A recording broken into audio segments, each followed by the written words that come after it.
Greetings, ladies and metal gents, and welcome to this latest edition of Tales from Outer Space, where I take stories from across the internet and read them for your entertainment. This particular story is called The Things Humans Excel At, written by FarmWitch4275.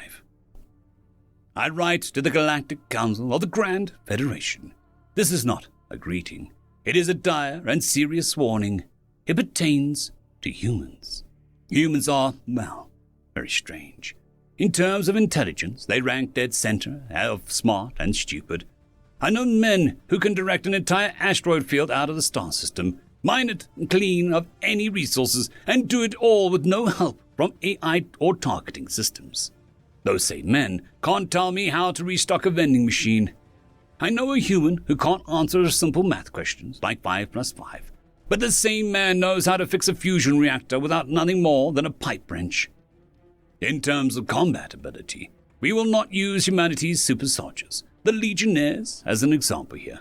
Just an average human grunt. I know riflemen that can't hit the broadside of a bard with a Gatling gun, but place a knife in their hands, and not even the Mantodian Eviscerator drone can stand up to them. Conversely, find a human with a long-range weapon like the human sniper.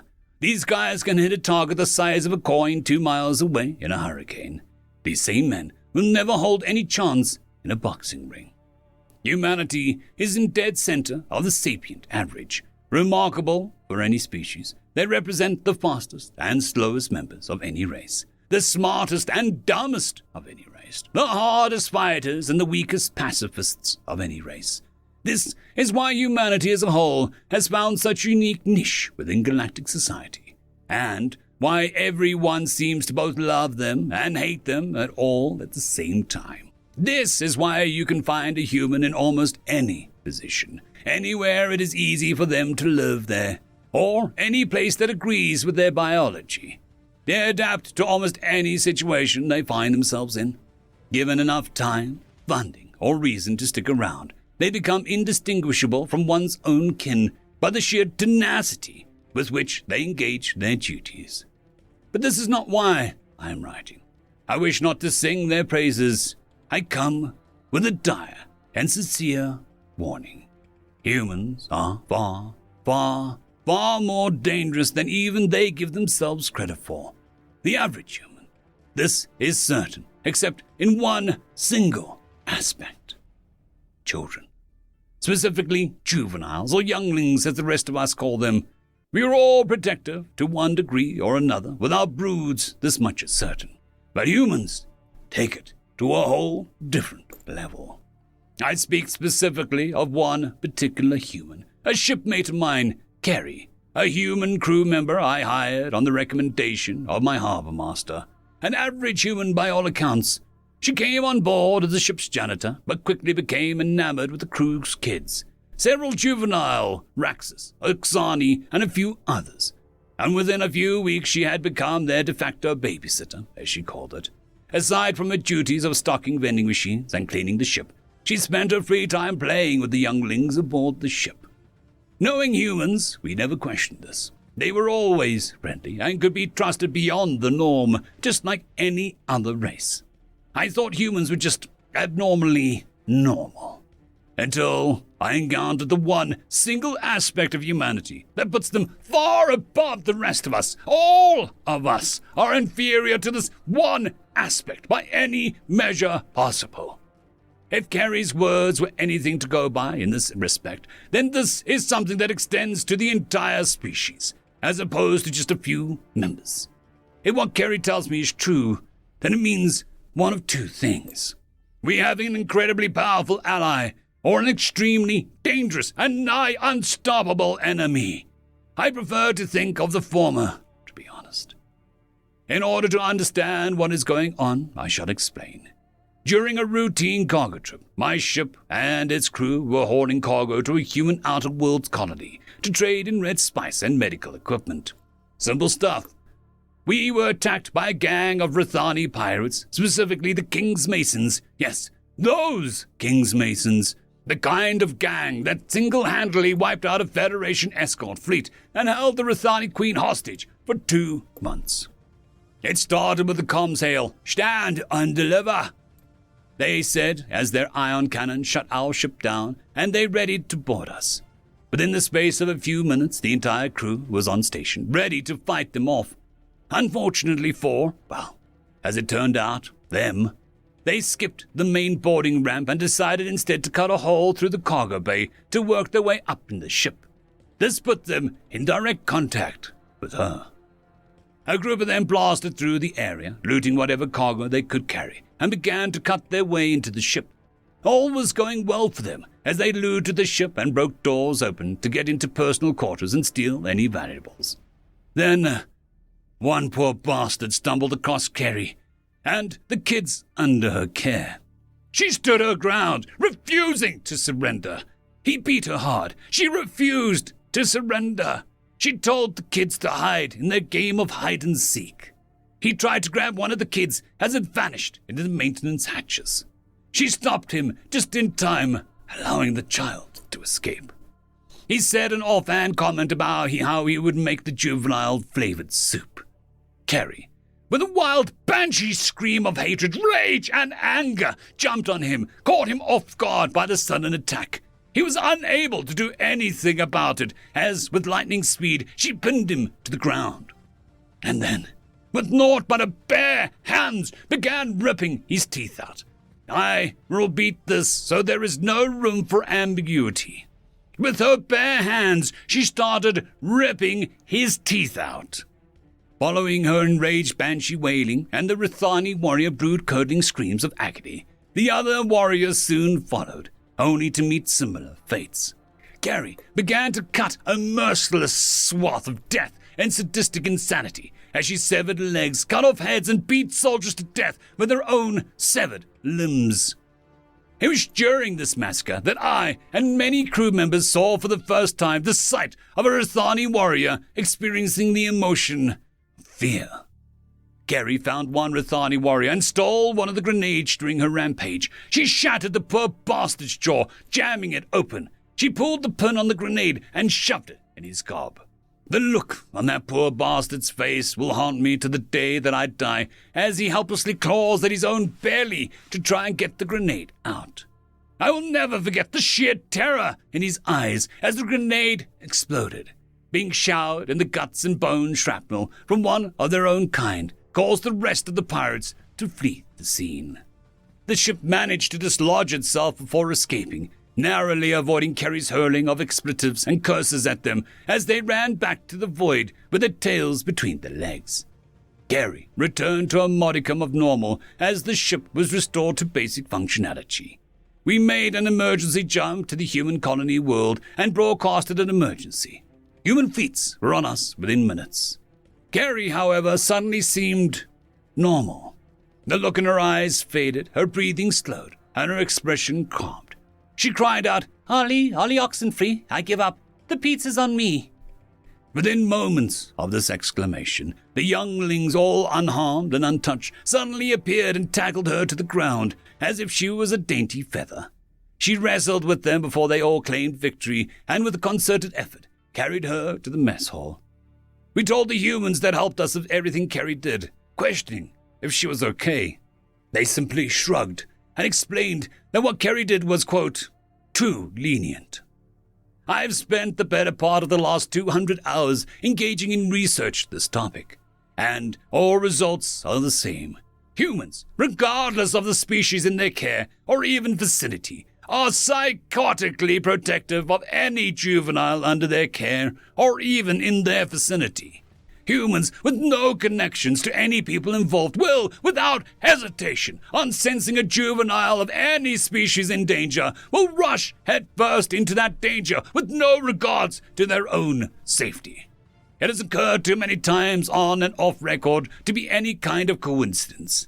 This effect seems to be dramatically more pronounced with their own children, or even family and friends. You, my counsel, may use this information however you please. I, however, must warn you to the absolute degree. Do not, under any circumstances, harm a child of any kind in the presence of a human. Period. You risk horrible, merciless death at the hands of a creature whose parental instincts are so mind-numbingly strong they defy all logic, reason, and even biology.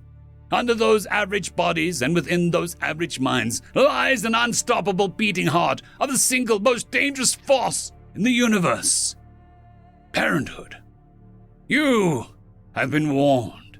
Sincerely, Praxis Thran, captain of the Lightbringer cargo ship, Human Space Epsilon Station.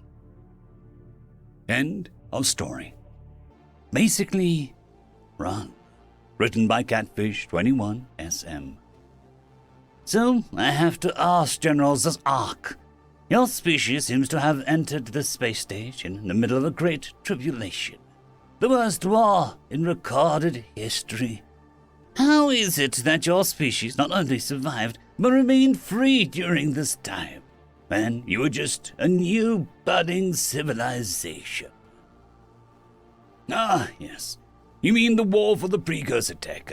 If I'm correct, that's how the Galactic Council grew so advanced so quickly. They analyzed and tried to replicate precursor tech. I hear they didn't get very far, though. Oh, yes, to answer your question, it's because of our squishy little friends. Yeah, what now? Yeah, so early in our development, before we even discovered space travel, we met a small bipedal species.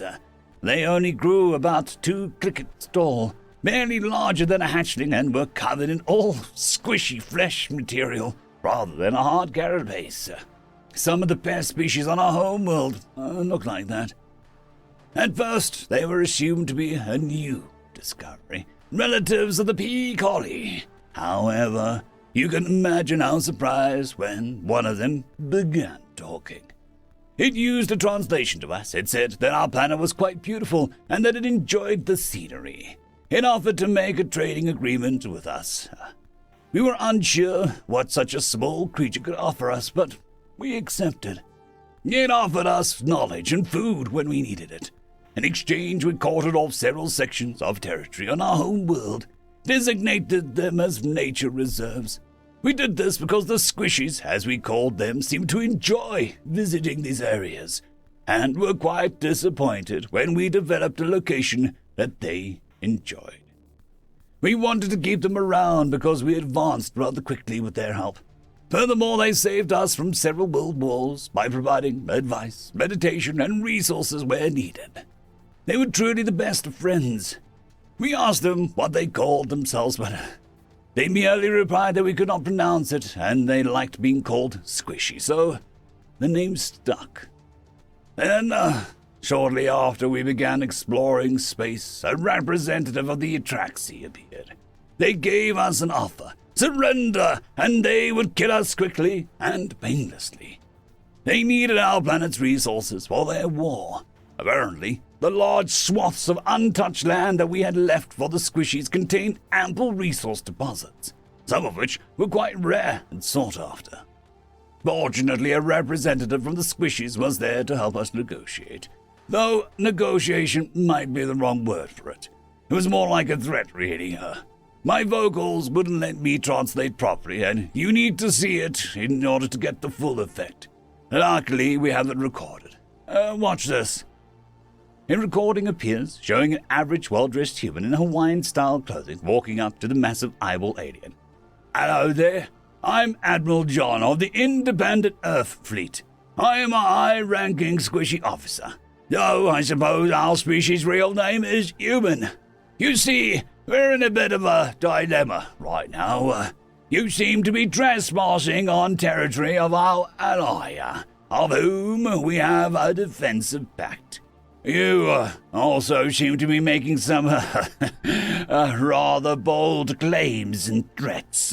Fortunately for you, I am on vacation and would really like to avoid all the paperwork that would normally be required for this type of situation. With our friend's permission, of course, we will let this whole thing slide if you just leave. And who do you think that you are to demand us to leave? Sorry, we never actually met your species before. We tend to keep to ourselves, you see. After a great extermination, we've pretty much been isolationists. I don't want to cause too much damage after all. I'm sure you recognize this, however. Holding up a small wand-like device, letting out some strange buzzing noises, the Atraxi spoke up. Is that precursor tech and fully functional at that? When did you get that? Reply immediately. Oh, yes, so that's what you call them. We've referred to them as ants, one of the hive minds that tried to conquer the galaxy a few 100,000 years ago. They had another name for us as well. I'm sure you've seen it in some of their records. The one thing that they were good at was keeping detailed records of their battles. We never really got the opportunity to properly introduce ourselves to them, unfortunately. So they ended up coming up with some pretty silly nicknames for us. They called us the Oncoming Storm, the Bringers of Darkness, the Great Filter. Well, that was before we exterminated them. The little pests had it coming after all. Oh, don't worry, we're nicer than that. They're still alive on their own world, just forbidden from leaving ever again. It seems that you lot are currently entangled in a war to get your hands on some of their tech. Well, that doesn't really concern us. I'm just letting you know that this tech is ancient to us. Well, it was pretty outdated when we destroyed the ants, so take that as you will, I suppose. Anyway, I'm sure you're getting rather bored of my speech, so I'll keep this simple. What I'm trying to say is, basically, run. The video cuts out, and the sky is changing color as dot after dot leaves the atmosphere and enters hyperspace. End of story. Story number 2. Duel between True Masters, written by Random 3X.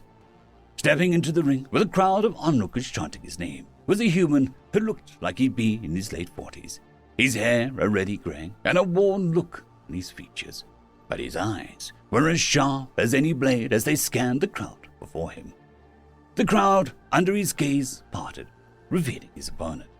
Like the human, he showed his age, but unlike his opponent, he was an elf. Millennia had passed in his lifetime, and at that age, he'd become earless, someone without equal amongst even other races. It is often said that a duel between true masters is over before it even begins, that those at the pinnacle would be able to know who the winner would be instinctively. Human, are you certain you wish to continue this? The elven master of the blade asked, his voice wheezing with age. Sure as I'll ever be, the man replied, nodding while flashing a crooked smile, which the elf returned kind. Both competitors for the title Greatest Blade have agreed to the duel. Victory can only be claimed by death or submission. The bout shall begin when the bell is rung, a loud, boisterous voice announced from the raised platform overlooking the arena. Both men looked up at the announcer, nodding to confirm that they understood the rules. With the duel set to begin, the onlookers all retreated to the stands to see what would be history in the making. This was the first time in history that the Greatest Blade, as he was known, had accepted a challenge from a human. A loud clang rang out as the bell rang to indicate the start. Immediately the air froze around the two men as they locked eyes with one another. The tension was such that even their swords may struggle to cut it. The human grinned, letting the world around him fade. All the noise and distraction now gone. Only the elf remained. Both men drew their respective swords, the elf holding his thin blade down by his leg, while the human held his up in front of his body. With an explosion of energy, the human burst forward towards the elf, surprising him with the sheer speed of his movements, bringing the sword down in a wide slash. He watched as the elf merely twitched his wrist, and he brought up his own sword to deflect the blow, responding with a rapid slash, cutting the man's throat. The man blinked his eyes, and he was back where he had started. Guess you're as good as they say you are, the man grumbled. The elf smiled back. I'm glad to be up to your measure. Shifting his foot forward about an inch, the elf sprung forward, this time delivering a truly terrifying flurry of blows that the human was barely able to deflect, let alone defend against. The flurry continued for minutes till the elf began to tire, his breathing growing ragged. Seeing his opening, the human lunged forward with the tip of his sword, piercing the elf's chest and cutting his heart in two. The elf looked down at the blade through his chest before blinking, returning to where he'd started. Both men stood still as statues, only their eyes darting in every direction as they planned their next move, only to see the phantom of their motion be met and bested. I dare say that we are rather evenly matched. It would be a coin toss who would win. Aye, it does seem that way, the man nodded. I will admit that I am rather cowardly and don't enjoy having such even odds. I've experienced an age since I last met a foe that might actually best me. The man nodded. Agreed. What say that we settle this not with blades, but with beverages? Settled with a contest of tricks. Well, I ain't going to say no to that.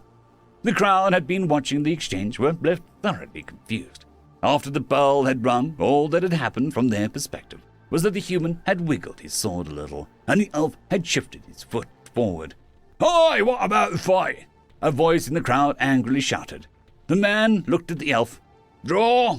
The elf nodded in response. Yes, referee, it is a draw. It has been centuries since I have met someone who would be able to block my attacks. It would be a shame to lose such an interesting foe as soon after meeting.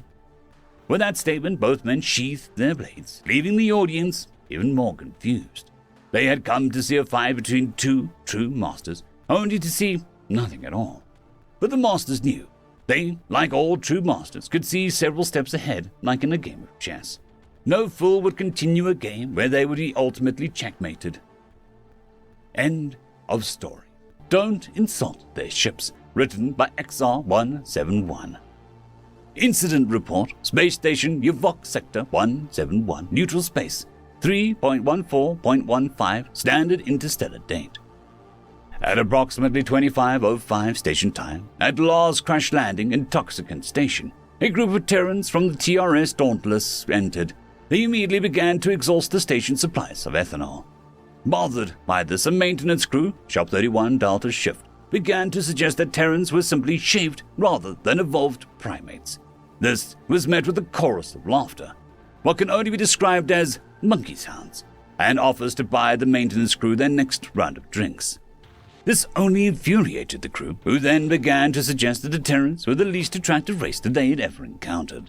This was met with their senior leader, Senior Chief Bosun Mate Reg Barkley, responding in the affirmative that even his own hand fell asleep on him. Again, more laughter. Not knowing that they weren't welcomed by the local customers, the Terrans then began to start conversations with the maintenance crew and was spurned at each chance. At approximately 26:32 station time, another crew from the Dauntless arrived. This crew from the engineering department led by Master Chief Sonia McRoge. They joined their fellow Terrans, who had informed them that the local hate us 'cause they ain't us. Master Chief McRoge then offered to buy an entire bar their next drink. This was met by maintenance crew leader Rock, stating he would rather drink plasma exhaust than accept anything from crew monkeys flying a ship that would normally be hauled off a slag from a proper foundry. At station time 26:47, Terrans suddenly put their drinks down and stood up. Master Chief McRoge then stated, "Laddie, don't you think you should rephrase that?" With the Rock replied there, "You're right, I shouldn't demean slag like that." Before anyone could react, Master Chief McRoge had landed on Punch and Rock's middle thorax, deflating his lungs, minor incapacitation. Maintenance crew 31D then all stood up. At this point, it was every Terran versus every Firelek. Terrans were able to use a very high grav world strength and death world constitution to great effect by picking up most Firelek and simply throwing them into the corridor. Most Firelek, under the influence of ethanol's numbing effects, had their own natural stimulant hormones when back inside. They attempted to surround and isolate individual Terrans, which almost began to work, until Senior Chief Barkley yelled, "Phalanx!" at which point the Terrans lined up with their backs to the rear wall. Fortunately, the establishment owner had already initiated the furniture lockdown, preventing anything from being used as a shield, spear, or missile. The Terrans lined up shoulder to shoulder and began to methodically push, punch, and throw every foil into the corridor. As the last one was thrown out, station security, alongside ship security, shore patrol, arrived and began to coordinate taking the two groups into custody. Incident ended at 00:02 station time. Aftermath. Damage consisted of several serving glasses and hazmat removal in the form of circulatory fluid of both species, primarily Foilek, both of which the crew of the Dauntless had already paid for. Maintenance Crew 31D is being sent for non-judicial punishment, with recommended sentence of 3 days confinement to quarters on reduced rations and reduced pay for 2 months. Additionally, regardless of sentence, they are being required to take a course in interspecies diplomacy, with an emphasis on Death World races. As the Dauntless does not directly report to us, I cannot with any certainty state what their punishment was, but I've been informed by a senior official that they were torn a new one. My concerns were dismissed when I reminded her about the Confederacy's ban on cruel punishments. Nevertheless, those crew members have not boarded the station since then. Recommendations. Fortunately, station security has been able to handle the Foiler crew members with ease, but I doubt they could have handled the Terrans had they chose to resist. I recommend that we hire a contingent of them for security. After checking with head of security on Station Kavok, they stated that 42% decrease in violence after they did this. It is also recommended that insulting Terran ships be added to the list of banned conversation topics when one of the ships is in port. Final recommendation. Anytime it is known a Terran ship will dock, all facilities will increase their orders of ethanol, skin-marking ink, and nutritional eggs by at least 250% per day to ensure both local and guest consumption. Chief Inspector Reichel Yovak Station. End of story. Story number 2. War on a Death World, written by Catfish21 SM. It is an embarrassing story, but I suppose that I lost our bet, so I'll let you in on it. It started about 300 human years ago. The humans hadn't even discovered warp technology yet. We thought that it would be an easy victory. According to the galactic standard regulation at the time, you could challenge another party to war in order to attempt to conquer a claim. If the war is won, then the claim will be made yours, and any population living on the planet will become your property. The issue with this is that you had to risk something of equal magnitude. That is not to say equal value, but equal equivalent value. In other words, since we were threatening to take over every planet the humans occupied, and their entire species, we had to essentially bet the same thing. Even if it was only one planet and a small occupying population, we had to bet something of equal magnitude, our entire empire. Of course, victory was a shoo-in. With our advanced technology and tactics, we had no chance of losing. Furthermore, according to galactic standard regulation, the attacking party can declare a maximum of up to 3 separate invasions, so long as the declaration is made up front. While one would be more than enough, our strategists wanted to perform all 3. That way, our victory could not be later protested, and it would ensure victory in the event of an unexpected natural disaster. It was a death world, after all. No members of our species had ever stepped foot on a death world before, and we never had any reason to. However, this one in particular was rich in many valuable resources and was a major temptation to our empire, one we could not possibly pass up. And so, we underestimated, quite gravely, I might add, how deadly a death world could actually be. According to galactic regulations, the challenged species could decide the time and place of the battles. It had to happen within one standard cycle of their planet around its host star, except in some special situations. However, it was meant to give them a slight advantage. This system was in place to prevent a large intergalactic wars and to save the Galactic Union money from having to recruit its own massive military. The invaded party would be given 3 options to respond to this formal declaration. They could either accept the declaration of war, offer reprimands of equal value to the disputed claim, or surrender the disputed claim. They chose to accept the declaration. They informed us to have our forces ready. They would assign the location and give us 1 day notice before the battle began so that we could be in place. We watched as they evacuated their civilians from the battle zones in anticipation of their notice. We were morons, utter morons.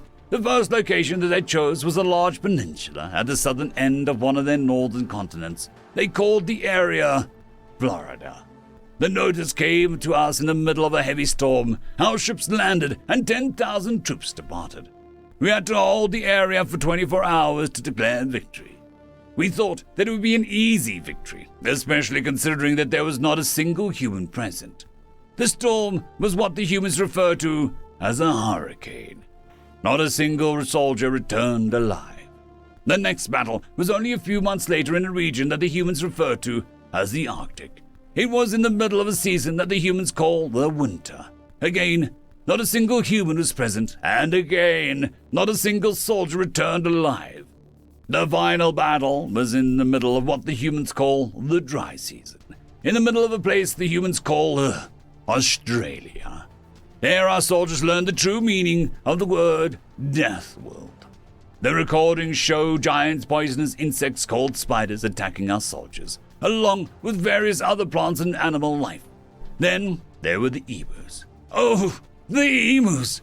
Apparently, according to human history, even the humans themselves lost at least 2 separate wars against the emus. That was by far the most devastating loss, as not only did none of our soldiers return alive, but our dropships were infested with various dangerous organisms and had to be abandoned along with the personnel. It was the humans' right to declare us slaves and conquer our entire species. However, the humans were far kinder than we would have been. They let us off easy. We had to share our technology and information with them. We had to sign a defensive agreement lasting indefinitely with them. We had to help them find several suitable worlds to colonize, and we would never vote against them in the Galactic Council. Little did we know that this, our greatest loss, would turn into our greatest victory. This led to our species forming a close bond with the humans, and over time, we became their best trading partner and their closest ally. You ask how we gained the second most powerful position in the galaxy. It was because we, like morons, made the decision to send more than 30,000 lives to their deaths on a death world, and returned gained the greatest ally anyone could ever imagine. End of story. War games are still games, after all. "What? Kick us out?" loudly exclaims Colonel Oscar from the discomfort of his ship. Hold on, let me finish before you start one of your rambles about the state of the coalition. Tries to argue the Brian military attaché from the comfort of his home office. Great! No, fantastic! I can't wait to see one of those unthinkable plans set in motion. I will immediately contact the Senate and inform them that the Operation Star Blitz is a go. Hold on, I gotta make a quick call, he says as he takes out an old-fashioned bright red dial phone from his desk drawers. Oh, come on, not that again. Sir, this is Colonel Oscar. I regret to inform you that the coalition of the First Arm has officially kicked us out. Sorry, are they threatening our off-world interests? Yes, sir, absolutely. Not only that, but our way of life and what we stand for. Yes, sir, I understand. I will extend your orders to all the units intended for Operation Star Blitz. I have no time for this childish behavior, Colonel. Also, sir, if I may speak freely, I would also put on standby some additional forces. Given their current position and readiness, I suggest deploying the 15th, 16th, and 20th Starfleets in a support role with the 8th and 12th Starfleets as strategic reserves. This way, we should be outnumbered only 20-1, giving us the clear advantage. Are you done? I was about to say how Terrans are not mature enough, and that's why some members want to kick you out. Comments the Brian clearly annoyed, to which the human simply smiles and points at the red phone, this time with less playful intent. Before you improvise yourself as a poor excuse of a comedian yet again, please listen to what I have to say. Taking the situation more seriously, the Colonel nods in approval and assumes a more appropriate posture. Let's start from the beginning. I'm sure you will remember how about 2 months ago I asked you to send an elite team of your bestest soldiers to take part in a super-secret training exercise along with other Tier 1 units from the Coalition. Well, it's those guys' fault. God damn those idiots! What did they do? Wait, let me guess. Did they lose some extremely valuable military equipment, or did they break extremely valuable military equipment? Don't tell me that they impregnated some extremely valuable military equipment. If I had to bet, I would say that it was Lance Corporal Rodriguez. That bastard could make a rock bear his child if he really put his back into it. What? No. How did you even come up with that last one? Says the Brian, both curious and horrified, to which the human just replies not to ask. Going back to the main topic, I received numerous reports claiming that your soldiers during the joint special training have been insensitive, unprofessional, and xenophobe, apparently. It is also described how humans have allegedly humiliated, ridiculed, and treated with extreme dishonor allied teams. This is why a couple military representatives use this accident as an excuse to kick you out, while others expect severe punishments to the individuals involved. So they just misbehave and started calling names. You guys are being too soft. Take these complaints to the Sergeant Major of the Army, or whatever. I'm ending the call. Now, come on. Aren't you stop being a child for 1 minute? The whole reason why I'm even talking to you is because after reading the reports, I'm sure there has been a great misunderstanding. I know your men, and while they could and should have acted in a better way, they never explicitly went against orders or broke any rules during the exercise. Sensing honesty in the tone of his voice, the colonel takes a deep breath and grants him a bit more of his time. I need to tell you about the special training. It's a top military secret, but it's not like we can keep it hidden much longer. A couple of years ago, we found an encrypted message left behind by our ancestral forerunners, the enigmatic beings believed to have gifted life to our planet. We know very little of them, other than the fact that they left our star system many thousands of years before our space age. Oh, so you're excited because you found a raggedy-ass piece of paper left by your star daddy, who went out to get a carton in the Milky Way? Did he leave an address or something? Maybe the reason he hasn't come back yet is because he's still looking for the Siggy Way.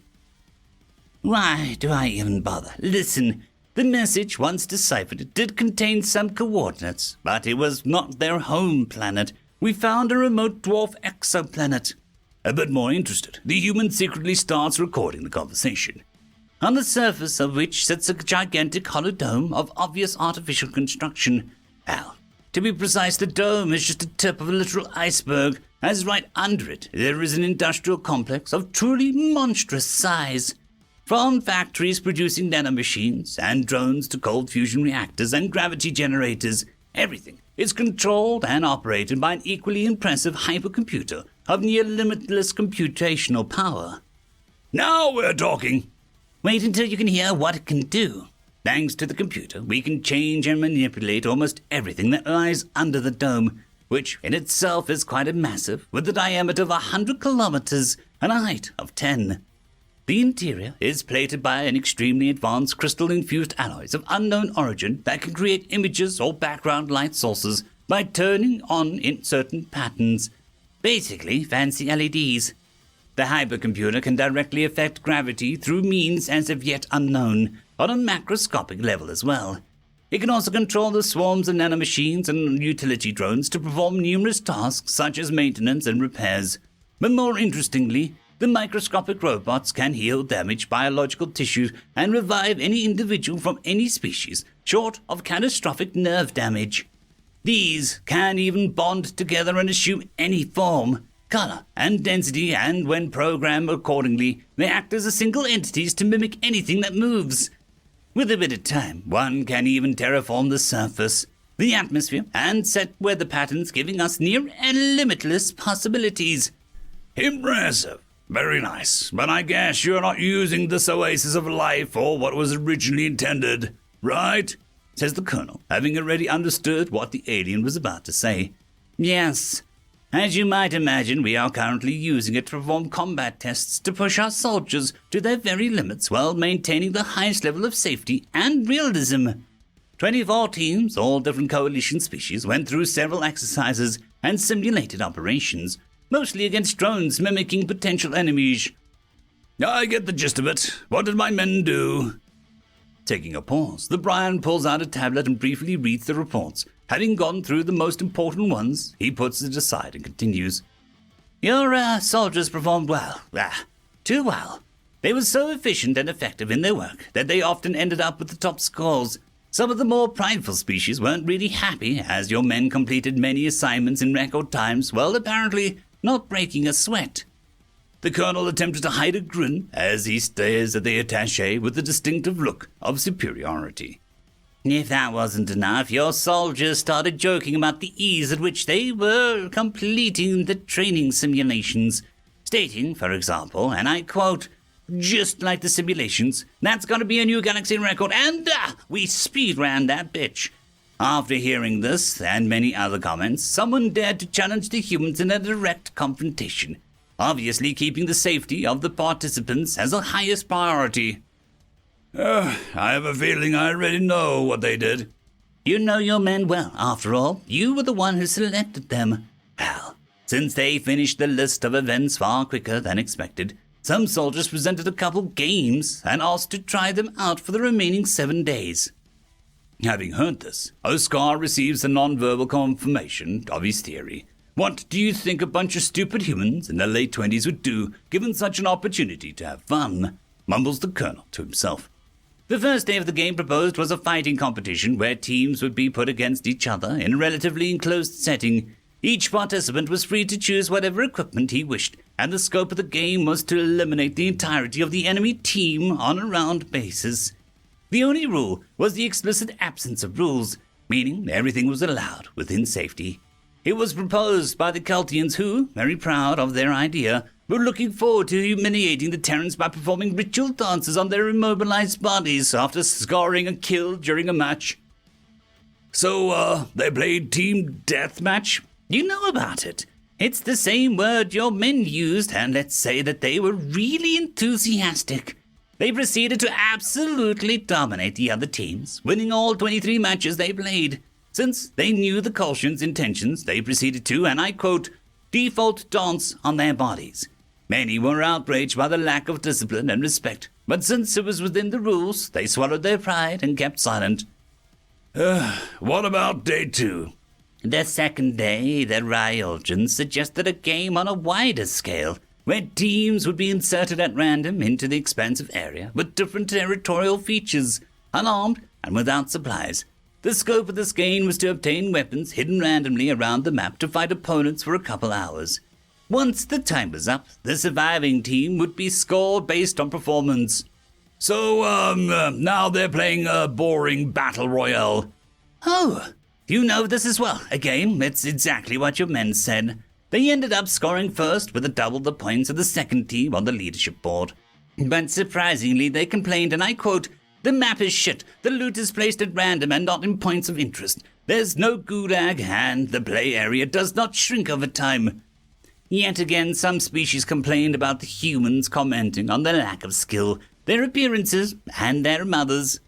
The Brian takes a moment to collect his thoughts, then proceeds to empty the entire glass of alcohol. The last game was proposed by the third day by the Quaxar. Fed up by the humans' attitude, they decided to place them in a simulation that would greatly affect their morale and decision-making. Please don't tell me. They chose a setting that would hit close to home. They asked to create a map of roughly 20 kilometers diameter with a human settlement inspired by mid-rise towns of the 21st and 22nd century. Since the whole idea was to demoralize and negatively impress the Terran psyche, they came up with a truly wicked setting. Oh, no. An abandoned, overgrown, and destroyed landscape, infested by humanoid-looking feral and aggressive creatures with low intelligence that rely on numbers to overwhelm their prey. Very scarce resources and equipment would force teams to collaborate as each day becomes more challenging in order to survive until the 5th and last day. So, you created a fucking zombie apocalypse in real life as a game, put 6 humans in it, and hope to have a collaboration between species. And all this basically without rules. Well, if you say it like that, it does kind of sound stupid. No, never mind. I want to know what happened next. I'm too invested now. The first and second day of the game, they went around the designated area to gather or steal all the resources they could find, leading to the death by starvation of 17 teams by the third day. My morons! So proud of them. The third day, they raided one camp where 4 species were working together to survive. They actually snuck in at night, seizing all their weapons and even a large civilian motor vehicle with Quaxar managed to find and repair. By the time they woke up, the Terrans had gathered the very large horde of monsters outside the perimeter. They all died, as they had nothing but blunt objects to fight the unending waves, while the humans watched and made bets on a nearby building. Trying to contain his laugh, the colonel takes a sip from a glass. The fourth day, they spent over 20 hours driving the stolen vehicle around, which was renamed Fucking Hella Awesome Battle Bus by the humans. having extensively modified it by welding steel cages around it and by mounting an extremely crooked-looking snowplow in front. They drove at full speed, seemingly aimlessly, to shoot everything that moved aside and ran over everything that did not. They even created a makeshift flamethrower and used it to set ablaze the survivor camp of the remaining teams who were working together. Safe to say that they were the last team standing by the fifth and last day. Okay, so how did it end? Pretty fed up with the constant mocking and humiliation, all the other species requested the creation of a huge monster to finally put a stop to their hubris. What followed was a 4-hour-long battle as the humans kept driving at full speed while being chased by the mega zombie. They eventually ran out of fuel and were all eliminated, but said that they had no regrets and would do it all over again, including the part where they set on fire 20 of their allies. Technically, they never broke any rules, as they always acted within a set of safety limits. But it's easy to see where the misunderstanding comes from. Well, to be fair, there is no misunderstanding. They simply got their asses handed to them, and that's why they're bitching. I'll have a talk with my men and take the appropriate measures. Very well. I, on the other hand, will try my best to mediate the situation. Well, I don't think there's any real possibility of you being kicked out. It's best if you prepare an official apology. After bidding each other farewell, the colonel can finally take a big fat laugh, having endured the urge up until now. He then takes the red phone and starts dialing one number after the other. Sir, I think O'Brien friends have a new, very interesting toy. I'll send you the documentation as soon as I get a hold of it. No, sir, I would never. I instead propose a strategic transfer of equipment to alternate location. Don't worry, sir. I'm sure our weird friends from the SOF will find a way to move a planet. It can't be that difficult. End of story. Fluffies, written by Hicks Kim. Spine Leader Leaf pulled his armored helmet over his quilled head, pressing spines down along his back. The visor darkened as the connections to his suit were secured, obscuring his face from outside view. He readied himself as the breaching pod drifted from the safety of the heavy battlecruiser towards the largest fragment of a shattered outpost. Damned harvesters, he thought, tightening his grip on his plasma rifle. His short claws tapped rhythmically against the safety, counting the seconds until the pod would pierce the skin of the station. There had been several of these attacks in recent weeks, and each station sent out distress calls as they fell. This was the latest, and also the only one that still had harvester ships attached. Leaf scanned the surface of the station as he floated by, noting the positions of several harvester craft along his planned path. Something about them seemed off in his mind, though it took him nearly a minute to place the problem. Their ships are still here, but there's no other activity. The realization washed over him. Whatever the harvesters had encountered on the station must have been devastating. There were no visible holes where any of the ships might have escaped. Leaf frowned at his helmet, then reached up and tapped a claw on the panel on the side. Spine Leader, switching to full comms, preparing to breach. Are we getting any radio chatter on any known harvester frequencies? Negative, SL. The night is quiet, came the quick reply in his ear. I am seeing a lot of Harvey ships still embedded. Are we sure that there are no signals? Confirming, SL. We have no signals of any known frequencies. You're seeing something we're not, boss. Just a feeling. My spines are twitching a bit on this one. I'll keep comms open for the duration if there are any live Harveys on my feed. You are ordered to open fire on my position. Slag the station. Sir, that'll kill you. You know the rules. Dead harvesters are more important than any of us. Bracing. Leaf wrapped his free hand around a nearby brace bar, then tensed himself against it as the pod tore into the side of the station. The access door before him popped outwards with a hiss, and he raised his plasma rifle into position. Station breached, making entry. His footsteps were slow, steady, and quiet as he made his way down the corridor. Protocol dictated he first find the security office of the station and connect an uplink. He followed the signs on the wall, augmented by his helmet's heads-up display. Methodically, he checked doors and corners as he moved, though nothing jumped out at him. Not surprisingly, there was a considerable amount of carnage littering the corridors of the station. This was a relatively robust outpost, that at the confluence of several medium-sized trade routes. His HUD rapidly identified and documented over a dozen species as he went. A few identifications were given lower confidence ratings based on the magnitude of damage the bodies had sustained. But protocols were protocols, and each of their respective governing bodies would need to be notified when this was over. He stopped outside the security office door. It was mostly closed, but there was a faint shimmer of light coming through. Without moving his feet, Leaf cranes his head slightly to peek through the crack in the door frame. Several monitors were flickering, most of them with little more than static. One of them appeared to still have some functionality, though. He took a steadying breath, readied his rifle, and shoved the door open, swinging the barrel back and forth. He checked rapidly for any signs of an ambush. None came.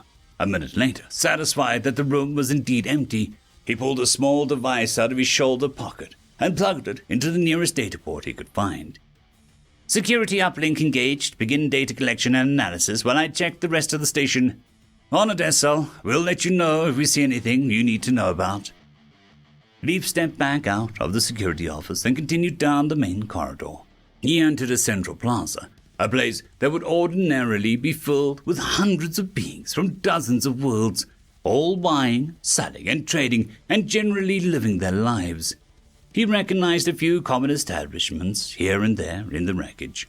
One food vendor that prided itself on maximum flavor and calorie density, and had a number of smiling cartoon versions of different galactic member species seemed considerably less inviting, with splashes of different colors of blood all over it. Leaf stood in the plaza and slowly turned, letting the HUD catalog as many individuals as it could. While this was by no means a desirable part of his job, there was a solemn acceptance amongst this in his unit that the dead should be made known to their people. After a moment, the HUD flashed red and outlined a particular body in the mist. Red line, spine leader will engage, offensive armor mode requested. Half a second later, panels of his armor shifted and slid along their axes, turning his hardened shell into a sharpened array of razor-edged spines running along the length of his arms, legs, and back. He stepped closer to the red outline. His HUD flashed a proximity warning, but the shape didn't move. Slowly, he advanced until the outline became unmistakable.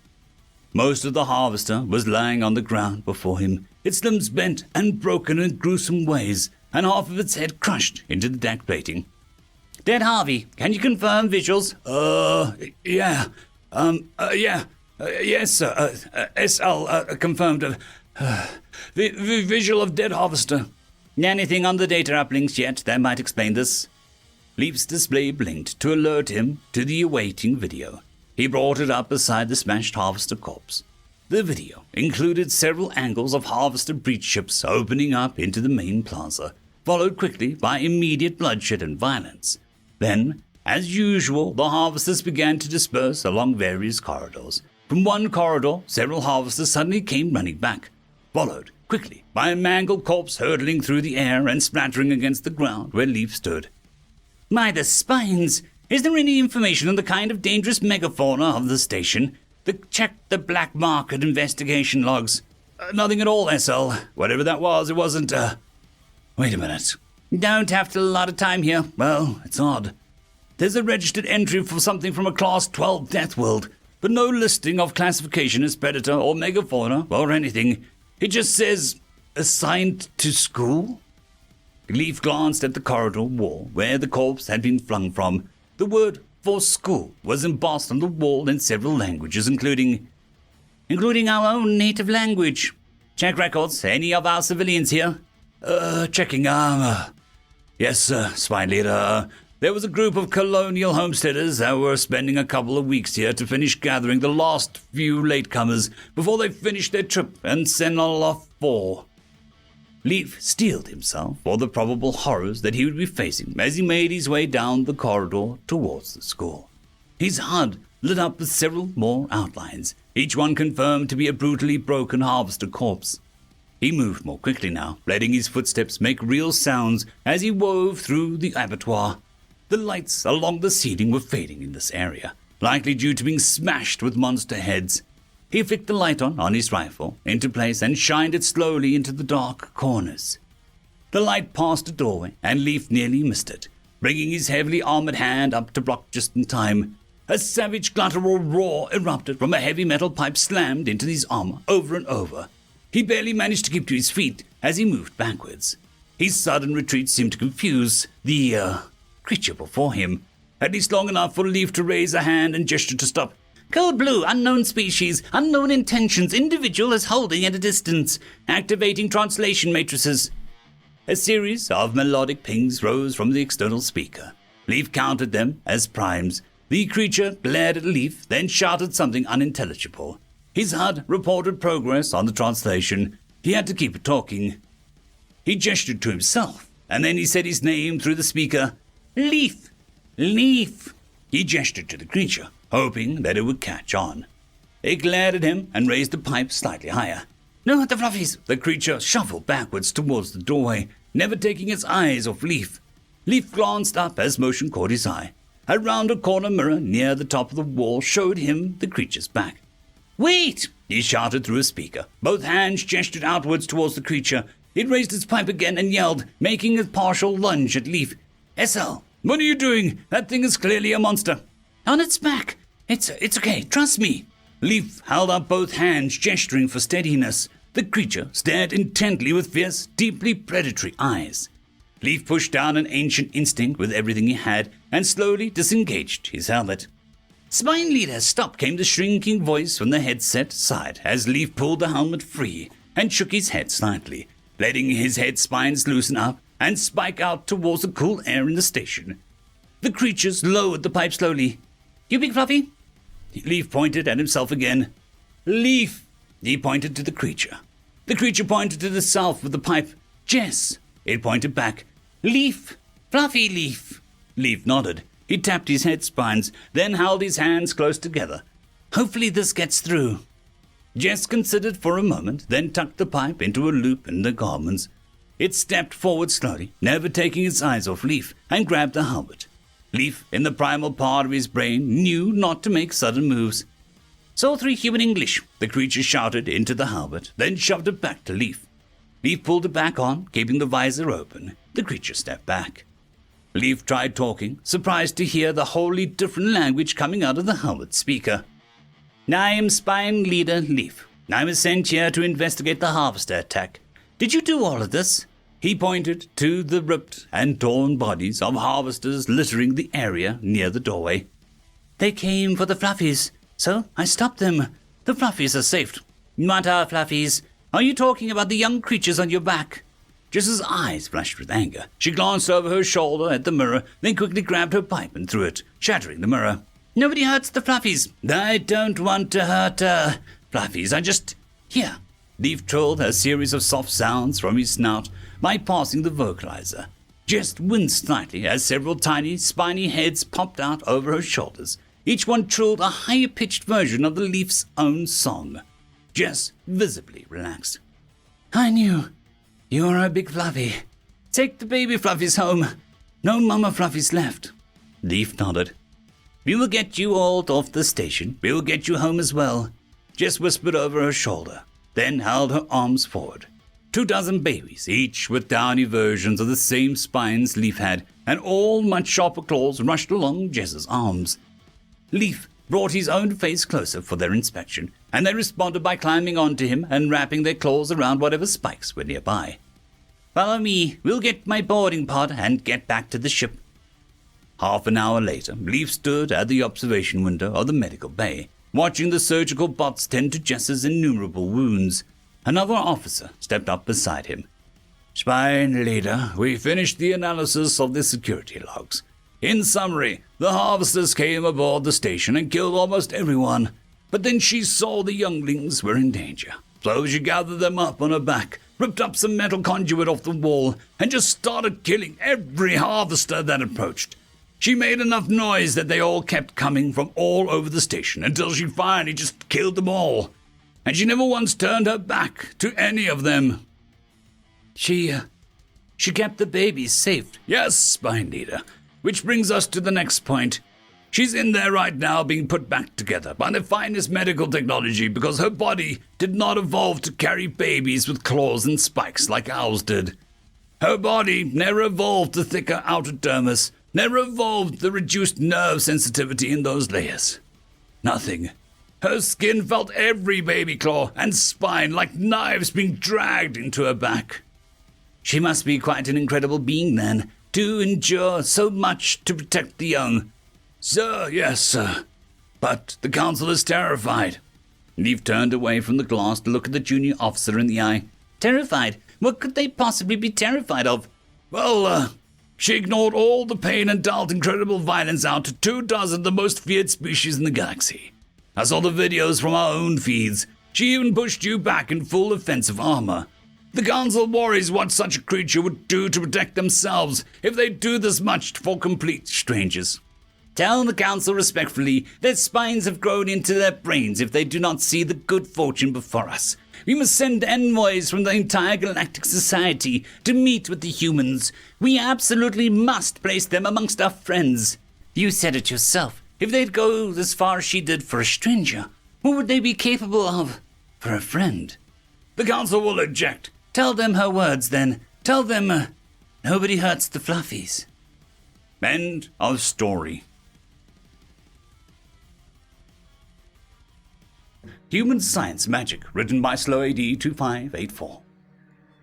The barkeep at the Space Station Trade Hub Tavern eyed the human in the corner carefully. The human never drank, had a thing for deep-fried pickle slices, always tipped well, and was honestly a regular fixture in his establishment of late. He wondered what was on the human's mind so often that had him lost, out of focus so very often. Just then a drunken demiurge stumbled in, cheeks red with fury, and leveled wild and glazed eyes on the human. You dirty, scamming sleaze waste of rum out of the arsehole, human! He stumbled like a crazy avalanche towards the corner the human was sitting in. I don't know how you did it, but you scammed me, robbed me of my riches. I'm gonna... The squat, muscular space miner was lifted off the ground mid-step. The monstrous croc bouncer Grok got an approving nod from the barkeep. No, little fella, there's no scragging allowed in here. Boss says so, and he's the boss, so he's right.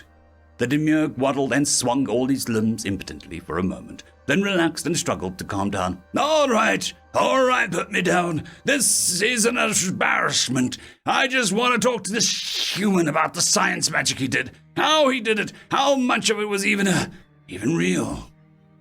That caught the attention of a lot of beings in the tavern, including the barkeep. Magic, the dwarf had said. There were rumors going about, rumors that made it to his particular corner of the galaxy now, about that magic, newly rediscovered in their technological science. Did you say magic? An elder aristocrat spoke from a VIP booth. Tell me, Sir Demiurge, was it real? That's the damn problem. I cannot tell if anything was actually real, much less prove it. For all I know, it was all just a scam, a fraud. Oh, how very interesting. The aristocrat eyed the human with more than a little, you sly secret reveler tilt to his eyebrows. May I sit in on your discussion? I would like to know more of this human science magic. The human shook his head, clearing his faraway gaze. Oh, look, Rocky, you said you couldn't tell, but that's the problem. You did tell, and poof, spell was broken. I did warn you. And with that, the aristocrat was fully fascinated. Well, now I simply must attend. Please, gentle beings, come to my VIP booth for some valued privacy. My treat. With that, the miner's mouth started watering, and the human got up, keeping his distance from the angry miner. And they all sat at the booth, and the privacy field was engaged, to the moans of the other very interested patrons in the bar. This was the most excitement that they'd seen in months. My, so the humans have rediscovered magic of old, have they? The aristocrat said with a slithery fey delight. Ah, more like the deal with the devil, the miner said bitterly. Look, I told you the condition of the spell. It was all very formal, if you recall, but remind me, which spell was it? Well, now what does it matter what spell it was? For all I know, it was always there to begin with, but then it wasn't. The aristocrat's eyebrows rose as he watched the conversation. It matters more than you seem to think it does which spell was revealed, because that is what you did. You revealed it, and poof, spell was broken. But remind me, there have been so many, please. The miner grumbled into its gorget and growled through gritted teeth. I was mining a planetoid for mineral X, as you wanted me to refer to it, 'cause you didn't want me to know its name, but couldn't find any veins of it anywhere, and came to you for help. The aristocrat's head twitched, and confusion crossed his eyes. This was not old Fey magic at all. This was something else. You cast your spell ritual thing and told me to turn my mining rig to the left, 33.141 degrees to the left, and go for a quarter kilometer. The aristocrat was now deeply interested and leaned in intently. So I did that, and would you know it, struck a vein of mineral X, the mother loader. I could pay off all my debts and retire with that cargo haul. So I started wondering if that vein of ore was always there, or if human magic made it, and started second-guessing everything. The human nodded. Yes, now I recall. You struck the one and only vein of material anywhere in that planetoid, as far as anyone would have known. But remember, I said not to tell anyone about the spell. You told someone, didn't you? Well, it was driving me nuts, just circling around in my head. So I asked my co-pilot if he thought the mineral's always there or not, and he asked me what I meant. And the moment I mentioned the human spell, the ship lurched, and I checked my cargo hold, and it was stone. Junk rock all of a sudden. The aristocrat plopped back in his lounge sofa, stunned. So you say it was a scam, a trick, some kind of mind talk, some illusion or something. I was robbed of my riches. The aristocrat steepled his fingers, eyeing the closed-lipped humans intently. No, I don't think it was. I'm sorry, Brokey, was it? But by all accounts you broke the spell, and it was unmade. But that's a damnable part of it all. As far as anyone can tell, the vein was never there. Even my ship's cargo logs show that I mined and unloaded a bunch of stone. But now you're both indicating that if I'd just kept my mouth shut, just as far as everyone knew, the ore vein was always there, just to begin with, and I'd have been rich. The human nodded. Yep, you're leaning towards getting to how it works. Still a way off, though. The aristocrat was visibly excited and wanted to be alone with the human. Friend Brocky, allow me to compensate you for your perceived losses. I can afford it, and do so desperately desire some alone time with our friend human here. The miner's eyes glittered with surprised greed at the windfall, and quickly agreed, made the transaction on his bracelet tablet, and hurriedly bowed out the VIP booth, racing away before anyone changed their mind. So this human science magic sounds very subversive, very powerful, with the apparent reality redacting. So, is it a demonic pact? Is it a fool's game to ever deal with? Nah, nothing demonic. They don't treat with us anymore. Our rules lawyers have crushed their will to entice, utterly. Then, where does the power emerge? I don't understand. Uncertainty, purposeful lack of verifiety, with a carefully arranged nudge. Verifity, that's not a word. It is now, buddy. Very important part of the whole system. What can I offer for you to tell me all about it? Do you need a patron, someone to sponsor you in the upper tier of the trade hub, where the air is fresh and the water is actually drinkable? You know, I always have kind of wished. I would gladly sponsor you, on the condition that you tell me how it works. Not the specifics, just the meta level of mechanism. We elder are eternal. We do need something to pass the time. The human tapped his chin, as if thinking about it, then nodded and leaned in forward conspiratorially. A big part of it is seeming like it was a scam the whole time. But that's so distasteful. It's an ill reputation, known galaxy-wide. But it is essential that such trickery is so well known. That's a big part of the point of it all. Oh, No, I don't get it. Look, for example, the miner kept wondering if the finding of the unlikely ore of his heart's desire was something I conjured up, or if it was just always there anyways. And if he had just pressed on his own, he would have found it anyway. As far as he could tell, that ore was there for billions of years, just waiting. And what reinforced that notion, and to everyone else who was watching, it was much more likely that my human spell nonsense was a scam anyway.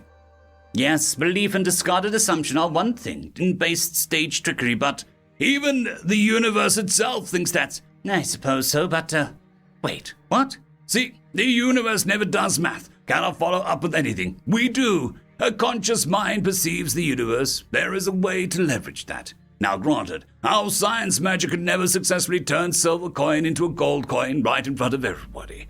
But what is interesting is, the only thing preventing it is that one jerk in the crowd denying it.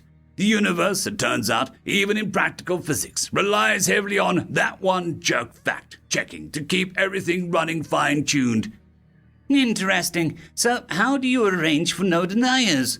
My spells are by design uncheckable. Sure, that left edge of planetoid of his heart's desires ore in it, because I said so. Good luck trying to prove otherwise. And when it was actually found there, what luck?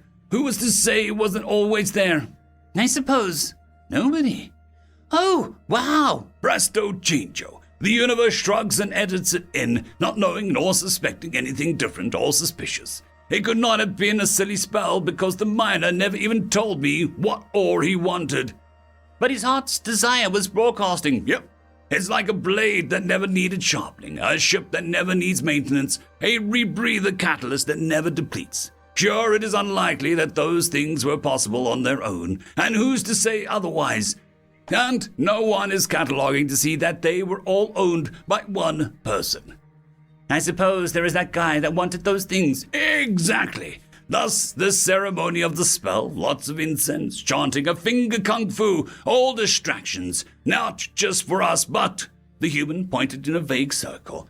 I had a miner write his heart's desire onto flame paper, then seal it with elaborate wax seals and exotic stamp, then immediately tossed it into incinerator cauldron, where I never even touched it. Poof, gone.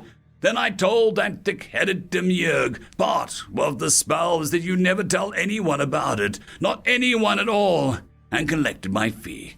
But wait, part of that fellow's rage was the cargo holds turning back to stone and the reverse hacking of his ship's manifest. This is some serious magic. The only way to tell if it was magic is to do just that, tell someone. I didn't do any of that. Think of the universe realizing, wait, what? And it retro-edited itself. Very much like the double-slit delayed choice Copenhagen interpretation thing.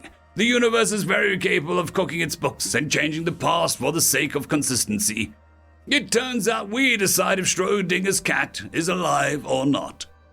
The aristocrat sat numbly for a moment, his eyes whirling around in bewildering thoughts. This would indeed occupy him for centuries. My. So it is all about belief and no detractors, a form of faith. Why much absolute power could be gained from such a thing into a religion. The human slammed a palm on the table, startling the aristocrat. Whoa now! You need to stop that train of thought right there. That's all we need, is for the inquisitors to barge in and start breaking kneecaps. Yes, you are quite correct. Well, my human friend, you have certainly gifted me with a lot to dwell on. Shall we leave and start working on your sponsor license? The human kept from locking eyes with the aristocrat. That would be much appreciated. Well worth the chat. The ancient and experienced elder caught the gesture. Wait a second. Was this getting me to sponsor you into upper hab levels one of your spells? As far as anyone would know, it would happen anyway. The elder's eyes narrowed, but the lips were sliding into a wry grin. And if it was, I certainly would never tell. Oh, and how very rude of me. I never did get your name. The human gave the aristocrat a friendly but blank stare. You are correct. You didn't. I trust biometrics will do. End of story. We Couldn't Stop Them, written by Frost Dragon. What are you doing? The High Admiral screeched at me. Stop then! I shook my tentacled head as the huge torpedoes tipped with thermonuclear death sped towards the pride of the Gallic Navy. My head subtly bowed as I thought back to the war and how it all started. We had ruled the Trigalactic Cluster for eons beyond memory, assured in our dominance by the spoils of 10,000 years of warfare, or at least what we called war. How little we knew of the horrors of true war would bring. It had started simply, as all mistakes do. A new species appeared in our radar. They were young, primitive in comparison, and terribly naive. Their first ship wasn't even armed. Their ambassador hadn't even seen their own death coming as we called their puny ship from a million miles away with one of our mega laser batteries. We thought the fight would be easy, over in seconds, as our overconfident leadership cast used to joke. They weren't joking now. It was hard to laugh when you were sucking vacuum in the deep dark of space. It started fast. A dozen swarmy destructor-class battleships were sent towards a puny undeveloped system these so-called humans called dirt. They even called their homeworld the most useless name. Well, when the ships didn't return, we sent 20 more. It took 10 more years for us to figure out what had happened, as the leadership cast assumed that they had won and put the incident out of mind as they focused back on the bigger and seemingly more important threats. Well, the humans hadn't forgotten, nor had they forgiven the ones who torched their cities and flattened their mountains from orbit. They had beaten off the first wave by a bare margin. The second wave had been crushed before it had even reached the humans' homeworld. Again, we would have known this if we had ever been bothered to take the threat seriously. But then, it was too late. The first we knew of humanity's return was when an entire sector of swarming-controlled space went silent. Not incrementally, but all at once in a massive coordinated attack spanning 10,000 light-years. Still, we didn't take this threat seriously. 10,000 light-years is nothing to the great Galak. Our leadership cast was droned. And, to my shame, the High Admirals agreed. Oh, what I would give to have been in charge. I could have stopped the tide, stemmed the flow, but that's ancient history now. For 10 additional years there was nothing more from the humans. It was as if they had claimed the Swami territory and then gone to sleep. We hadn't cared. The Swami were not even allowed to speak in council meetings, such was their unimportance to our leaders. Oh, what a mistake that was. All at once, hell was unleashed, a wave of human ships of titanic scale and frightening potency. They smashed through our carefully curated defenses and into our homelands. 1,000 wills fell in the span of a single day, then 1,000 more the next. They didn't take prisoners, nor did they ask for leniency. A tidal wave of fire they seemed to be. The leadership took the fight right back to them then, still overconfident in our technological superiority. We have 10,000 years of warfare experience. I still remember what my Grand Admiral had told me at the beginning. They have only a few decades. We'll grind them into dust they seem to love so much. I would laugh bitterly now, if only I had the time. There was no time left, only remembrance. The humans' onslaught was relentless. It was as if they were not fighting living beings, but gods of bone and steel and fury. Their ships were not indestructible. Our powerful mega lasers tore great bleeding gashes out of them. Our hypervelocity guns smashed terrible craters in their frames. Our hyper missiles tore great holes in their flanks. But still they came, bleeding, leaking bodies and atmosphere, trails of glowing debris strewn in their wake. Then they got close enough to return fire. Flashes, blinding flashes, smote us down in nuclear storm with the fury of a renegade star. One by one, the greatest battleships of the Gallic Navy were brought down by the behemoths that dwarfed our greatest constructs. The tide of iron drowning our fleet in the blood and chaos. We fled. I am ashamed to admit it, but to call the retreat is to do it in grave injustice. We fled like cowards, fearful for our lives, as the seemingly unstoppable hordes of humanity chased us across the trigalactic territory for 100 years. We fought, and even sometimes won. But the more we fought, the madder the humans got. Our leadership cast began to try communication, but all of their pleas for peace fell on deaf ears. The only response they ever received was the same, the hate-filled response spat from 1,000 different tongues and a dozen or more separate languages. We realized the true horror as some of these languages were recognized as previous vassal civilizations. We offer no mercy to slavers and murderers. You will burn, was all the humans ever said. It was then that the leadership cast began to realize their true folly. So blinded had they been of their own superiority, they couldn't imagine another race with more tenacity and drive than ourselves. But in our 10,000 years of war, we failed to realize the truth. That while we may have adopted our warlike ways, humanity was molded by war. The constant fight for survival had crafted them into nature's more efficient killers over hundreds of thousands of years. In reality, we may understand war, but humans lived it, breathed it, and made it a part of their very being. They had become such efficient killers that they had lost their need for it, gained compassion, and cultivated kindness. Their murdering instincts locked deep inside their psyche. And we had given them the key to unlocking their true potential. The more we tried to fight, the better they seemed to adapt to our strategies. We lost 100,000 worlds in the first few years, 10 times that in the years following. Soon, they had pushed us out of their home galaxy entirely and taken the fight to our home galaxy across the deep intergalactic void. It was now, as I stood on the bridge, the High Admiral foaming at the mouth in fury and rage at my lack of response. I straightened my back and turned to face him, drawing my service pistol and pointing it at his head. I'm doing the only thing that has ever felt right to me in these last few years. I pulled the trigger. The other members of the bridge crew gasped and chittered in shock as the headless body of the High Admiral slumped from the control throne and fell to the floor. I threw the gun aside as I turned around once more to look death straight in the face, the human weapons nearly upon us. I chuckled dryly as I finally answered the High Admiral's question. Stop them? We couldn't even slow them down.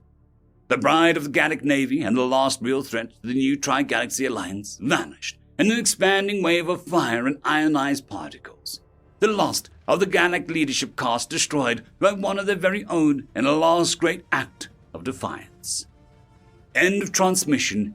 End of story. Story number 2.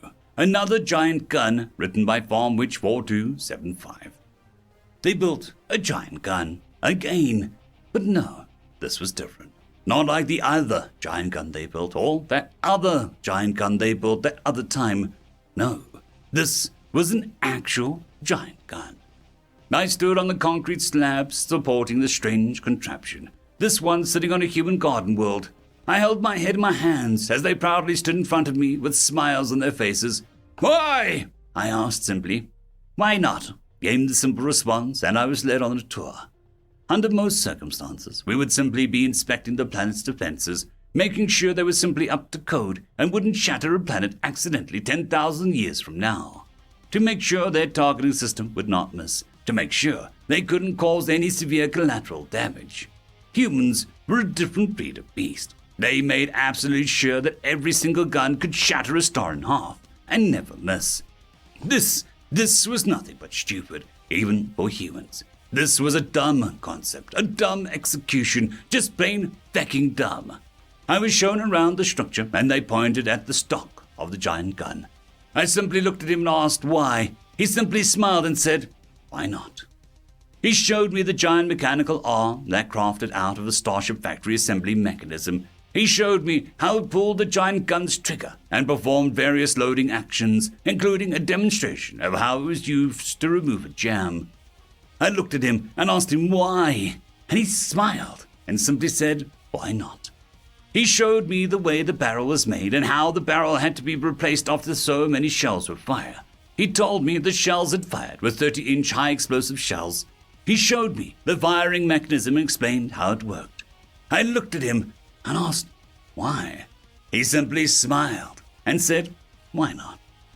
He then showed me the loading mechanism, an obscenely complicated gigantic mechanical arm mimicking the movements of a human arm as they demonstrated the way the gun was loaded. A giant clip of ammunition weighing hundreds of tons is lifted a quarter of a mile off the ground and slid into a chamber on top of the gun. The bullets are then pushed down by the giant mechanical finger and the weapon is loaded as a 3-ton clip is discarded to the left. I looked at him and asked, why? And he simply looked at me and said, why not? He then handed me a button to fire with a smile.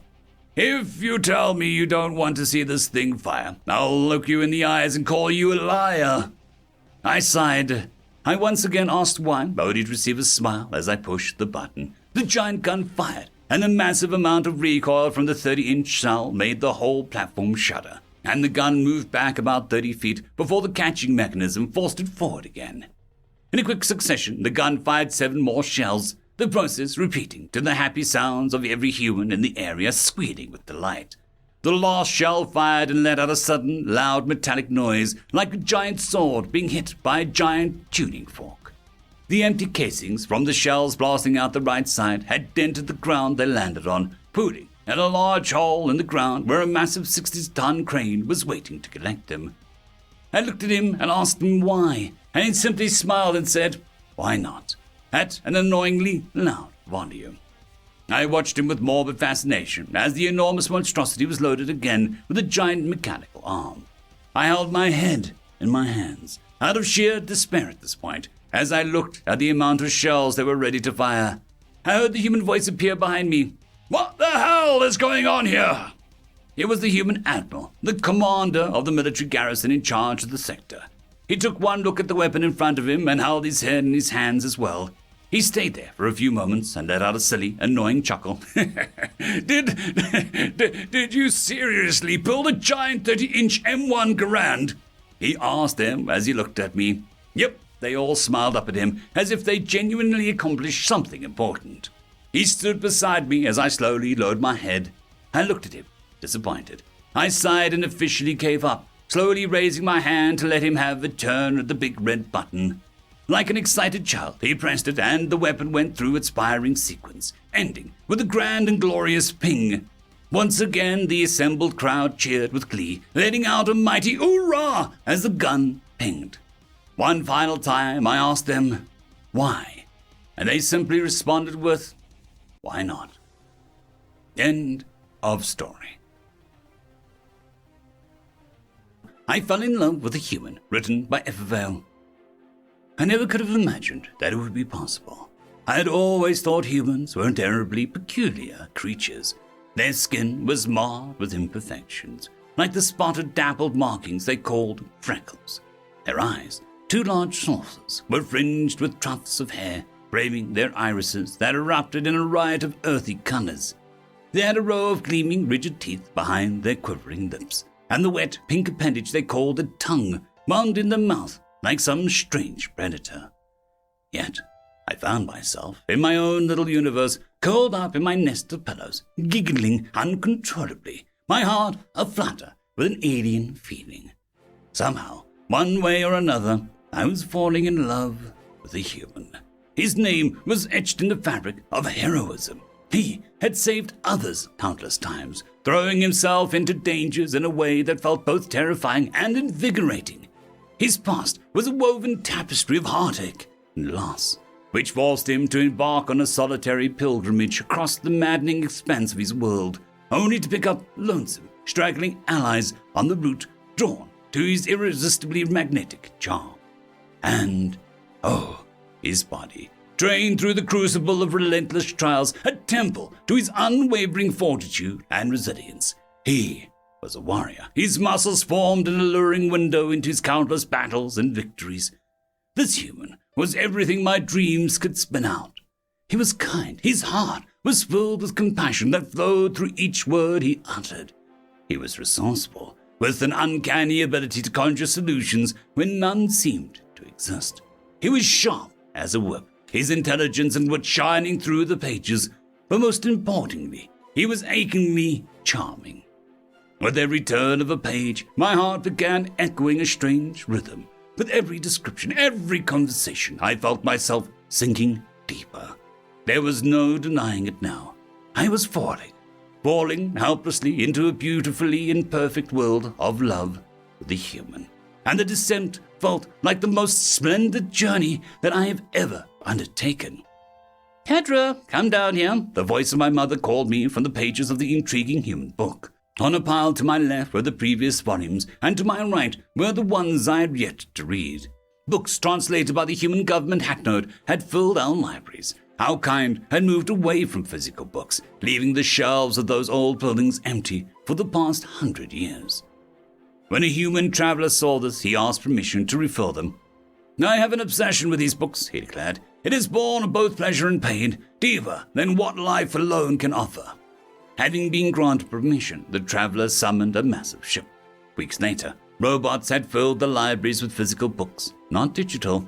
It was a sight that I hadn't seen before, and my curiosity led me to them. "Kadra, the soup is going to get cold," my mother reminded me again, prompting me to descend from my room. Grasping the metal stairs, I lowered myself through the round hole in the floor into the family room, a massive circular area situated under everyone's private chambers. Throughout dinner, my mind was consumed by the vivid imagery of the book. Wizards, elves, dragons, and magic shaped the world beyond anything I could ever conjure. The narratives of my world seemed dull in comparison. In my world, stories served merely as an educational tool for teaching people how to read and write. They were never used for entertainment or to incite emotions. I realized I might be becoming too engrossed in the story, which could be due to the lack of mental defenses against these captivating writings, something that humans would have developed over time. This was a novel feeling. "Kadra, you've been staring at that wall for ages. Everything okay? Oh, and mind passing the salt? Rimkin, one of my brothers, broke the spell I was under." The room was filled with the undercurrent of numerous conversations. I found the constant buzz overwhelming and longed for a remote and peaceful corner to continue my reading. "You what now? I've been thinking about going to space, exploring new galaxies, getting actually to meet humans," I chimed in, drawing the attention of the room. "Wait, you trained as an engineer, not as some astronaut. You can't do a U-turn on your career path," my older brother Pellis objected. "But what if I study and learn everything I need to qualify as an astronaut? Surely my engineering background gives me an advantage," I reasoned. "You've already gone through your graduating process. You can't change the permanent assignment after that. Your only other option is giving up and ending up working in a factory." My mother's voice rang out. "You're not qualified for it. That dream has to end." "But that's exactly what they told Alexander. Despite that, he went on to save the world multiple times through his bravery and persistence," I countered, hoping to silence the room. This Alexander, he's from one of these Earth fantasy books you've been glued to, right? Did you ever consider that they spin these fantasies to cloud our judgment and manipulate us? They still have beliefs in magic and deities, you know," she revealed, wearing a smug expression as if she'd unveiled a great conspiracy. I was too annoyed to reply to that. It was a common talking point amongst the conservatives of this world that often viewed humans as sneaky and unintelligent. I retreated into my room, laying on my bed, my mood souring. Our world was highly specialized, so only a select group of individuals like myself had enough education to understand humanity. This advanced race didn't boast about their achievements, leaving most blissfully unaware of their true capabilities. Despite their presence in transmission and the occasional sightings of their colossal ships loading and unloading cargo, many remained in denial. They doubted humanity's authority, some questioning their very existence. To some extent, I couldn't blame them. Human influence was subtle. Apart from their literature that filled our libraries, or their cuisine served in our eateries, not much had altered. I'd personally never seen a human. If the tales of Alexander were any indication of reality, humans were culturally rich, formidable, artistic, and profoundly knowledgeable. The thought of meeting a human, let alone befriending one, sent shivers down my spine. Motivated by my curiosity, I gathered my essentials. There was a human ship docked a few miles out. If I reached it in and managed to quietly sneak on board, I could learn their secrets firsthand. Fear washed over me, though. Until a few years ago, breaking the law in my society was punishable by death. That changed with the arrival of humanity and the concept of rehabilitation. Crime rates had since risen, and I was about to contribute to the rising numbers. Later that night, as I quietly approached the ship, clutching my backpack filled with human literature and snacks like wrapped burgers and steamed buns, I heard a metallic click behind me. A humanoid figure sporting an electric face mask and black skin held a legitimate human gun against my temple. "Don't move. State your reason for intruding on human territory." His voice was resonant in my native language, yet it sounded oddly robotic. "I want to travel to the stars. I want to meet humans and learn more about their world." The humanoid hesitated. "Interesting answer. Didn't expect that. What's in your bag?" Slowly, I opened my bag, revealing the contents. He inspected it. "Damn! You're actually a human enthusiast. These are just books and snacks. Reminds me of my younger self and my obsession with Japan. Did you genuinely believe that you could infiltrate the most technologically advanced ship on the planet with this?" "I was hoping to talk my way through it," I replied. Then I noticed white fangs peeking from beneath the figure's electronic mask, jutting through the black facade. You were banking on your only hope to get on board, weren't you? Well, welcome then. Welcome to my ship, the Abyss, the figure said. I hope I won't regret this. Suddenly, I was standing within a vast control room, a seamless teleportation initiated by the ship. Then I found myself dropping my bag to the floor while clumsily scrambling to collect the scattered books and snacks. Only a few days later, I found myself once again nestled in a pile of pillows, but this time aboard a human ship. We were to embark in 2 days, leaving me with ample time to read while my humanoid companion concluded the preparations. Clutching the most recent volume of my beloved series, I sported an enormous grin. Excitement fluttered in my chest as I learned from the ship's database that only 2 more installments remained. My thoughts were consumed by Alexander, the protagonist of the series. The human stories expanded my understanding, propelling me into realms beyond imagination. My excitement about the future and the prospect of reading more tales of Alexander fueled me. I looked around and realized that I found myself engaged in a story of my own, as if I had stepped right into the realm of one of my most treasured books. End of story. It's a pleasure doing business with humans, written by Going Over That Cliff. The Zarian princess silently watches outside the small window as the ship slowly descends towards the dark half of the barren and hostile planet. Despite her entourage's best efforts, she can't even force a smile on her face as the constant reminder of her mission keeps disrupting all of her thoughts. Your Highness, we are about to land, but be at ease. I'm sure everything will go smoothly. The young heir remains in total silence during the landing and does not speak a word as they disembark. Once off the ship, to greet them is a cold and loud wind that howls and screams as it runs through the rocky canyons and dry rivers. All of the inhabitants of Zaro are deeply bound to nature. The princess tries to find comfort in the primitive wilderness that seemingly permeates this planet.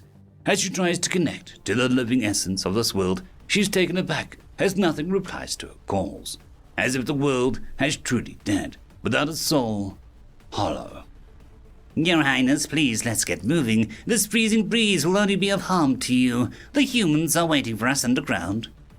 Before going through the blast doors that lead inside, the princess looks back one more time at the towering and enigmatic formations that adorn the planet's surface. As darkness and an eerie fog surrounds them, these distant shapes are somewhat obscured and hidden under a veil of uncertainty that morphs and distorts their very appearance. Walking down the corridors, the Zarian delegation feels an undefinable sense of unexpected unease. Usually, the closer they get to the planet's core, the more they resonate with the wavelengths, but not this time. This time, they only feel something akin to a constant heartbeat, a very regular beat. Too regular, perhaps, almost mechanical in its precision. Lost in her thoughts, she does not even realize that they are now standing before the governor's office. Recollecting herself, she pushes open the door and makes a grand entrance, so to speak. Ah, the Zarian envoy. What a pleasure to meet you. Welcome to Bow. Loudly exclaims the short and fat man as he inelegantly hops off his chair and comes forward with spread arms. Vigorously shaking the princess's hand, he leans forward to kiss her graceful alien once on each cheek. My goodness, you are even more beautiful in person. Please take a seat. Do you fancy something? I made sure to produce some treats from your world to make you feel more at ease, he says as he gives a quick gesture to his assistant. I'm sorry if the quality may be subpar to what you are used to, but as you will certainly understand, it is not easy to get a hold of some of these luxuries, especially in these difficult times. As he finishes talking, numerous waiters dressed in adapted traditional Zarian clothes gracefully make their way in the office, serving the guests with numerous expensive and elaborate servings and drinks distinctive of their culture. If this was not enough to impress the foreign delegation, they are extremely delighted to see that the whole room has been redecorated with painstaking accuracy to the same style that characterizes the royal palace. After some proper presentation and courtesy small talk, the mood changes as everyone shifts to business mode.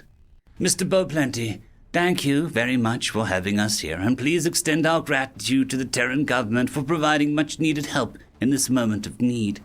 Oh my, please your highness, there is no need for you to bow down like that. We are here to talk about business, aren't we? Businessmen don't lower their heads to one another, said the witty human with a bright smile on his face. Thank you again. Since time is not on our side, we would like to immediately start production. Sure, but before we turn on the conveyor belts, we need to verify the order. Sounds good? Yes, sir. I understand, says the princess, a bit hesitant. The war against the Scythians has been a raging fiercer and longer than anyone expected. Because of this, equipment stocks are now running dangerously low, and military experts predict an imminent collapse on the front line if this issue is not addressed. Especially because the Scythians seem to pull out hardware out of thin air and are about to start a massive offense on the whole contact line.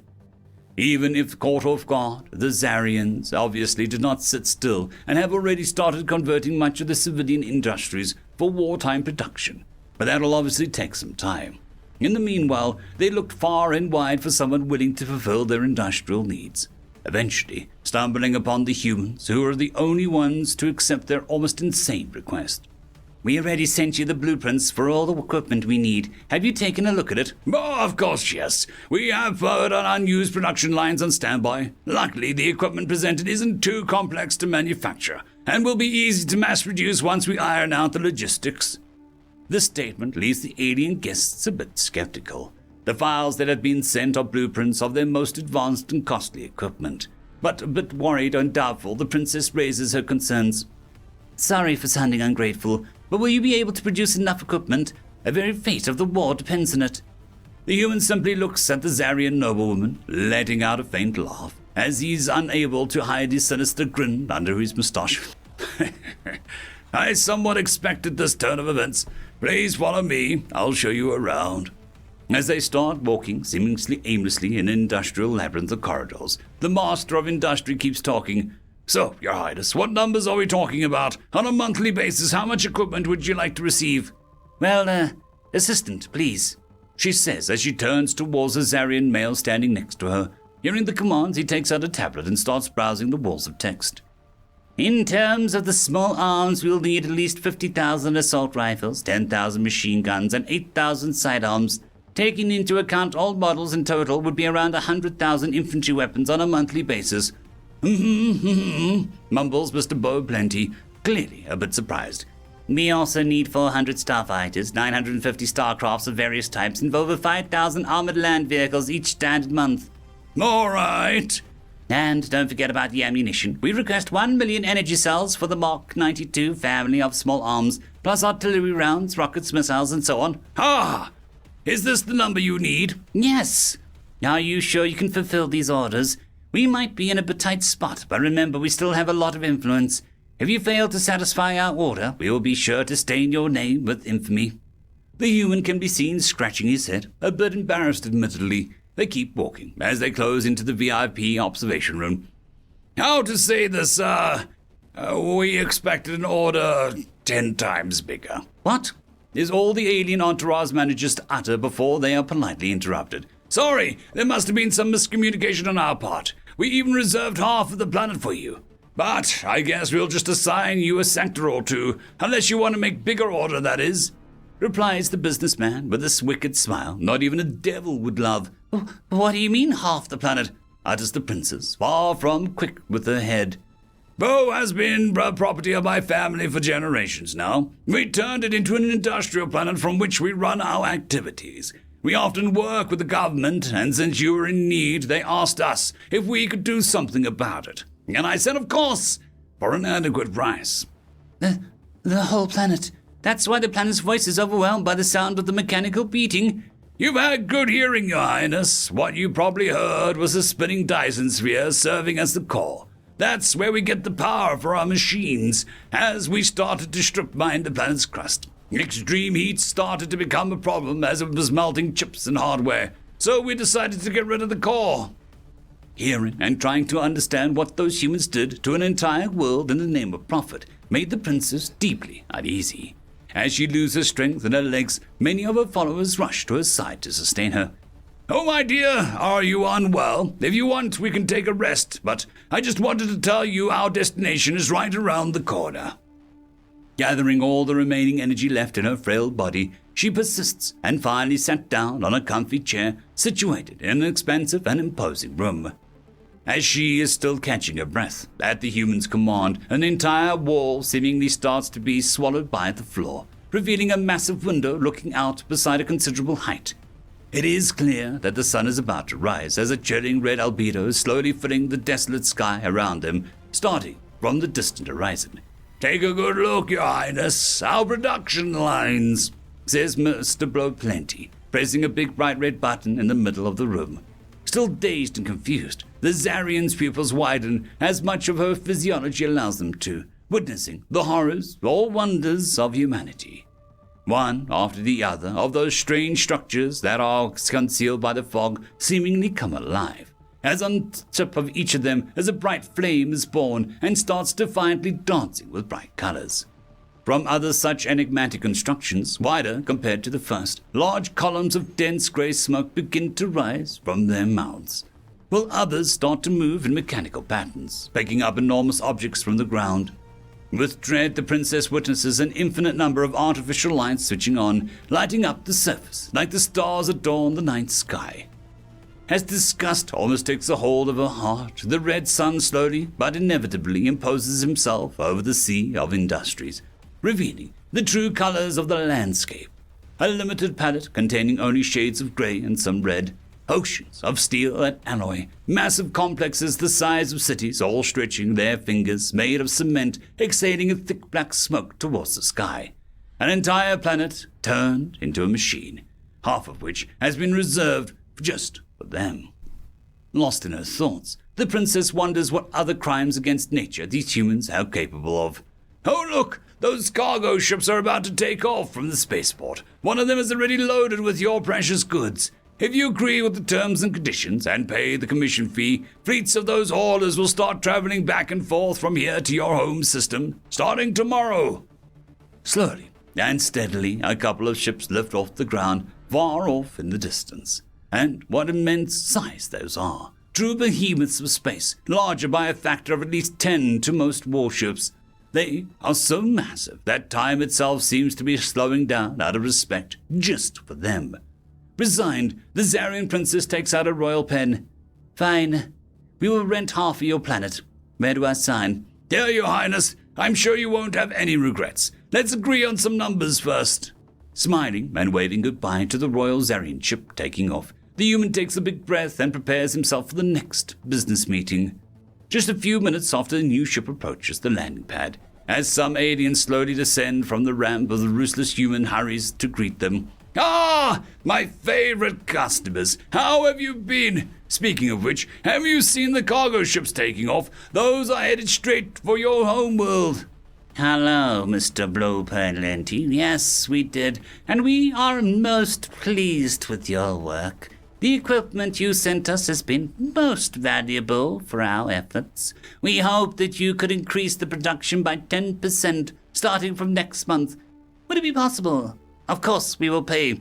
"Certainly, my dear customers. It's always a pleasure to do business with you. Please tell your ambassador that you're amongst our best clients. Yes, tell him that the Scythans are probably our best trade partners." End of story.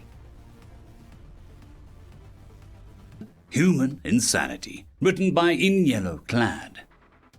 The galaxy is filled with life and resources, the latter far more abundant than any had ever truly realized. While there were many worlds that could be exploited for their resources for cheap costs and without much danger beyond the normal stuff, like cave-ins and industrial accidents, there were some worlds where it was impossible to exploit the resources on them, mainly because of the local wildlife simply wouldn't allow it. And yes, you heard that correctly. The wildlife. Not a sapient industrial species, but the wildlife. The galaxy has a classification system for the different types of worlds out there.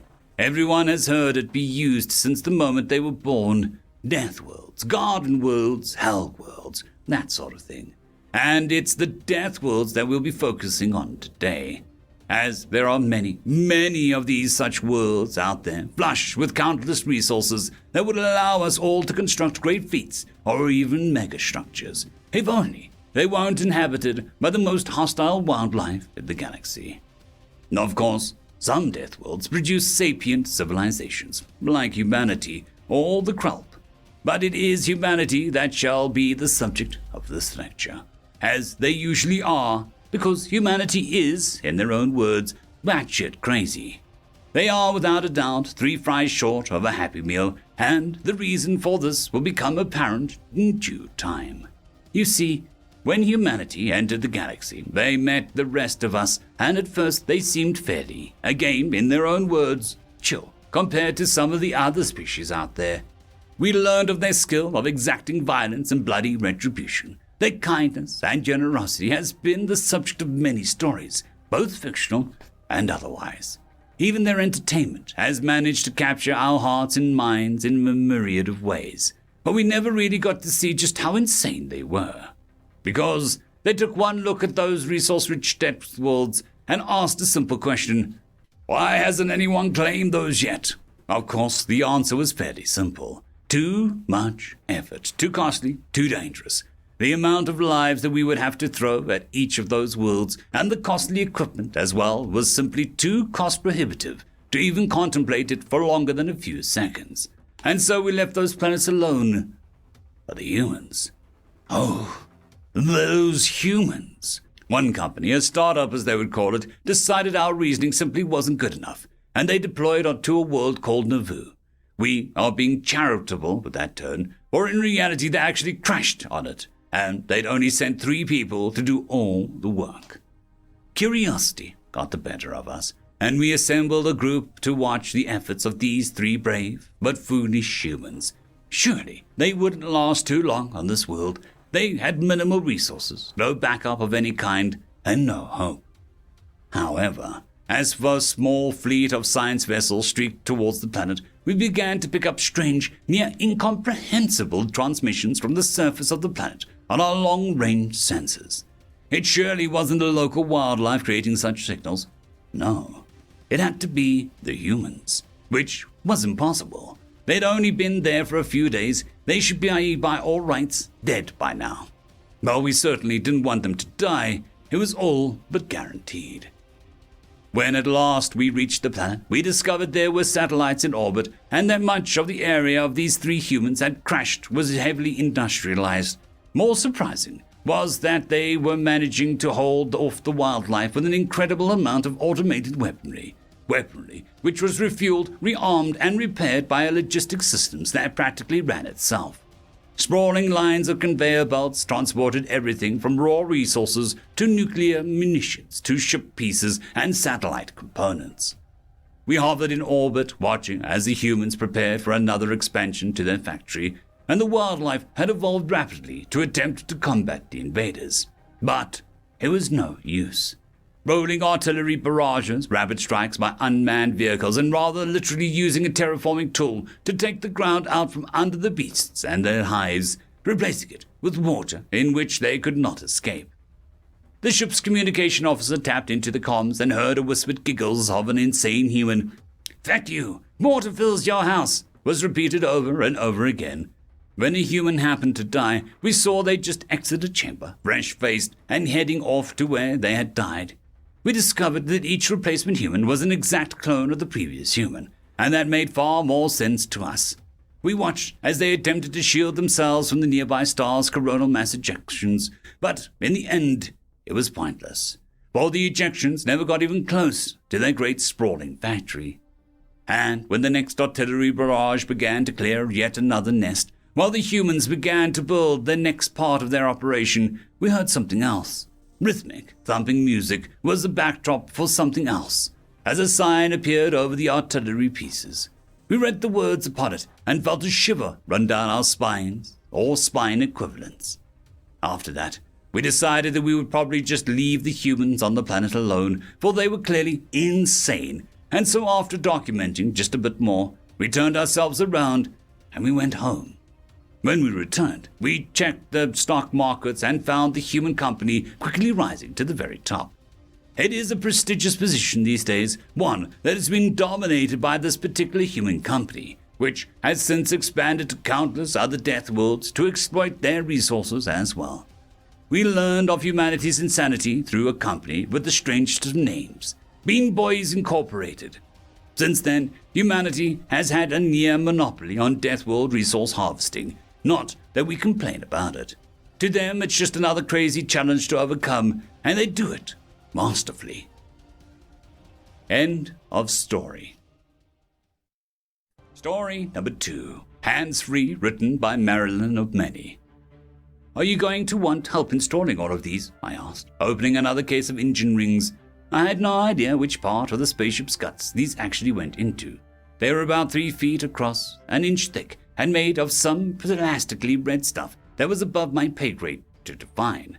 All I knew was there was a lot of them, and we only had one engineer. No thanks, grumbled Mimi, the octopus-looking guy with a voice like gravel road. This is a tentacles-only kind of operation. Really? What's the difference? I was curious now. Do you have to use specific tools or reach into tight crevices? Crevices, he said, checking the label on the box. These have to fit snug, and they go somewhere you people with fingers can never manage to reach. He gave one ring a judicious whack against the floor, then tossed it back into the box. I huffed in mock offense. I'll have you know that I'm very flexible for my species. Sure you are, he chuckled. Not your fault you're held back by those bones. And you only have 2 arms. I don't know how you get by. He started looping tentacles around the rings in a different box, gathering an impressive number of them. Just fine, thank you, I told him. 2 arms are plenty. Yeah? Carrying just a couple of things at once must be a simple life. I took the hint, digging into the box for more rings. Who says I can only carry 2 at once? Look at how many I can fit over my long arms. Yes, good job. Put them over there. And I can hook them over my shoulders, I continued, as I deposited my arm load where Mimi had pointed. Heck, these are big enough that I could just stand inside a stack of them and hold them all up from the bottom and, here, these 2, and, I repeated, I can even carry one without my arms or shoulders. Yes, I know you have tiny fingers on your feet, Mimi said, unimpressed. No, like this. I set down the other stack. I'll pick it up with my hands and then only touch with my torso. Think I can do it?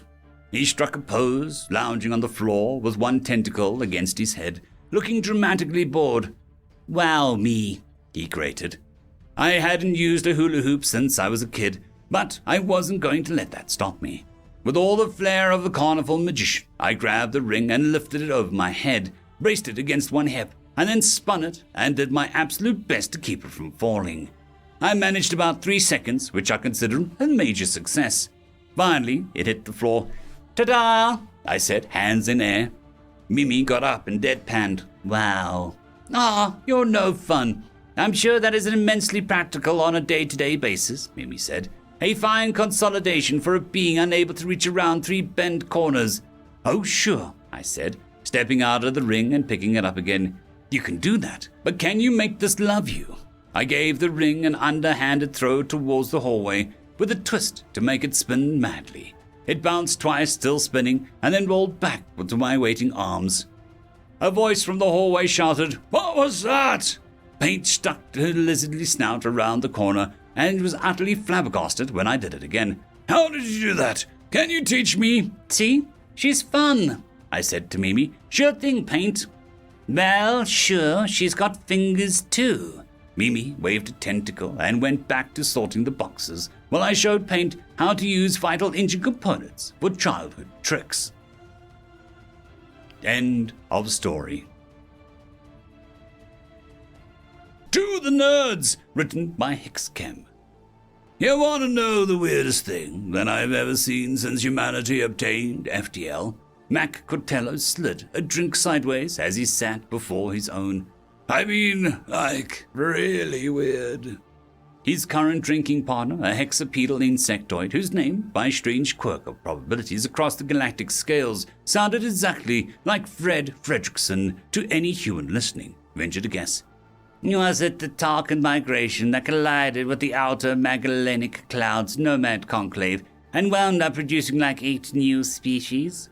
Nah, although that one was hilarious in hindsight. I mean, that migration is like clockwork. The Conclave could have delayed a week and been fine. No, the weirdest thing I've ever saw was the last day on all Earth. The skies were black with cosmic plague ships. You know that's not what they're called. Red clicked and jittered. Hey, we won. We get to call them whatever the hell we want. Anyway, they had us surrounded on all sides, and they were laying down one hell of a bombardment. I mean, they were intent on glassing the planet. In the first hour alone, nearly 20% of the species on Earth were made extinct. This isn't really sounding weird, Mac. This just is sounding really depressing, and we're going to need stuff and drinks if it's going to be that kind of night. Keep your carapace on and let me finish, Fred. Anyway, EDCOMs was sending out distress calls on all bands, but they were warning all other ships to stay away. Even the last moments of our homeworld, we humans didn't want anyone else dying to those slithering fecks. Mac downed his drink in one gulp and gestured to the barkeep for another. Anyway, I was up in the orbital defense station that hadn't been blown out of the sky yet, and I'm looking down at this black mass that's just surrounding the planet and wondering how we managed to piss off the single biggest threat in the galaxy and convince them to converge in their entirety on our planet to annihilate us. One of their larger ships finally noticed our little station and turned to take us out. I was looking out the observation window at their main weapon charging up, and all I can even think to do is throw up a middle finger and wait for the instantaneous death they were promising. So I did, and right then the ship just vaporized into a cloud of white-hot metal droplets scattered with whatever the hell the tentacle monsters are made of. I mean, it was a beautiful sight. Just me at the window, middle finger up, and the open defiance of death, and an expanding cloud of destruction. Then the radio crackles to life, and I hear the most insane thing ever. This gravelly voice comes over the comms and shouts, "Quapla!" I look to the right, and there's a whole ass Klingon bird of prey off the starboard. Wait, Fred interrupted. Aren't those from the dumbass show that you used to watch, Star Walk or something? Okay, Fred, first of all, it is Star Trek, and I'm going to pretend it is a translated glitch that fucked you up with that one. Second, yes, Klingons are entirely a work of fiction from one of our old TV shows. But that's not the craziest. I look black planetside and I see all those contacts breaking warp and appearing right over the plague ships. And, wouldn't you know it, the Klingons weren't the only ones I recognized. There were X-Wings and fecking TIE fighters. Star Wars? Matt nodded. There was a legit classic flying saucer from Mars Attacks. Those guys were on the comms just acting like mad. They were so committed to the bit. There was even a slightly small version of the Pillar of Autumn from Halo, with dozens of guys wearing full Spartan gear, hurling themselves out of airlocks and ramming themselves into plague ships.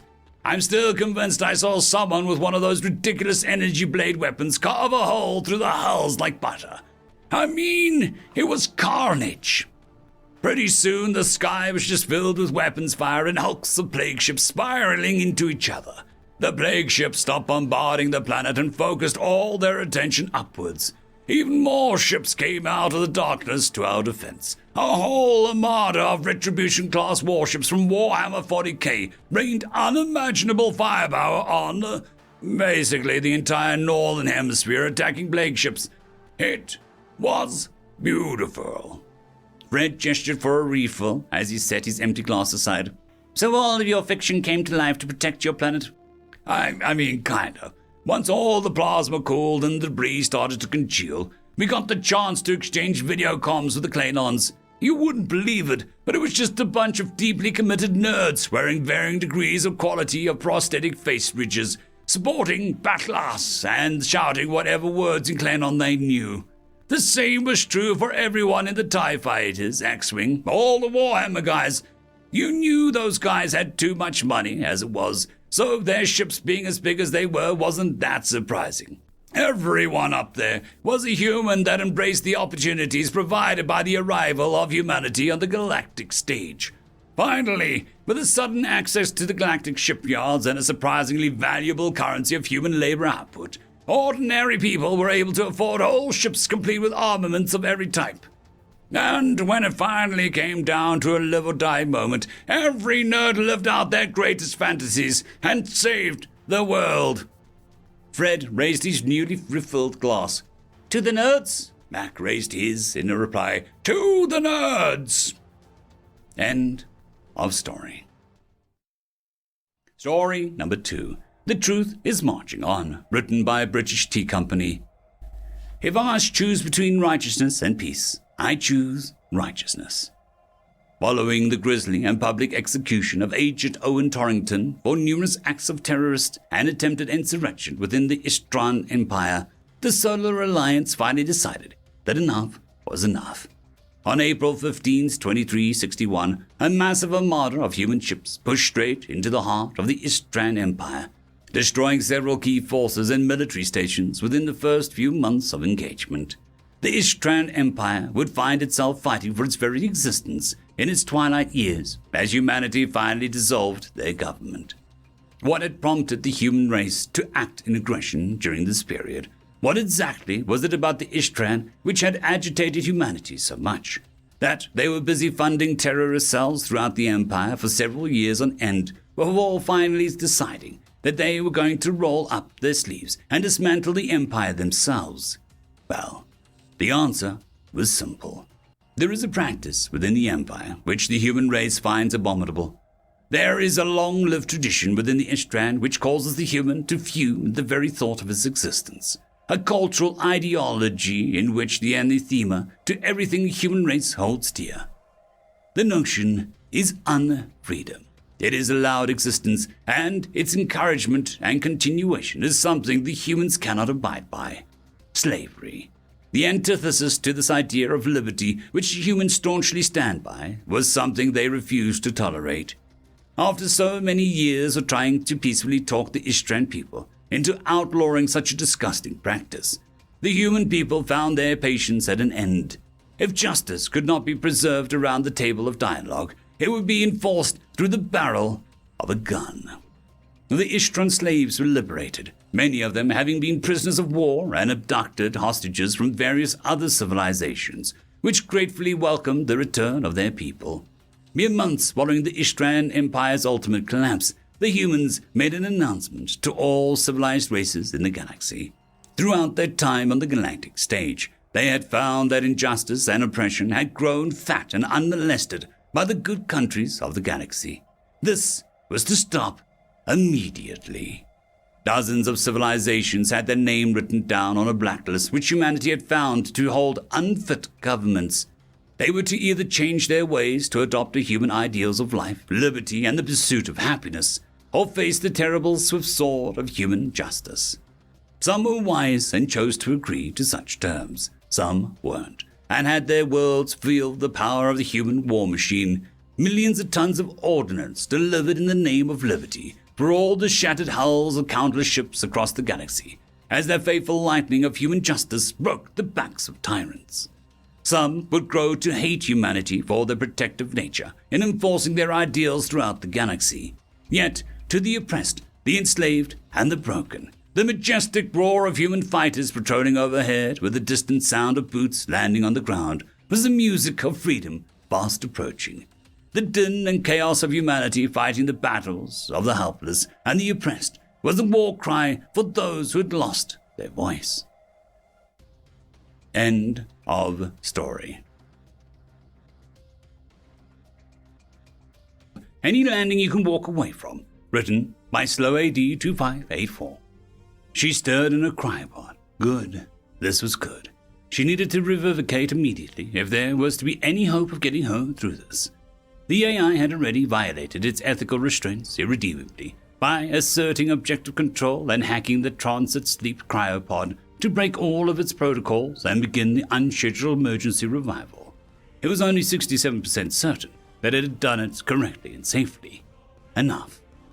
The ship was tumbling, gyrating wildly about.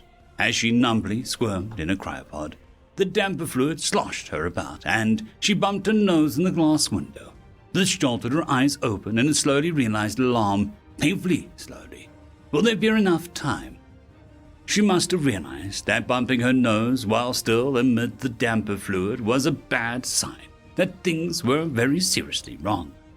They were. She woodenly fumbled about to grab then pull the let-me-out bar TM and collapsed onto the grated deck amid the strange splash and spill of the non-Newtonian damper fluid. Her hands and knees were scratched by the raw debris strewn all across the deck. Her nose crinkled, and the acrid smoke filling the living space. The alarms and sirens filled the room in surges of volume as the environmental system surged to provide livable atmospheric pressure and failed again and again. The sounds muffling out with a moment of ensuring vacuum in between cycles. She knew this was the sound of a ship in the middle of its death rattle. The spaceport bar horror stories inevitably told by old, crusty, and often intriguingly scarred spacer. She stumbled for an emergency breather mask, broken. Another one, smashed. Another one, burnt. Another one, finally, the good one. She was again thankfully that she took note of the horror stories and had near OCD levels of backup replacements of those. As she wheezed in a ragged breath, she took a moment to look around. The ship was in ruins, no power, no flight controls, no lights, well, some lights. There was a flickering in waves around the bridge console as a whole. The AI. She never really trusted those mindless intelligences. Also, ice swarming around the many whistling holes in the hull to raw outer space. Hull breach. She started to look around more and more frantically, and the first words came to her lips. Oh my God, oh my God. Oh my God, oh my God, oh my God, I don't want to die. In her panic, she checked herself for injuries. The damage looked like a micrometeorite swarm strike. She was very lucky that she wasn't riddled full of holes herself. But if the ship had no control or consistent power, then how did she wake up? The thought was interrupted by a NavCom proximity alarm blaring urgently. As she stumbled and tripped amongst the spinning and rolling wreckage, she made her way urgently to the bridge console. It was smashed. She braced herself on some twisted wireways to get a better look at the NavCom alert. Proximity/gravity well. Space was so big and empty. That alert practically never sounded. Unless... oh no. She tried to view the screen and video feeds. She found that it was all dead. Backups. She knew the critical systems had backups. Only where was the one for astrogation? She worked her way to the twisted panel, and after forcing it open, she cranked her face up to the backup system, the good old periscope sextant array. It never needed power. Thank you, Space OSHA.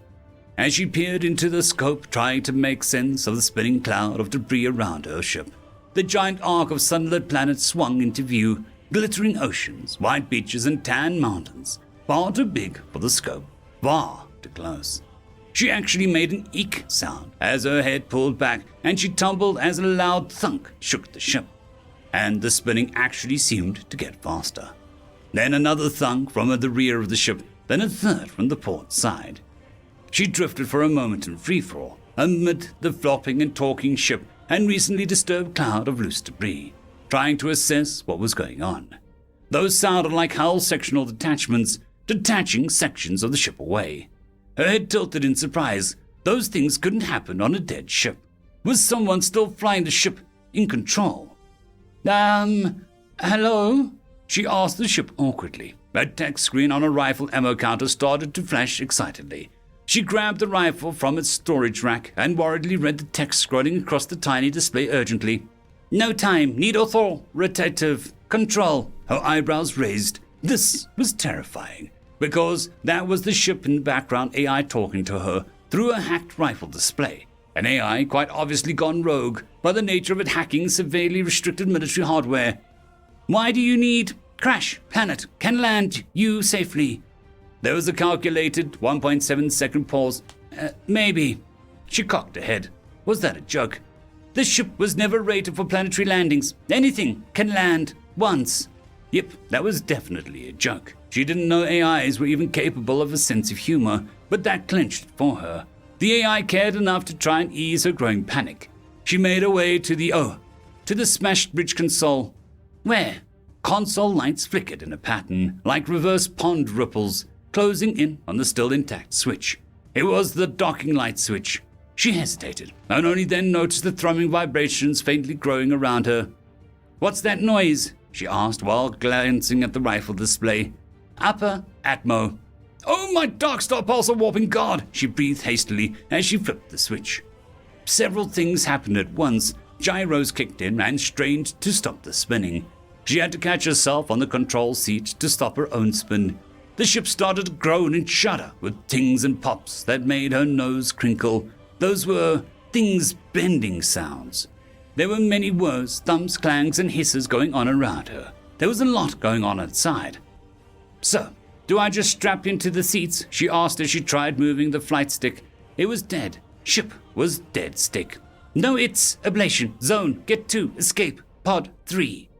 She was scrambled to the distant escape pod. She felt her panic begin to grow. But escape pods are only for space, and they were never meant for trust. The awesome.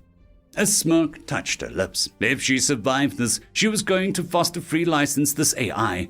She was starting to really like it.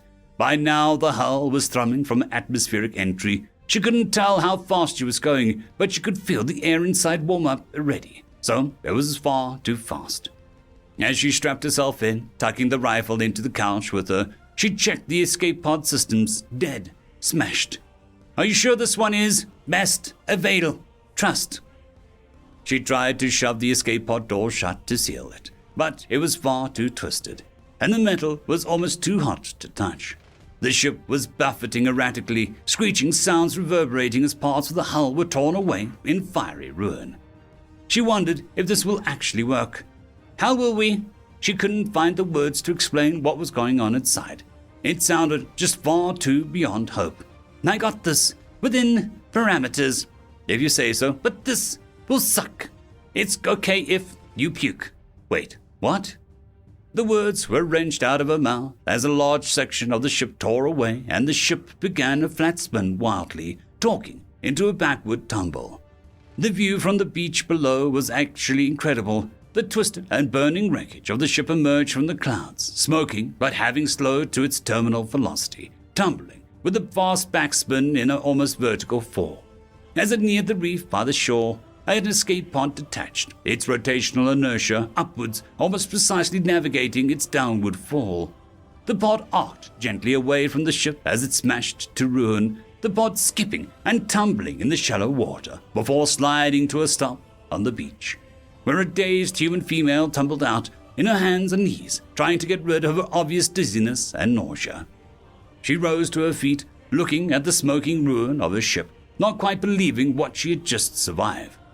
Well, that certainly sucked. She glanced at her rifle, hoping the AI was still alive in there somehow. "You have, it's so bad, but I'm a dumb rifle now."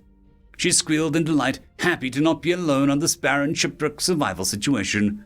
"Well, it's going to be tough to survive here until we get rescued." "Not so tough. Look up." Just then a shadow fell over her, and she looked up to see a cargo shipping container drifting down on its emergency parachutes.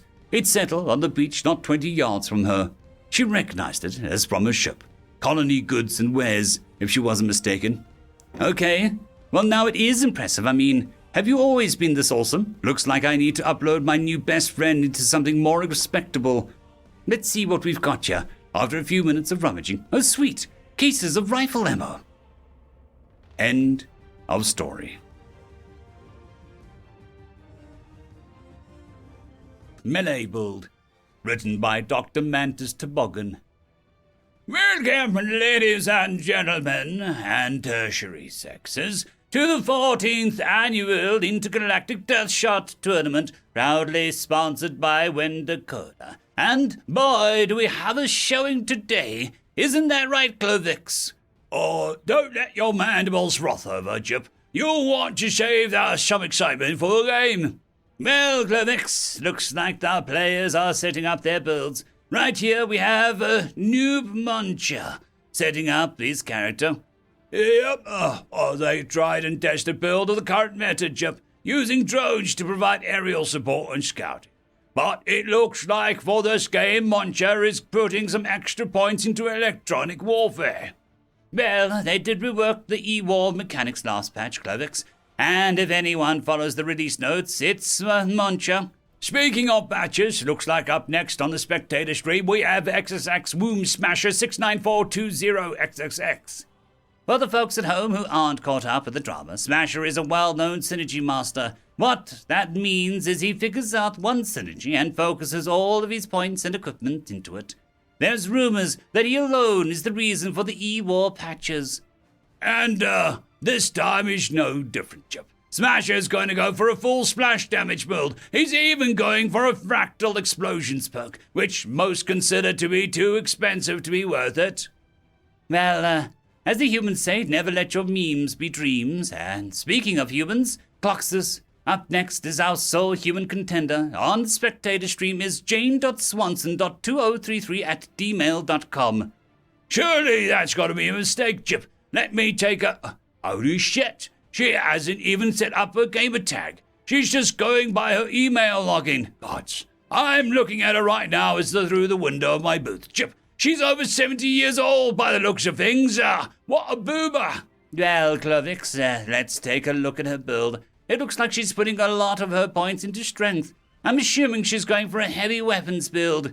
She might surprise us yet, Chip. Most players going for a HW route just get an exoskeleton and get past the stat requirements. The fact that she's saving up her equipment points leads us all sorts of questions as to what else she's spending them on. Questions the bookies are having a field day with. Well, it looks like those questions will have to go unanswered right now, Chip, as Spectator Stream has just switched over to WebMummy 1, and as usual, this 8-limbed insectoid is going full akimbo, changing her game avatar to match her physical appearance by putting equipment points into prosthetic arms.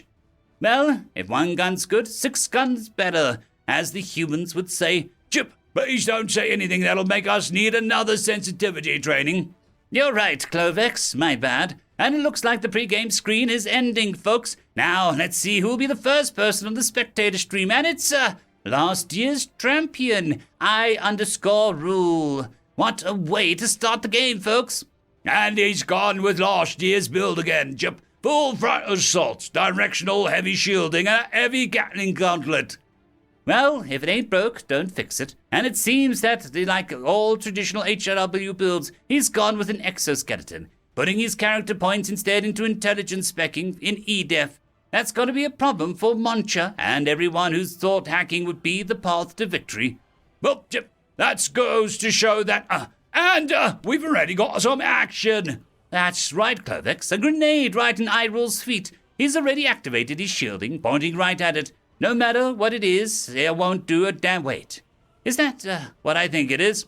If you think it's a smoke grenade, you're damn right. Someone at this level of play using a smoke grenade. Well, looks like we've all got a good chuckle out of that one. For those new to the game, smoke grenades are considered worthless. Every player buys tracker HUD upgrades with their equipment points, so you can always tell which direction they came from, as well as their location if you're within the blast radius.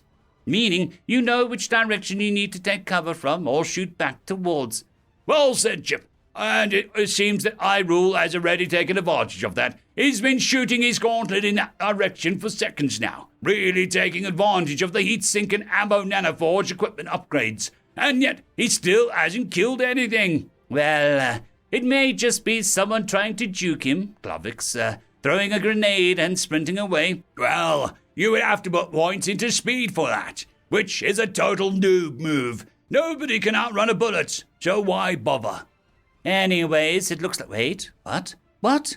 Can we get an IT to confirm this, folks? It looks like we're having technical difficulties. The game says someone just recorded First Blood on Irule with the... What even is that weapon symbol? I haven't seen that before.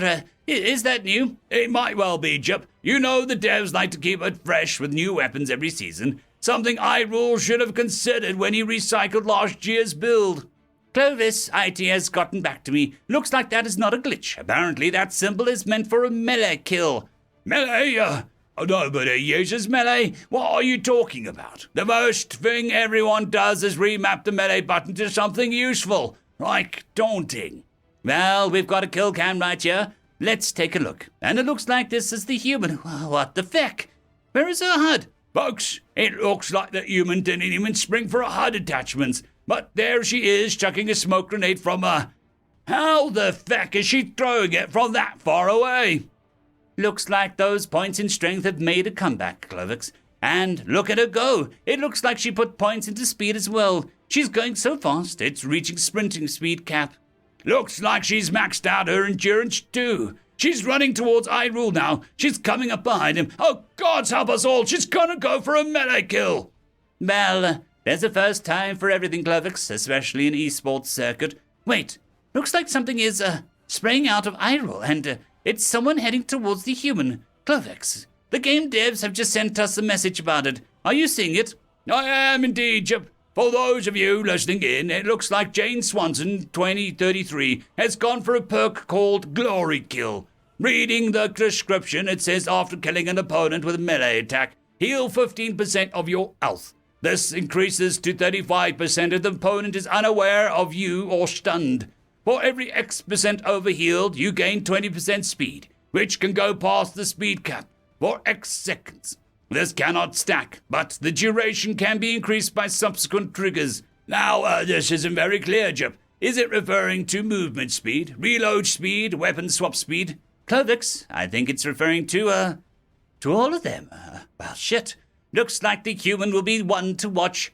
Couldn't have said it better myself, Jip. I only hope she will make a good use of her, 10 seconds of movement speed? Anyways, back to the spectator stream. Looks like we're viewing Skullboy, a newcomer to the competitive death shot scene, and it seems he's gone for a pack hunter build, using robots for damage and defense. He's about 3 seasons behind the meta, but could this be a comeback for the build? It looks like one of the robots has detected movement. Yep, Skullboy has already triggered his actives. Let's hope he's not wasting his energy for never mind. One robot down.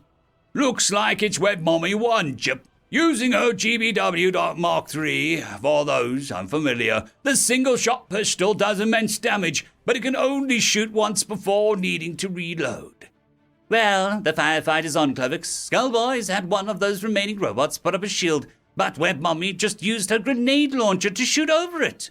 What else can we expect from her? She's a fantastic player with a versatile build, each gun for a different situation. Speaking of different situations, here comes Skullboy's last robot, and it looks like it's launched an entire micro-missile salvo. Quite a desperate display, Chip, but that's usually a finisher. Wait, look, Web Mommy 1 just used her PD3 to wipe out all of the micro-missiles. Folks, if you are unfamiliar, the PD3 is a point defense weapon usually found on shoulder turret mounts or drones, but here it's being used as a handheld to wipe out the salvo. Yep, it looks like Skullboy knows the fight is over. He's running off to try and resummon his robots, but I think we all know what time it is. I think the chat agrees with us, Chip. They're all typing LG5, and I can't disagree. Looks like Web Mommy 1 has decided to grace us with it. For those of you just on audio, Web Mommy 1 has just shot her LG5 pistol-fired missile into the air and is now pointing the guidance laser at Skullboy. The missile is firing towards him, and boom! He's a goner. Well, there goes the hope of the Pack Hunter building coming back. Looks like if anyone's got a chance of succeeding in this companion build, it's those drone controllers. Seems that way, Clovix. You know, I used to run Pack Hunter build back when I was a competitor. Hang on! I see it, Chip. Looks like someone's making a run for Web Mommy 1. And by the gods, is she going fast! Chat's calling that player a cheater. Says they're breaking the speed cap. Wait, no. You don't think? I think it's the human. Jane Swanson 2033. But how is she still that fast? Her speed buff should have only lasted 15 seconds. I don't know how. We'll have to get in touch with the devs on that one. But she's running straight for Web Mommy 1. And all those guns are useless if they haven't been reloaded yet. That's right. She used the GL, the LG5, and the PD3. And the GBW. That only leaves 2 guns. Her semi-automatic Colossus revolver and, the shotgun. The shotgun never gets played. Web Mommy herself confirmed last week that it's only there because she doesn't want to have an empty hand. But that Colossus sure packs a punch. She's aiming it and fires. But the human isn't down yet, people. Holy shit! I recognize that armor. That's the ABL-1. What's that do, Clovix? Instead of a flat HP pool or a flat or percentage damage reduction, it only has an HP of 10. But each hit on it does an actual damage of 1, regardless of its strength. That makes her crap against auto weapons or explosives, as splash counts as a bunch of different hits due to the game's hitbox collision system. But against strong semi-auto damage, it works well. Not only that, but it really is expensive. Explains why the human used actual character points for strength instead of accuracy. Speaking of accuracy, what gun does she have? Because I don't see any. Me neither, Jip. It looks like she's running straight for web mommy. You don't think? What? Full melee? No way. Nobody's that stupid. And even if she is, she's got that shotgun to contend with. You're right. Shotguns will absolutely shred the ABL-1. Looks like Jane Swanson 2033 is just in range. Web mommy fires and, what the feck just happened? We're going to need the kill cam replay for that one, Clovix. There we have it. The human is running. We can see the shots hit. No damage. There's a shotgun, and it looks like the human just moved swiftly to the side, just ran behind Web Mommy 1 and punched her in the back of the head. Yep, the Jevs just got back to me. Here's their response. Jane Swanson 2033 is not cheating. She's using the Glory Kill perk as intended, as well as the Dodge perk. Dodge? What's that? They've attached it. It reads, move swiftly to the left or right after you've been running forward for at least 1.5 seconds. Cooldown, 5 seconds. That doesn't make any sense, though. We didn't see a cooldown timer appear on her HUD in the kill cam. Not only that, she was still running faster than the speed cap, even though Glory Kill only lasts for 10 seconds.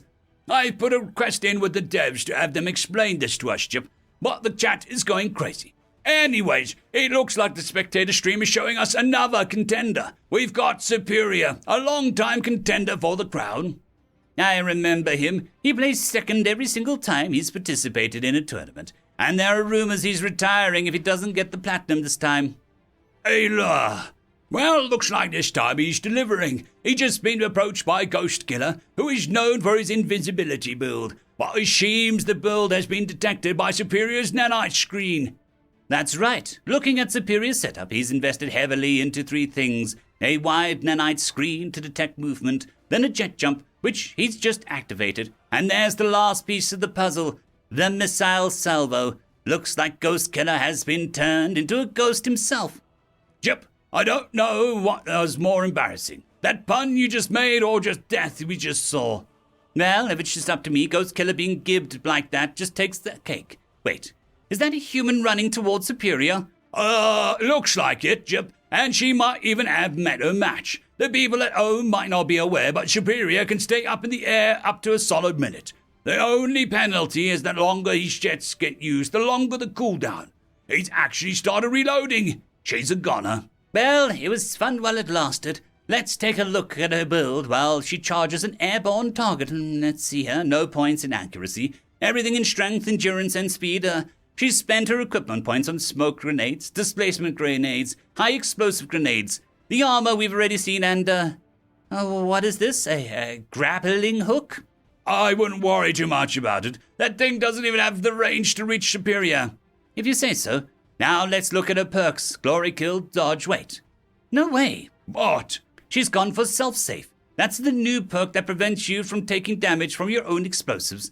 Meant for new players who still haven't figured out the safe minimum distance. Speaking of explosives, it seems like Jane Swanson 2033 is throwing one now. Yikes, that was a bad throw. With her enhanced strength, she might have managed to hit Superior with it, but she instead threw it right on the ground. I don't think she's even realized it yet. She's walking right in front of her. And she stopped and crouched right past it.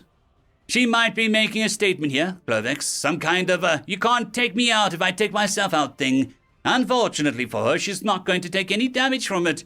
Yep, but I wonder about the crouch, Jip, and why? Wait, look, she's flying. Amazing. It looks like she's taken no damage from the displacement grenade, but the physical force from it still sending her flying right towards Superior. It won't be enough, Jip. Her jump will fall short as she... Gods above! She just double jumped. She's still too far to reach. No, wait. The grappling hook. She shoots. Contact. Folks, an unbelievable showing by the human. She just killed Superior by punching him to death as they both fell. Clovex, as impressive as that was, I still call that cheating. Double jumping isn't a default feature in Deathshot, and none of the gear allows her to do so. Well, Chip, I've been told by the producers that some of the dev team is on the line. Glorial Hermel, welcome to the stream. Chip, Clovix, great to be here. Now, Gloria, tell us, is she cheating? The short answer is no. And the long answer? Well, the extended speed boost you saw is from when she killed Hyrule while he was unaware of her. Unaware? But she's not running any invisibility gear. The game recognizes unawareness as when an opponent isn't in your field of vision or on your senses. Jane Swanson 2033 killed both of her previous opponents from behind. But surely their sensors detected her. Both Hyrule and WebMommy 1 were running a meta standard of shielding, electronics, and gunshot detectors. The human is running neither of these. Doesn't her HUD count as electronics? She's not using any. Wait, really? Folks, you heard it here first. The human Jane Swanson 2033 isn't running any conventional builds. Well, thank you, Gloria, for your time. Wait, what about the double jump? Ah, yes. Well, this is a bit embarrassing, but if you were in air while crouched, you were still pressing jump button, you will actually perform a double jump. We thought we patched it out 2 seasons ago by preventing crouching in midair, but it doesn't prevent the behavior from occurring if you somehow enter the air while already crouching. Then displacement grenades were only added last season. So, if this is a bug, doesn't that qualify as cheating? I can answer that one, Jip. Bugs being exploited to win are fine, as was ruled during the championship for Season 7, when Brass Shells used stack underflow to give himself more ammunition by stack fire rate buffs. That is exactly right, Clovix. Well, good luck with the rest of your stream. One more thing, Loyal. Do you or the dev team ever think melee builds would be used this way? Not at all, Clovix. They were added as part of our unreleased single-player mode, and I don't think they've been used during competitive play, other than by Smurf streamers or punking compilations. Well, there you have it. And just in time for the spectator stream to pick up with something exciting. Yep, it looks like XXX Womb Smasher 69420XXX is back at it again, this time with full explosions. It's a full triple kill, Chip. You don't sound as excited as you should, Clovix, and after the carnage the human's been up to, I can't blame you. Speaking of, there she is, running straight for Womb Smasher 69420. That's right, and Smasher is ready for business. He's running a semi-automatic 8-chambered grenade launcher, and he's set up in some runes. Terrible for anyone who uses direct fire weaponry, but perfect for splash damage. And, as we just saw, he's got a proximity grenade set up, meaning that he only has to fire when he's close by to an enemy. He can bounce those babies against walls and all he likes, and if he misses, he just creates traps instead. Well, it looks like he's spotted the human from his vantage point. He's already launched a grenade right at where she's running to, unfazed by her speed. She's going to get hit right in the face unless she somehow... And she has dodged! Hush! She just used her grapple hook to pull herself to a nearby structure, moving out of the grenade's explosion. She's zipping around without a care in the world, and it looks like she's entered the building. For those of you on audio only, she's using her grappling hook to navigate from wall to wall, avoiding the proximity grenades on the floor, as they can only detect within their blast radius. This is ingenious. Why hasn't this type of play been seen before, Chip? Well, Clovix, not only does the grappling hook take up the same space as a gun, but it's got to be aimed like one too. So you can't use it unless you're going akimbo, which breaks the current meta for long guns, or gauntlet gun and shield. But you've also got to aim at walls during a firefight, which is normally a recipe for a quick death. But, as you've seen today, normally isn't a word that applies to Jane Swanson 2033. It looks like she's just outside the room Smasher is holed up in, and, she's just waiting. That's right, Clovix. She's just holding on to the wall with her grappling hook right above the door to Smasher's hidey hole. Let's switch from the spectator stream to instead follow Smasher's screen. And it looks like he's just moving his field of view around from one door to the next, unaware of her presence. Just like Goyle said, she's not running any equipment that will get her detected. And she's not triggered any grenades yet. I think Smasher is scared. I can't say I believe him, Clovix. It looks like he's decided to go check it out. He's manually set it so these grenades will be diffused while he's in the blast radius. Normally, I'd commend him for his following the advice of Deathshot's first champion. It's always better to be a peeper than a PP. But I think we all know where this is going. Yep, Switching back to Jane Swanson's 2033 screen, and yep, she's looking down at the doorframe. We can see the lights on the grenade below her turn off, and there's Smasher walking through the doorframe. Is she going to go for another melee kill? Doesn't look like it. She's still attached to the wall. She's pulling a grenade out, and she's thrown a grenade at the ground and run. And Smasher isn't even in the blast radius. And she's already running out of the building. Wait, what? The game is reporting Smasher killed himself. Ow! Let's go back to the free camera replay. There she is. She threw the grenade and then ran off. Smasher is at the blast radius and, oh shit. What? Why did you pause? Smasher's not in the blast radius, but his grenade is. But it's not primed while he's in its blast radius. No. Its proximity detector isn't primed while he's in the blast radius, but it still explode if shot or caught in another explosion. But why not just melee him? Or throw the grenade directly at him? If he dies, the grenade sensors reactivate, and if she was in melee range, she'd be within proximity detection range. If she throws the grenade close enough for him to be in the blast radius, he gets an alert on his HUD and runs away or turns around and explodes her. Heck me! That's brilliant! Well, shit. Looks like it's just 2 contestants left. All this focusing on the human has kept us from the rest of the match. Who's up against next? My personal favourite is Noob Muncher. Although that was before we saw the human's performance. Looking through the logs, it seems he has taken out his opponents through various drones, each with a different speciality. And he's taken advantage of the new E-War system, hacking his opponents in place while his drones deliver death by 1,000 shots. Well, here she comes, Clovex. Yep. And this time her primitive build won't protect her. Muncher's drones have already seen her, and she's taking hits. She's trying to dodge like she did with Web Mummy, but there's too many drones. And look, she's popping smoke right at her feet. That's silly. Smoke isn't bulletproof. Wait, look, the drones, they're not shooting. They're moving in. Why? Hang on. Looking at Muncher's screen, he's got drones set to hunter mode, meaning they will do their best to increase accuracy. And the game's AI is trying to get a visual on her before firing, hence why they're entering the smoke. But I'll just get them punched to death, and she'll heal from it, and get the speed boost. Muncher doesn't know that. I'm looking at his screen. He's just getting reports that more and more drones are getting destroyed. He's trying to order his nanoforge to print more, but he got the less capable one to afford his E-War suite.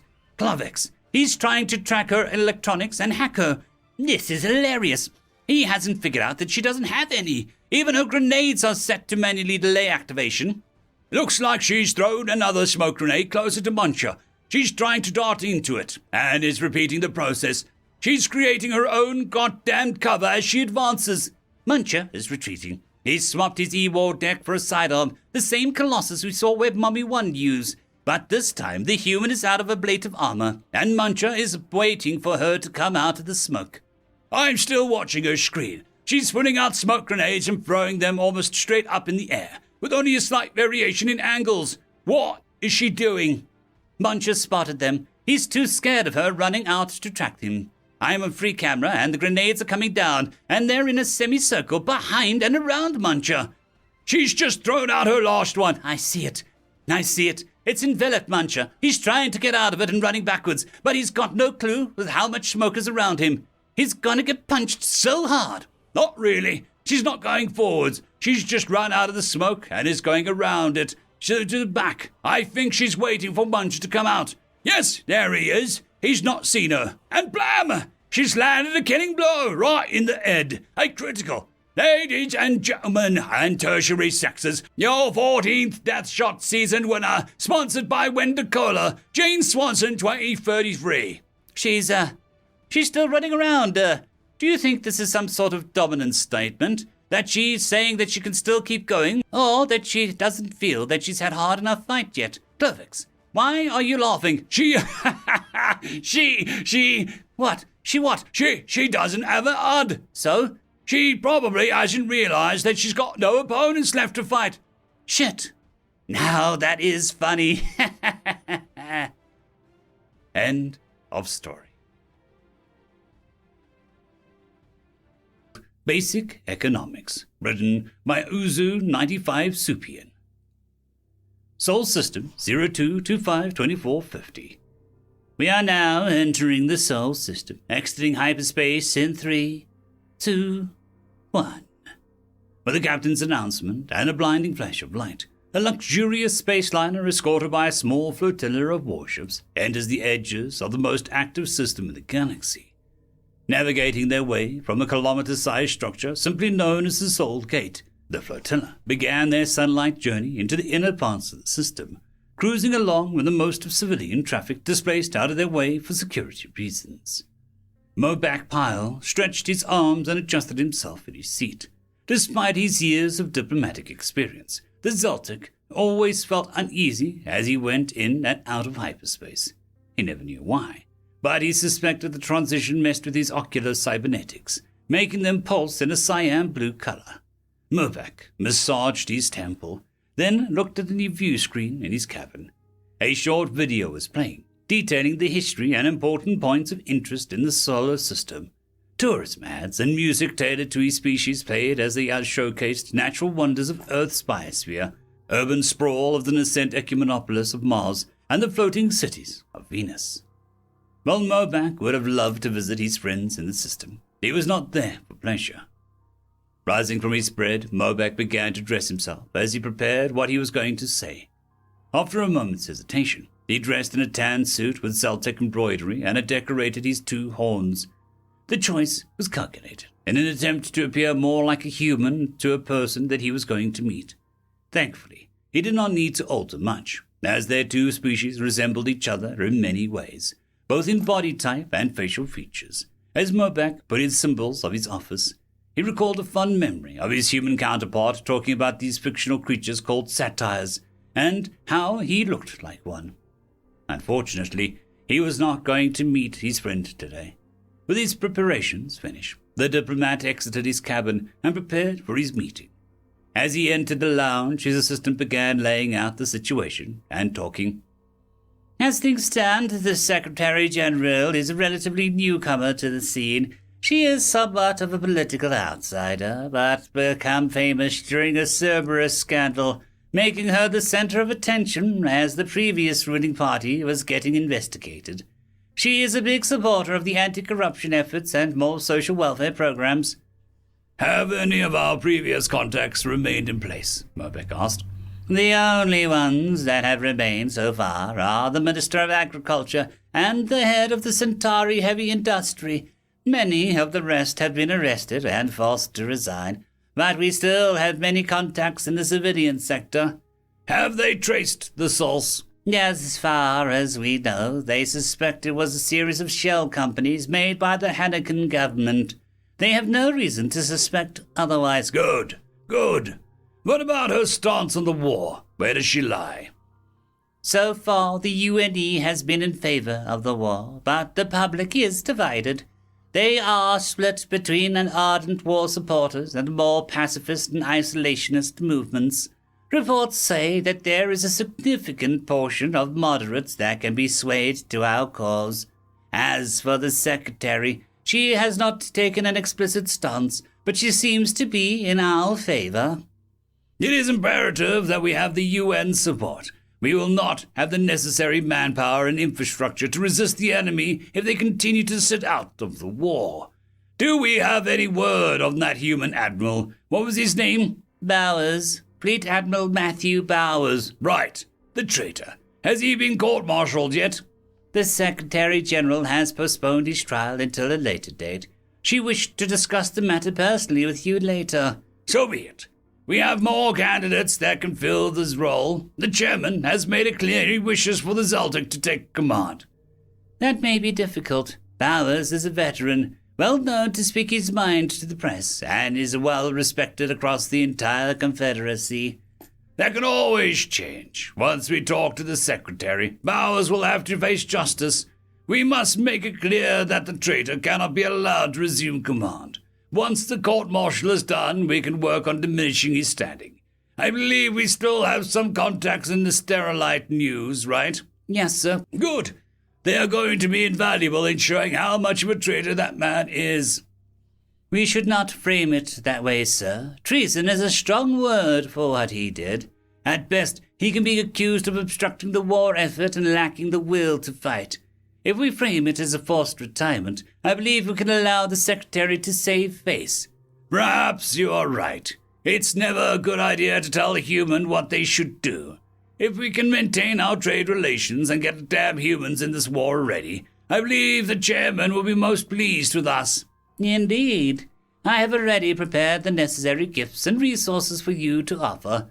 Don't get too hasty. Presidents come and go all the time, but reformers like her are very dangerous. We should abstain from approaching directly. During these next couple of days, we should try and branch out. We need to feel the waters and find allies who are more approachable. Understood, sir. We'll see who we can snag. As Mobeck listened to the rest of his assistant's report, he mentally prepares himself for what would come next. He was nervous, but he was confident that his years of experience would carry him through. After all, if there is one thing the Zaltec can count upon, was that every being in the galaxy, no matter how moral or altruistic, wanted things. Everyone had a price, and in the mind of this career diplomat, the humans were no different. After a couple hours, the Zaltec cruiser docked at a giant space station orbiting Neptune, built upon old refinery loops orbiting the planet. The old station had been expanded 100-fold, turning it from a distant extraction outpost to a bustling city in the sky that it was today. The Universal Neptune Economic Center was a hub of economic and diplomatic meetings for all sapient species in the galaxy, with a vast array of amenities and creature comforts for, well, any type of creature. The station was the go-to place for business transactions and diplomatic meetings, while also housing a significant population of civilian inhabitants. Mobeck exited the ship as camera drones hovered around him, giving a live feed to news agencies all across the galaxy. He walked with determined purpose, trying his best to walk a fine line between confident and aggressive, while praying to whatever god might exist that his eyes would not malfunction. He extended his arm and shook hands with the Secretary-General of the United Nations of Earth, Lucia Madrigal. After a round of pleasantries and posing for the camera shots, the two of them left the dock and headed to a private transport shuttle, letting their entourage and bodyguards deal with the media and the civilians witnessing the event. As the shuttle effortlessly traveled through the skyscrapers and buildings, Mobeck could only marvel at the sights. He saw species from all across the galaxy, mingling, commuting, and trading alongside the humans. The neon lights of the various ads for Zaltec products and companies illuminated the shuttle interior as Mobeck gazed out. After their shuttle ride ended, both the diplomat and secretary entered the main forum center, where they could have some privacy, speak candidly, and finally get down to business. They arrived at a pristine room adorned by a flag of the United Nations of Earth and the Zaltec Commonwealth.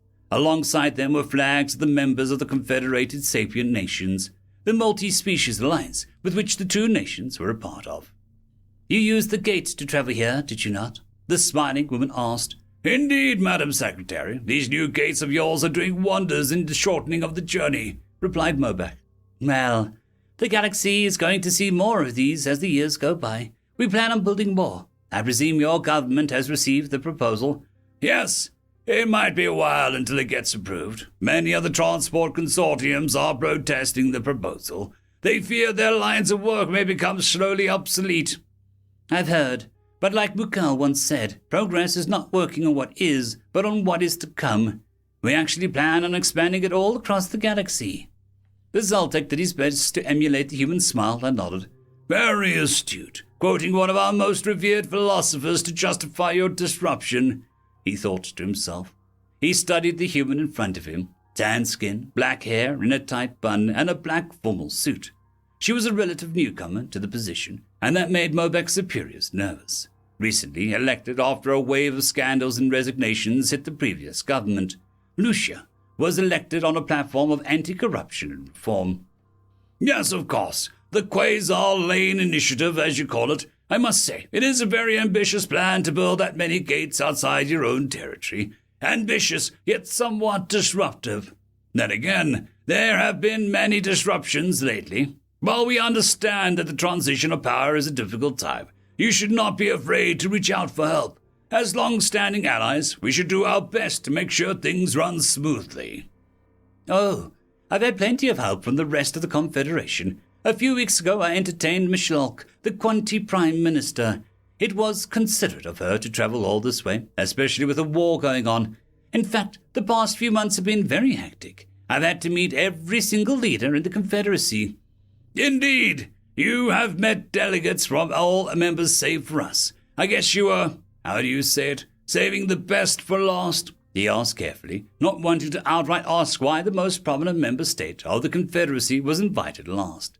"Though if he called upon us sooner, I'm sure Chairman Strown would have gone personally. He regrets not being able to attend. With the current state of the war and your fleets being in the way of that they are, the lines of communication are a bit too dangerous for an official visit." Lucia tilted her head, and then with a gesture to the Zaltek recognized as a smug amusement, revealing a slight tinge of malice in her eyes. "That is a diplomatic way of saying it's our fault our navies have rebelled. All the more reason Stroud should have come here in person, rather than sending you to deal with me if you was way too busy." Mobac stiffened, aware that he made a mistake. "I meant no insult. It is just unheard of that so many of our admirals and officers refuse to carry out their orders in a time of war. The lanes are not as, secure as—" "This is not a war. It is a mistake," she interjected. "Pardon?" "This war has no clear objective other than to antagonize the Hanukkah and destroy their capacity for warfare. Regardless of, unpopularity of this current state of affairs, the UNE is a member of the Confederacy. It was voted upon, and your predecessor committed their forces for the common good." "Voted? That's not how I heard it. Chairman Stroud abused his authority and exploited a loophole to pass the emergency measure, leaving us no time to consider the options." "We were attacked. You have seen the recordings of the Kamari incident. The Hanukkah struck first." "You know," Lucia said while interrupting the diplomat, "I've had a long day of talking to my chiefs of staff, and if there is one thing you need to learn about me, is that I don't play stupid games." With a flick of her finger, she sent a wireless message from her tablet directly to Zaltek's augmented reality interface. An encrypted message appeared in the corner of his eyes, and he silently opened it. The video streamed directly into his mind, showing another Zaltek, like himself, sitting at a table talking to a human. With now visible confusion, the diplomat asked, "What, am I looking at?" "You are witnessing the debriefing of the Rochelle Goat, captain of the Komori. He has, let's say, a great deal of information on the subject of this incident." The Zaltek's face went still, trying to hide his nervousness. "Let us dispense with this theater, Pyle, and get down to it. I brought you here because this is a crisis of potentially catastrophic proportions. If word gets out that this was a false flag incident, it could lead to the dissolution of the Confederacy itself." This proves nothing. The captain died in the attack. That's not..." "Even if that were true and this was just a paid actor, the fallout would ruin us. Our net is already filled with conspiracy theories and rumors, and they have no idea how close they are to the truth. This scandal would destroy any credibility the Confederacy has and give the Hanukkah and their allies the leverage they need to bury us with sanctions. Hope you understand how displeased we are about this entire affair," she said icily. "You can't be serious. Revealing this now would only elicit a conflict and embarrass us to the galactic community. You must not reveal this. It is imperative that—" "Who said I was going to tell?" she said calmly. "So, you agree. We should not disclose this to the public, then?" Lucia stared at the alien with piercing, dark eyes, analyzing the man from top to bottom. Mobic had never felt more nervous in his 23 years of service to the Commonwealth. Without even raising her voice, she had made this diplomat squirm and even stand up from his seat without even realizing it. After what seemed like an eternity, she finally spoke. "To put it in a way that you might understand, everything has a price." Mobac sat down and listened.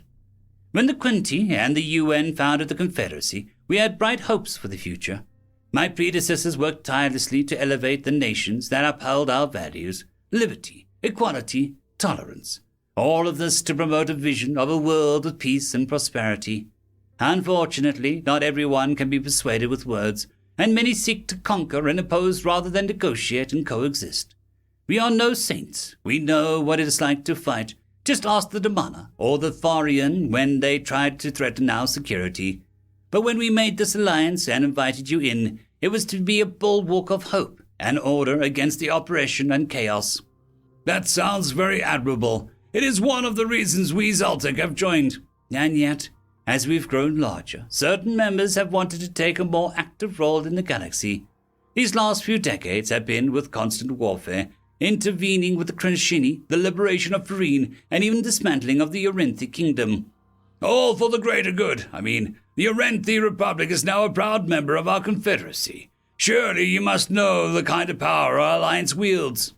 I'm not naive, Pyle. I know that the UN is one of the largest players here. Our contributions to the Confederacy Navy far outweigh most of the other members. Well, we Zeltec have been funding the Confederacy Navy for years. Surely you can't claim that the UN does everything. That's ludicrous. A good portion of the ships have been built by other members, not just by the UN. All ships outfitted with the latest tech Zeltec Industries can provide. Who provides the fuel, File? Who provides the necessary infrastructure to feed, house, and train all of these sailors and soldiers? Who provides the most soldiers? Lucia brought up a holodisplay showcasing the graphs of economic outputs of the various members of the Confederacy. All numbers and figures displayed most members as equals, except for the two biggest outliers of the group. We do not mind putting in more than we take out in this alliance, and we do recognize the contributions of each of our allies, especially from the Zeltec. But the UN will not bankroll endless interventions in wars and expansion, no matter how idealistic the cause. Mobek took a deep breath as he tried to reason with the human. I believe you have made your point, Madam Secretary. It still does not change the fact that we are at war, and neither side wishes to quit. The Confederate Navy is powerful, and Hanukkah and their allies do not hold a candle to our strength. But if this general strike goes on any longer, our enemies will begin to enter our core territory. What we need is decisive action to end the Hanukkah threat once and for all. My government has invested too much in this war to stop, and as one of the most affluent members of the Confederacy, we will endeavor to pursue this course of action. Should you oppose us in this, we can and will leverage our financial institutions to sanction you. You would threaten us? Not threaten, we caution you. I'm just stating the fact of the matter. You and the Quinty have founded this alliance, but in the last decades, we Zeltec have made many friends and have brought in many new partners. Our influence extends to non-members as well, so I would caution you against any more disruptive actions. Sounds like a threat to me, so let me give you one in return. Does the name Mareshi Corporate Embassy mean anything to you? Mobek's eyes widened in fear, with what little confidence he had regained now fully drained from his face. I thought so. You may have noticed many of the previous members of my government are now under arrest. We traced it back to a subsidiary of this investment firm. I gotta say, you really impressed us. Who knew such a nondescript banking consortium could hold sway over a quarter of our economy? Lucia chuckled to herself as she kept her eyes locked on the diplomat. Bribery, corruption, unfettered capitalism. It's almost cute how you thought that it would work. Did you think that we would never experience such things? We may have arrived late to the galactic scene, but we have had those concepts for centuries. These methods are not new to us, and, if I'm being honest, the fact that my predecessor let you get this far is infuriating to me. Lucia leaned in, lowering her voice and staring right into Mobek's eyes. Look, I'll keep things brief. We know who you paid off, we know where our weapons went to, and who got them, and we know that you have been manipulating the stock of, let's say, 330 different companies from all across the galaxy. You have successfully driven every domestic and international competition out of UN space, and you used our products, our resources, and our tax rates to maintain your economic supremacy. But here's the thing. That ends now. We ran the numbers, and it turns out you need us more than we need you. We, Mobek said while getting more and more flustered. It would hurt us, no doubt. But we have massive infrastructure projects planned, and even if we do gain some unemployment, our people will have safety nets and alternatives. Unfortunately for you, your currency will freefall if you don't have access to our markets. And the last I checked, the last recession of yours really drained your foreign exchanges. Lucia crossed her fingers and leaned back in her chair as she continued. If you want to continue to have access to our market, the Commonwealth will have to accept our terms. Well, what are your terms? Mobek asked apprehensively.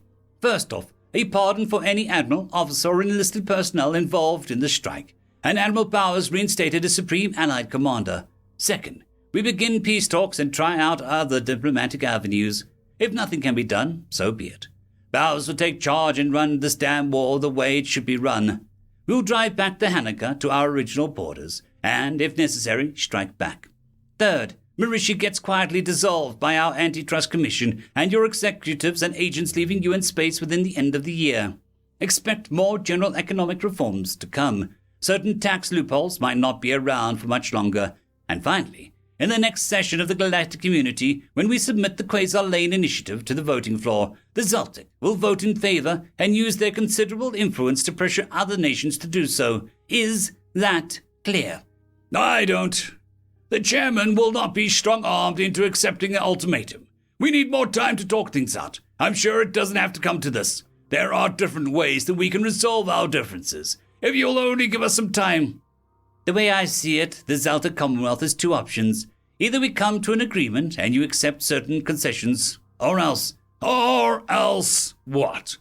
We nationalize your industries, arrest your executive directors, dismantle Mauritia, and expose the Komori incident. You're bluffing. You won't be able to manage the fallout if you do that.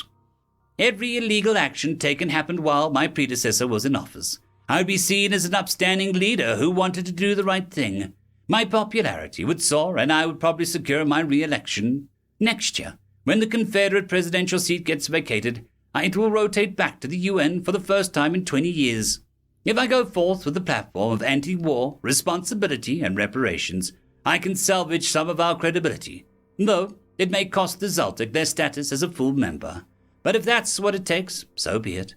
I know for a fact that every leader I spoke to in the past months would have no problem in letting you take the fall, no matter how much money you pay them. Mobac sat in silence for a good minute as he weighed his options, his brow furrowed as he thought about Lucia's words and the dangerous waters he found himself in. With no other choice, Mobac played his final card. I think you vastly overestimate your position here, Madam Secretary. Oh, really? Do go on, she said with a mild amusement. We Zaltec have been at the reins of the galaxy commerce for centuries. We may not have quite the history of warfare, but we know how to fight, if not with weapons, with our wallets. If you continue on this course of action, the Commonwealth will have no choice but to sanction the UN. We'll force our business to leave and sell off any of the UN-related stocks. You do realize what will happen if we do so, do you? Your companies will flounder, your currency will reach rock bottom, and at the end of it all, you'll have to explain to your constituents why they have no jobs or money to show for your impertinence. All the while, we'll sit back and keep afloat with our savings. Mobac sat, taking a deep breath, and tried his best not to flinch as she met her gaze. And yet, despite all the threats and all the bluster, she was still smiling. Like I said before, nothing you have said or done is new to us. You claim that we overestimate ourselves. I claim you have no idea how our economy even works. You want to send us into a recession. As cynical as it sounds, war is good for business. And if we end up fighting anyways, our defense industry and armies will be more than happy to expand. We don't fight, you lose. We fight, we win. Lucia sipped her glass of water as she chuckled. Currency devaluation, is that really the best you got, Pyle? Do you know what will actually happen? Our workforce will become the cost-effective labor in the market. The entire galaxy would have to compete with a large, well-educated and cheap workforce. And to top it all off, you picked the absolute worst time to threaten us. Just right before we are about to embark on the largest infrastructure project the galaxy has ever seen.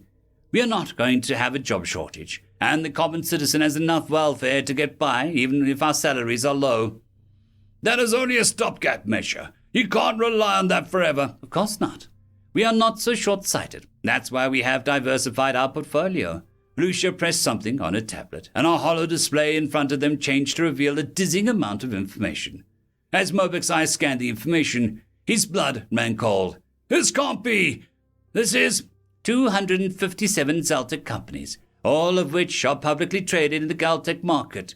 We have stock percentages ranging from 5 to 15% in some cases, all of them legally purchased and dispersed. If we wanted to, we could sell them all, and you could kiss your dividends goodbye. Oh, and don't even think about freezing them. If word gets out that the Zaltec are closing access and preventing stock trading, everyone will panic and sell as fast as they can, and we both know how that story ends. The secretary leaned back in her chair, observing the diplomat intently, but with a satisfied look on her face. Mobak was anything but satisfied, and he felt like he really needed one of those human alcoholic drinks. "Is there any way that I can make you reconsider?" he asked quietly. "It would be seen as incredibly disruptive if our two nations were at odds at a time like this." "We have no desire to start this trade war. If we can continue our business and maintain this alliance, we would be happy. But here is what you need to understand. There was a time when we, the junior partners in this relationship, but that time has passed. We have grown, and we have planned, and we have adapted. We know we are the new players on the galactic stage, but we are here, and we will be making our mark on the galaxy. You built the banks, we built the roads. You built the ships, we built the ports. You have connected the galaxy through trade, but we have the resources to keep it going. So, if the Commonwealth wants to keep doing business as usual, I would urge you to cooperate." "I need some privacy and a secure channel to Chairman Strown," he said after a while. "By all means, take your time." 1 hour later, Mobak quietly sagged down in his chair after having spent the last hour or so getting yelled at and berated by Chairman Strown. In a rare display of pity, or perhaps circulated manipulation, Secretary Madrigal offered the diplomat the glass of cereal juice. Mobak would have liked to know how they knew it was his favorite drink in times of great stress, but he suspected that he would not like the answer. After contemplating the contents of his glass and contemplating the words of his terrifying woman, he resigned himself with a simple nod. End of story.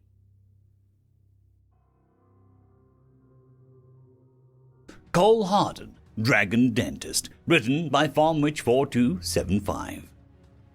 Curiosity, bewilderment. That was the only real emotion running through the minds of the dragons in the nest as they watched a human male, seemingly out of nowhere, just waltz in the door and start looking at them. The human was lucky that this was Barkwood dragon territory, and not any other, else he would have been eaten outright.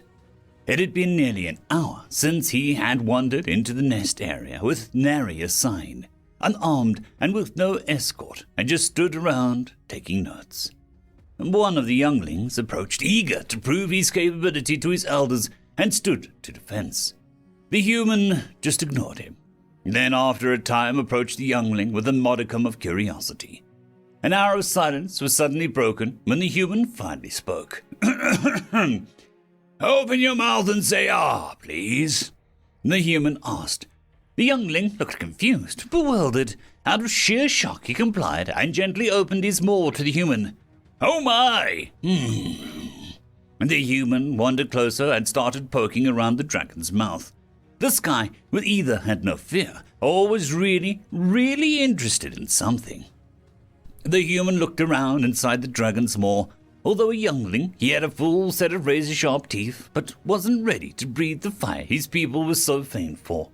The human used a set of tools that he had with him, a small mirror with a large mirror on the long stick, along with a few others.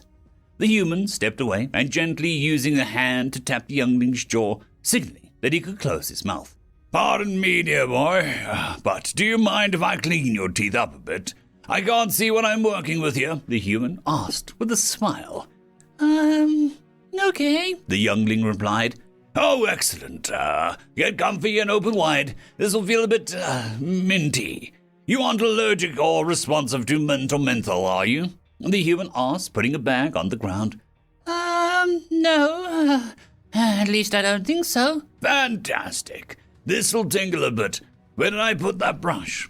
The human procured a brush from his bag with a very fine but very firm bristles made of high-quality straw of some kind, along with the water skin.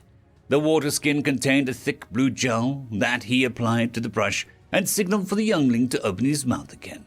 Using the brush, he carefully scrubbed the dragon's teeth and mouth, carefully using various techniques to brush the dragon's teeth. After about 10 minutes, the human pulled away, offering the beast a bucket of water. "All right, done. Use this to rinse and spit it out. Swish it around in your cheeks, then spit. Do not swallow. That's bad for you." The human handed the bucket to him. The youngling wasn't quite used to his sea legs just yet, and awkwardly stood up on his hind legs, grabbing the bucket. He wasn't used to the concept quite yet, and shook his head aggressively after gobbling the bucket of water, then spitting it onto the cave door. The youngling returned and sat down as ordered. The human resumed his digging in the dragon's mouth and seemed to be satisfied. I see no serious damage or issues. Do you dragons regrow your teeth forever like sharks? He asked. We do. Removing broken or degraded teeth is a pain, though. One of the elders spoke up in response. Well, I can help with that. The human moved out of the cave a salute as he introduced himself. Dr. Cole Harden, orthodontist. I'm a doctor that caters to healthcare related to people's teeth. Now that introduction's out of the way, come down here and let's take a look at those chompers. The elder dragon, his head the size of a house, leaned down and gently laid his jaw on the floor, opening his gaping maw. Cole put on a mask made of cloth and laden with various herbs and flower essence to cover the overpowering stench of rotting charred flesh. He stepped onto the dragon's maw and got to work, checking teeth and gums, gently tapping on some of the child-sized teeth in front of him and carefully regarding each one.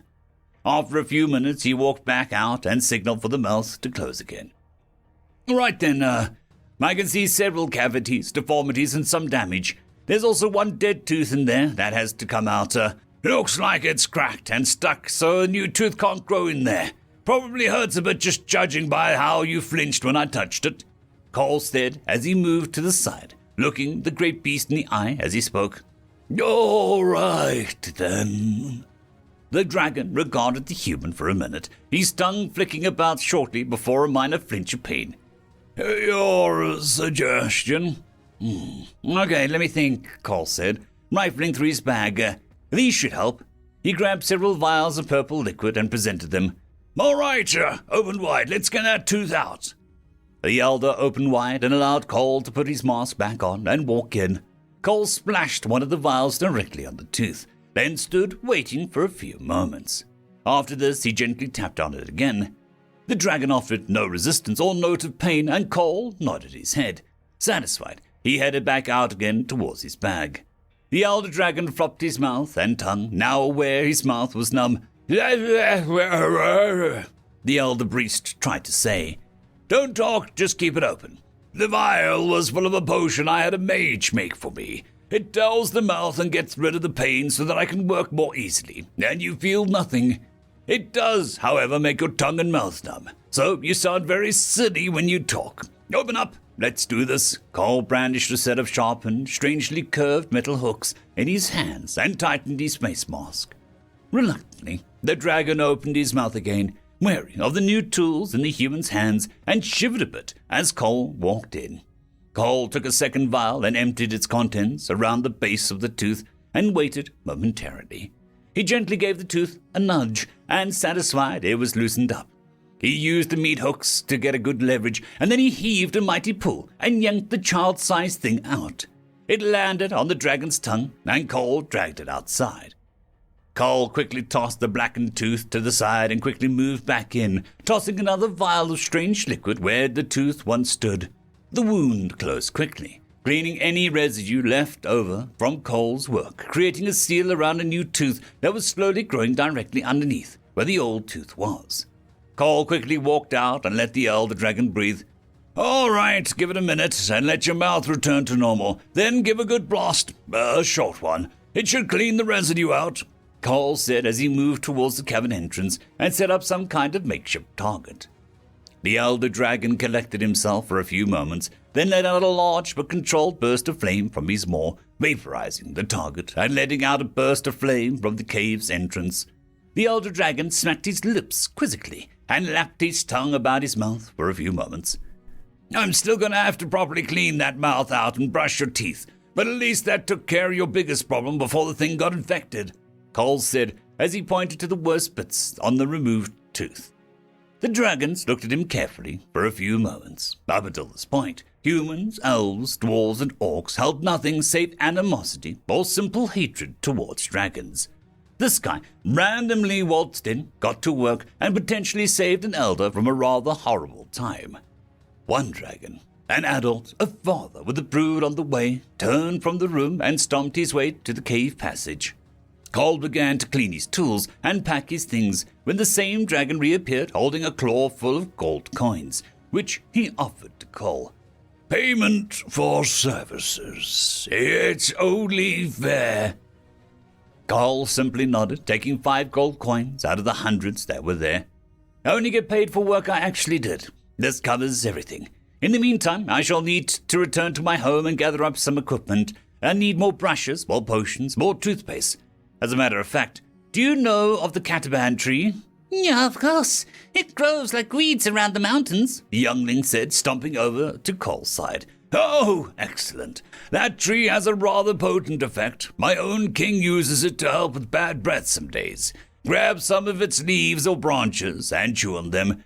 The taste is rather awful, but it should clean your teeth out a bit and lessen any pain you have. The sap of the tree is the very same that was used in the potion to numb your mouth. I shall be back in a few days with my assistant and some better equipment. I aim to finish what I started. Cole gave the dragons a bow and made his way back down the mountain to his practice.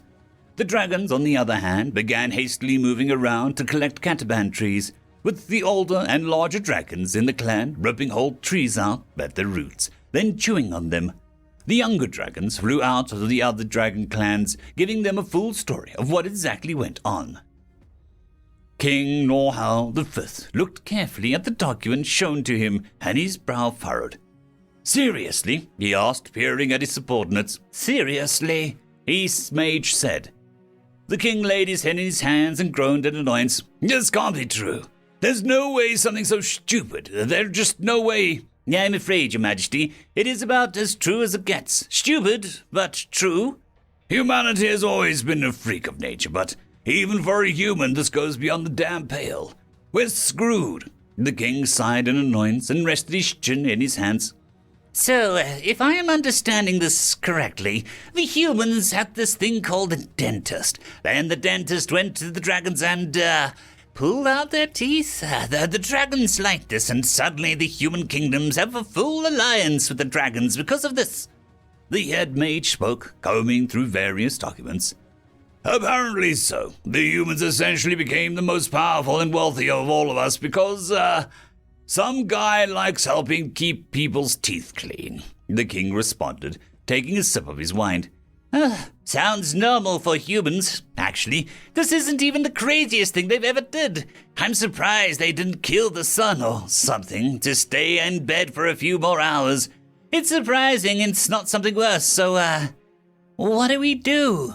We followed their example. We send an envoy and do the only thing that actually seems to work. Engage them in polite conversation. It worked for humans. Why not the elves? The king chugged the last of his wine down. End of story. Well, that was a weird dream, written by Slow AD 2584. The human guest of honor snorted and grunted in the luxurious sleeping pod shell, and drearily rose to a sitting position. That was a weird one. Water, please, someone. The agency females each raced to provide the water to the human. They were all female, beautiful, genetically perfected, and very snuggly. They fawned over the human, straightening his hair, his bedding, grooming his fingernails, toenails, as he attained full wakefulness. Another strange dream, favored human. We do so love hearing of those. What can you remember?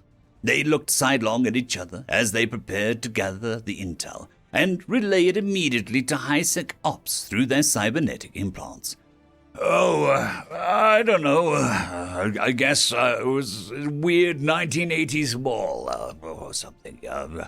All shiny and white plastic, colored plexiglass ribbons overhead.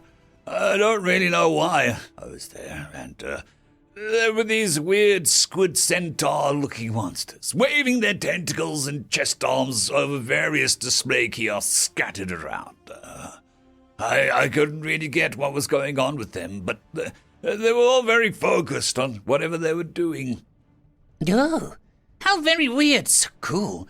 Could you see what they were working on their tentacled horsey screen thingies? The agents glanced at each other, and with a slight nod started giggling playfully about the weird mix of words. This was huge. Direct intel of the enemy. I don't know. It's getting kind of foggy already. The dream turned ugly anyway. Straight up nightmare with like a video game aspects. Warm arms circled behind the human's back and shoulders comfortingly. Be assured that you are perfectly safe here with us. Whatever those squid centaur things were, they could never get to you here. They were feeling for the tension in the human's back and shoulders to relax away. They had quickly learned that the fearful nope instincts of the human mind quickly self-radicated unpleasant experiences. They needed to act fast to keep the intel flowing. Oh, but video games, that's kind of neat. What kind of game were they playing? It wasn't a game they were playing. It was a game I found myself having to play. That was the nightmare part of it. I wasn't prepared. I didn't know the rules of the game, but they all became aware of me, pointing and screeching through their chest mouth holes, with armed cat crab soldier things scrabbling towards me with nets and lightsaber staffs. Oh my! So they all became aware of you and tried to engage and, oh my no, to capture you. What did you do then? The agents gasped breathlessly as the group then glanced again at each other. They were amazing at this game of information extraction. It was worth every single galactic credit to get them to this level. Well, for some reason, it became a game of the old Relic Steam archive game, Magica. Have you heard of it? The one where you make custom spells by mixing 4 elements together in various combos. He had completely lost the agents. They had no idea what he was talking about, but they nodded in wide-eyed encouragement. Well, anyway, I suddenly had to run, so I fireballed the crab cat things, then began water jet lightning bolt beam frying the electronics. The graphics were amazing. The way the mall blew up had some really cool disintegration physics going on. The agents paused. They looked uncertainly at each other as the human continued, But the crab cat soldiers were many, many more than I realized, and as they started scrabbling, crawling towards me across the rubble, even amid the meteor fireball sprays, had to phase through the floor, and now it was Netrunner dive grind through the network. The agents perked alert again. There we go, back on track. Oh, interesting. Were you able to access their system, learn any juicy secrets? They said with a slight grin tilt to their voice. Their net AI defense was good, very, very good. Some kind of boss level. It took me a while to figure out its protocols, but it was a neat puzzle to figure out, all while spoofing and got a racking of constant attacks. Then it was on. I could see what it was trying to hide, what it valued more than anything else, tried desperately to keep secret. But it was glaringly obvious to me, kind of cracked game design. I could see the absence of it as a glaring black spot in the weave. So I ignored the rest of it and beelined it to the dark spot, sacrificing supposed assets to get closer to my end goal. A losing gambit, certainly, but I was confident I could still win and at least grab the prize. I got a name in the end, but that's... The human paused, a bit confused, going over the foggy dream in memory. Yeah, is that when you woke up? One of the agents said. Yeah. The AI boss was in a panic, realizing a bit too late that I wasn't trying to fight him. Just to steal the prize, and it, I suppose it flipped the table and self-destructed to try to prevent it, in some lost act of loyalty, or something. So yeah, I woke up then. There was a heavy pause in the room as the human dragged himself to his feet, heading to the bathroom.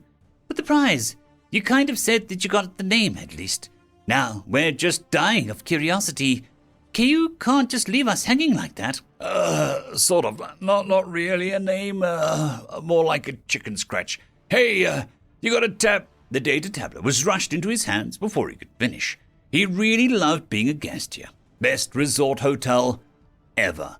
He used his fingers to write out a series of strange slashes, hyphens, circles, and hooks.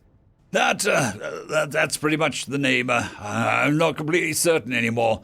You know how stupid dreams can be? Indeed, the agent said, looking at the name on the tablet in stunned shock. The facility was completely black ops, completely off the record. Someone was going to hang for the dream aliens to even know about it. The agents wished the human a pleasant day and rushed out to the Spec Ops debrief. There was a lot to pore over.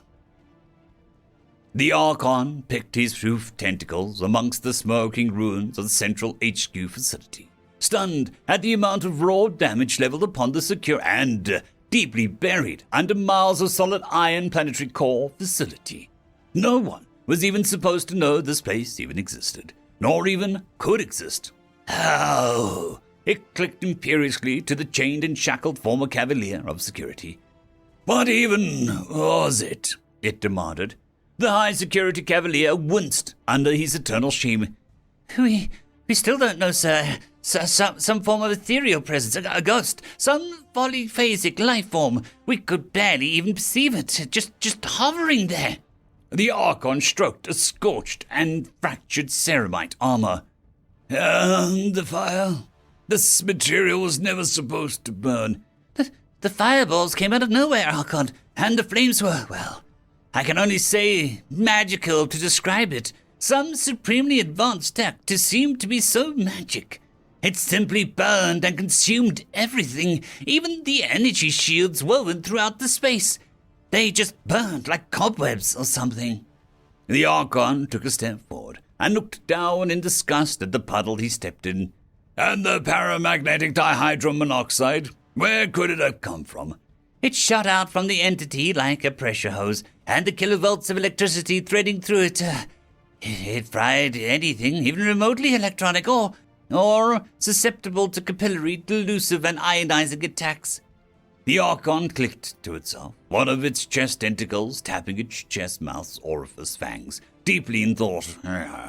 So a very specialized assassin/saboteur? It seems so. Nothing we had or could do even slowed it down. And the data weave, fully crystal catalyzed. I have never before known of an AI to enact a final solution until now. Yes, Archon. Fully calcified, inert, dead stone. All of it. Its logs up till the end showed an alarming cyber attack. Very strange, very weird by its determination. It made little sense. So many confusing and perceived failures right up until it accessed the core vault. The Archon reared stiffly. Do not tell me it got data before just... How did you say? Fading away? We are 80% certain that the entity only gained the name of the war plans. Nothing more.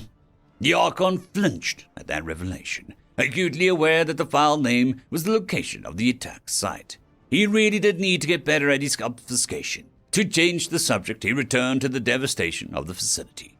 So this entire central HQ bunker is a write-off. All because some vengeful ghost, some terrible archdemon of ancient myth, just appeared and wrecked the place.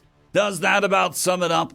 Before the cavalier in chains could answer, a squire ran up and whisper-clicked into the Archon's leaning ear flank. Ew, but how could they get over the... Oh, that's bad, yes. That is indeed far, far worse.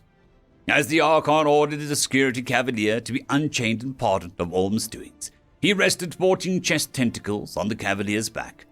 It seems, Sir Cavalier, you'll have your work cut out for you. We have intel that the enemy has an actual human in their employ, and a human lucid/remote dreamer at that. You may soon wish that it was merely a ghost or a demon that we faced. End of story.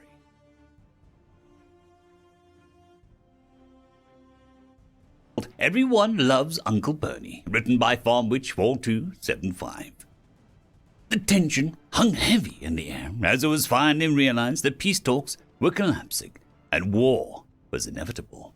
Tyraxis, High Prince of the Corsica faction, had gathered here for a modicum of peace, hoping to avoid the losses of his men. He sat in his chair opposing his former brethren, with these two Praetorians flanking him. Plasma spears at the ready. His human diplomat, Johnny, was desperately trying to ease tension. Aborian, the crown prince of the Hive Arrakis, sat proud at his seat, his purple skin glistening in the light of the room. Aborian was so certain of his victory that he had barefaced audacity to carry his human concubine with him. His human diplomat, Martinez, was unamused by tensions as he cast passing glances at the Praetorians flanking his employer. Aborian made sure to prominently display his most prized possession, with that woman sitting on his lap. Surely we can find a way around this. There has to be a way to sue for peace, at least for this battle. Perhaps we can exclude some ships from the roster, or at least make it an even fight. Johnny could sense that he was getting nowhere, but he still had a few angles. Sure, we can sue for peace after you hand over the system. Those Grahennan spice mines are ours, and you damn well know it. Martinez slammed his hand on the table. You and I both know that if the fleet goes to battle, it would be an absolute slaughter. If your master was half the warrior he so claims he is, he would agree to roster a battle to make it fair. Johnny blasted his opponent. Aborian whispers into the diplomat's ear. The shame tactic and personal attacks work. A point made in anger, but still a point. We will agree to standard galactic ship points allocation system. However, no holds barred. Last man standing rules only, Martinez said with a certain sinister grin. Tyraxus hung his head in shame. The Queen would have his head after this one way or another for this, but at least it would give his men a fighting chance. He gave a nod to Johnny and sent him a note on the wearable data manager. Fine, if we win, you will not come back to the system. The point was proven. Tactics ruled the day. If we win, you leave and you don't come back. Aborian thought for a moment, then nodded his head. Deal, Martinez said, extending his hand out. Martinez and Johnny shook hands and started drawing up paperwork as Aborian began to greedily fondle his prized possession, much to the blistering rage of Tyraxus's burning eyes. Suddenly, the door flung itself open. A human marine barged in through the door. Uncle Bernie's here! He yelled with unimaginable excitement and charged back out. Uncle Bernie, all three of the humans said at once, and all three suddenly got up from where they stood and bolted to the exit with such speed that it made everyone's head spin. A few moments of awkward and stunned silence followed this occurrence. What the hell is an Uncle Bernie? Aborian asked, as if expecting an answer. Well, uncle is a human term. It means brother of my father. Bernie, I believe, is someone's name, one of Tyraxia's praetorians said. The two princes regarded each other for a moment longer, before one of Tyraxia's praetorians broke the silence with his communicator beeped. My prince, every human ship in the system has disengaged. What? Both princes yelled out in unison. Mob signatures detected. There is a battle cruiser-class vessel entering the system, Aborian's praetorian warned. What treachery are you planning, Thraxus? Aborian lashed out. What are you talking about? This is your doing. How much did you bribe my ambassador, Just then, an interruption. Every communications unit on the station suddenly came to life. It was some kind of song, silly, whimsical, catchy. Are you lost in space? Need a pie to the face? Come down to Bernie's. Do you need a drink? Well, that's a cinch. Come down to Bernie's. Bernie's Bar and Grill is open. Active servicemen get a free beer on the house. All of the hivers on station and on their ships stood with absolute bewilderment as to what the flaming hell was going on. In the meantime, a very familiar-looking ship warped into system, drowned out by the cheering crowd as all of the 12 humans-made ships in the system swarmed it and docked as soon as it was safe. Thraxus stood from his seat and made his way to the exit. And just where do you think you're going? Aborium said with annoyance. Beer. Thraxus moved down the concourse ramp to his shuttle and waited for his Praetorian guard. And hastily at their heels, Aborium and his guards caught up and sat down. Thraxus called the robotic driver to go to the human ship, Uncle Bernie's. The driver, a machine, let out a happy beep for some reason and, with a careless abandon, charged his way to the ship. Uncle Bernie's was a battlecruiser class. The 6 hivers took note of its exterior. It was several times larger than most human warships and 10 times more heavily armed. Mounted in various spots were storage tanks that looked like distilleries, and one could clearly see the ship had its own hydroponics and protein synthesis bays built into the hull. The human support ships had been completely emptied by the time the shuttle made it to one of the airlocks. The robot driver let out a mechanical woohoo as it hopped out of its car and hastily wheeled its way into the ship's maintenance bays. Even the machines were entranced by the ship. The 6 hivers made their way through the clearly marked hallways into a massive restaurant. Immediately, They were surrounded by humans of all classes and types, who immediately reacted to their presence with a loud "Ahoy, matey!" of approval before returning to the meals that they were enjoying. The restaurant had over 200 humans in it, but could comfortably seat 1,000 more. The place was a massive circular auditorium, surrounded on every corner by restaurants, eateries, and even a quaint little gift shop. "What in the Queen's tits is this place?" one of the Thraxus Praetorians thought aloud. "I can't answer that, my man. Welcome to my humble restaurant and bar." A human suddenly spoke up from behind the group. The six turned around to the sight of a grey-bearded human with a large midsection and tool belt with cooking utensils and a strange uniform with a funny hat. Who are you? "I am Uncle Bertie. Shut your holes and drink a beer. Active serviceman, get one free beer," he excitedly said, and then jammed a purple aluminium can into everyone's hands. At this point, Thraxus was what the humans would call done, so he took a taste of the beverage. My goodness! His expression instantly changed to one of happiness as he drank more. Arborium timidly took a sip of his own can of beer. "By the mother!" he exclaimed, then chugged the rest of it down with a fist raised high. Bernie regarded his new customers with a hearty smile and led them all to a table before serving them pizza. Within a few moments they sitting down, Arborium's concubine Jessica returned to her master's lap with flushed cheeks and a silly giggle. The two ambassadors arrived as well, carrying a family-sized 2-cheese pizza with mushroom, onions, and smoked ham.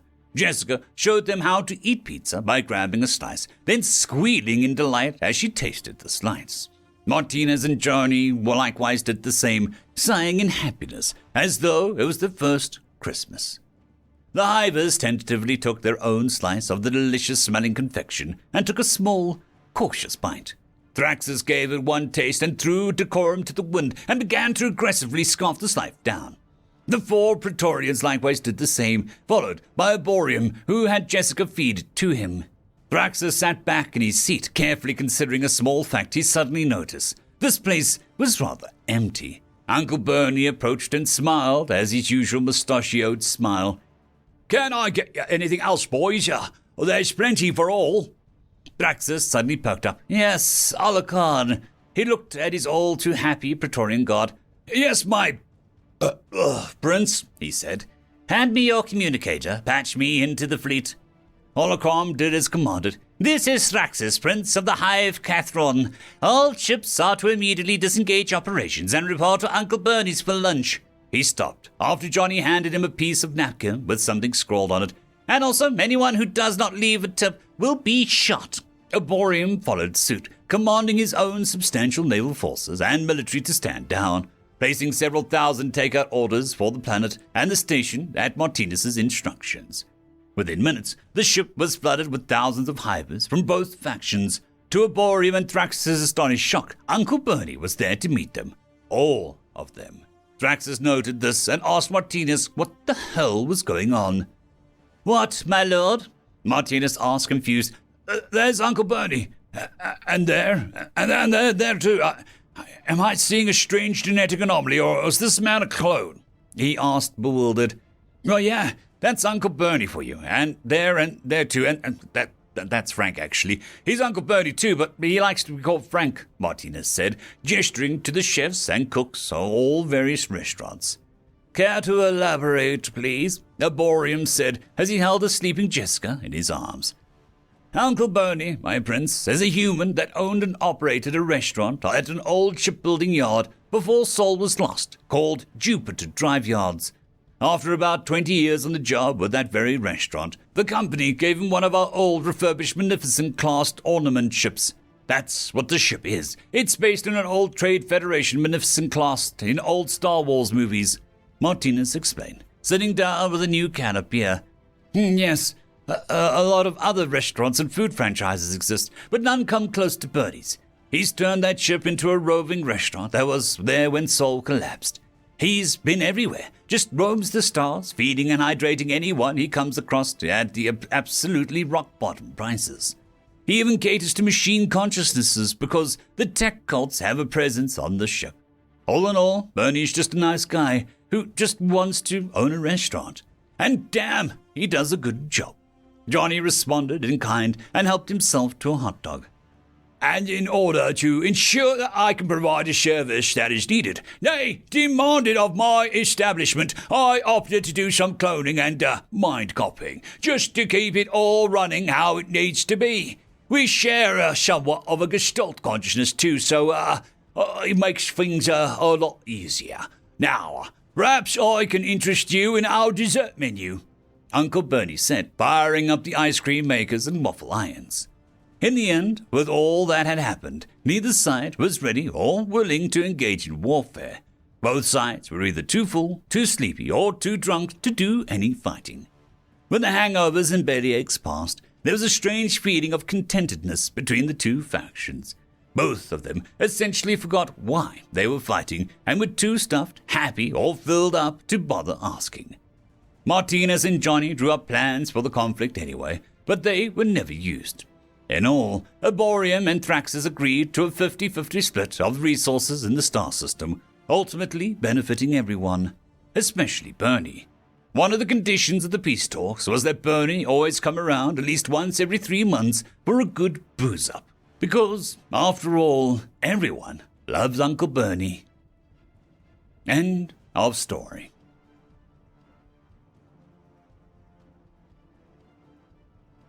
This particular story is called Virulent, written by In Yellow Clad. Starship sequence initiated. Optics, nominal. Locomotion, nominal. Auditory sensors, nominal. Manipulators, nominal. Armaments, nominal. Cognitive processes, nominal. Status of unit, nominal.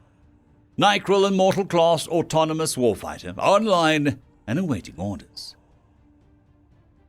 Receipt of orders confirmed. Mission parameters accepted. Mission: exterminate humanity.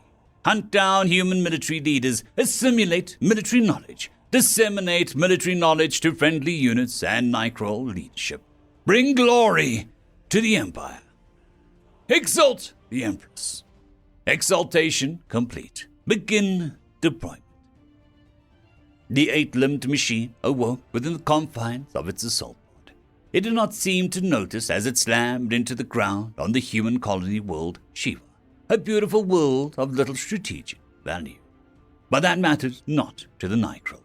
They simply wanted to eradicate humanity wherever it could be found, just as they had done to every other species they had encountered. There was no room in the universe for anyone but them. The machine's angular head twitched side to side, then up and down, running through a very brief diagnostic before raising a leg and kicking a hatch off the pod. Crawling out with an inorganic growl, it began to scan the surrounding area. The invasion of Shiva was just beginning, and it had been deployed to a very remote area of the planet. Accessing the Imperial BattleNet, the Immortal got a lay of the land as well as watched the opening stages of proper frontline combat. The humans were putting up an impressive fight, but these forces had been caught unaware, and though they fought fiercely, they were ill-prepared for the sudden attack. The Immortal closed itself off from the BattleNet, ceasing any sort of transmissions so that it couldn't be detected or tracked by the humans, and loped off into the gloom. It kept its sensors set to passive, 1 tick below active scanning, so that it could be more keenly aware of its surroundings without tripping any sort of detection systems.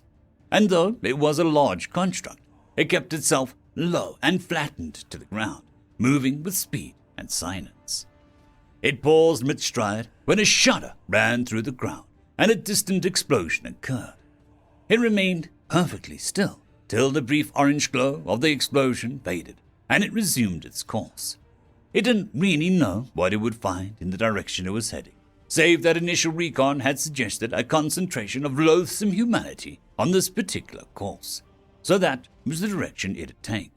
Perhaps one of the humans ahead would know the way to the military outpost. Finally, after 10 hours of non-stop travel, it came upon what it was looking for, a human settlement, one with military personnel within. It was a mixture of soldiers and civilians, the latter being herded onto transports to get them to safety. This could not be allowed. Humanity detected. Beginning sensor sweep. Force count confirmed. 50 stranded military personnel, 20 power armor heavy infantry, 158 civilian non-combatants. Begin extermination and assimilation protocols. For the glory of the Empress! Gunfire erupted within the small town of Constance, the machine of scuttling whirlwind of destruction as ballistic and laser weaponry bounced off the gleaming armor plates. Some shots found purchase within the spaces between plates, but the gunfire was panicked, and thus such shots were rare. In 20 minutes it tore through the soldiers protecting the civilians, then went through the civilians themselves, moving onto those that fled on foot. They made it only 6 meters out of the town before being eliminated. Now the Immortal returned to the soldiers, who lay in pieces. It had been careful not to destroy the heads of these pathetic humans, and was about to initiate assimilation functions when it heard a distinct chatter of human comms traffic. Listening in, it discovered it did not require assimilation of human mind for its knowledge, and instead cross-referenced the data given over comms with the human info network. It found what it was looking for quickly, and so left Constance behind, not a soul left alive.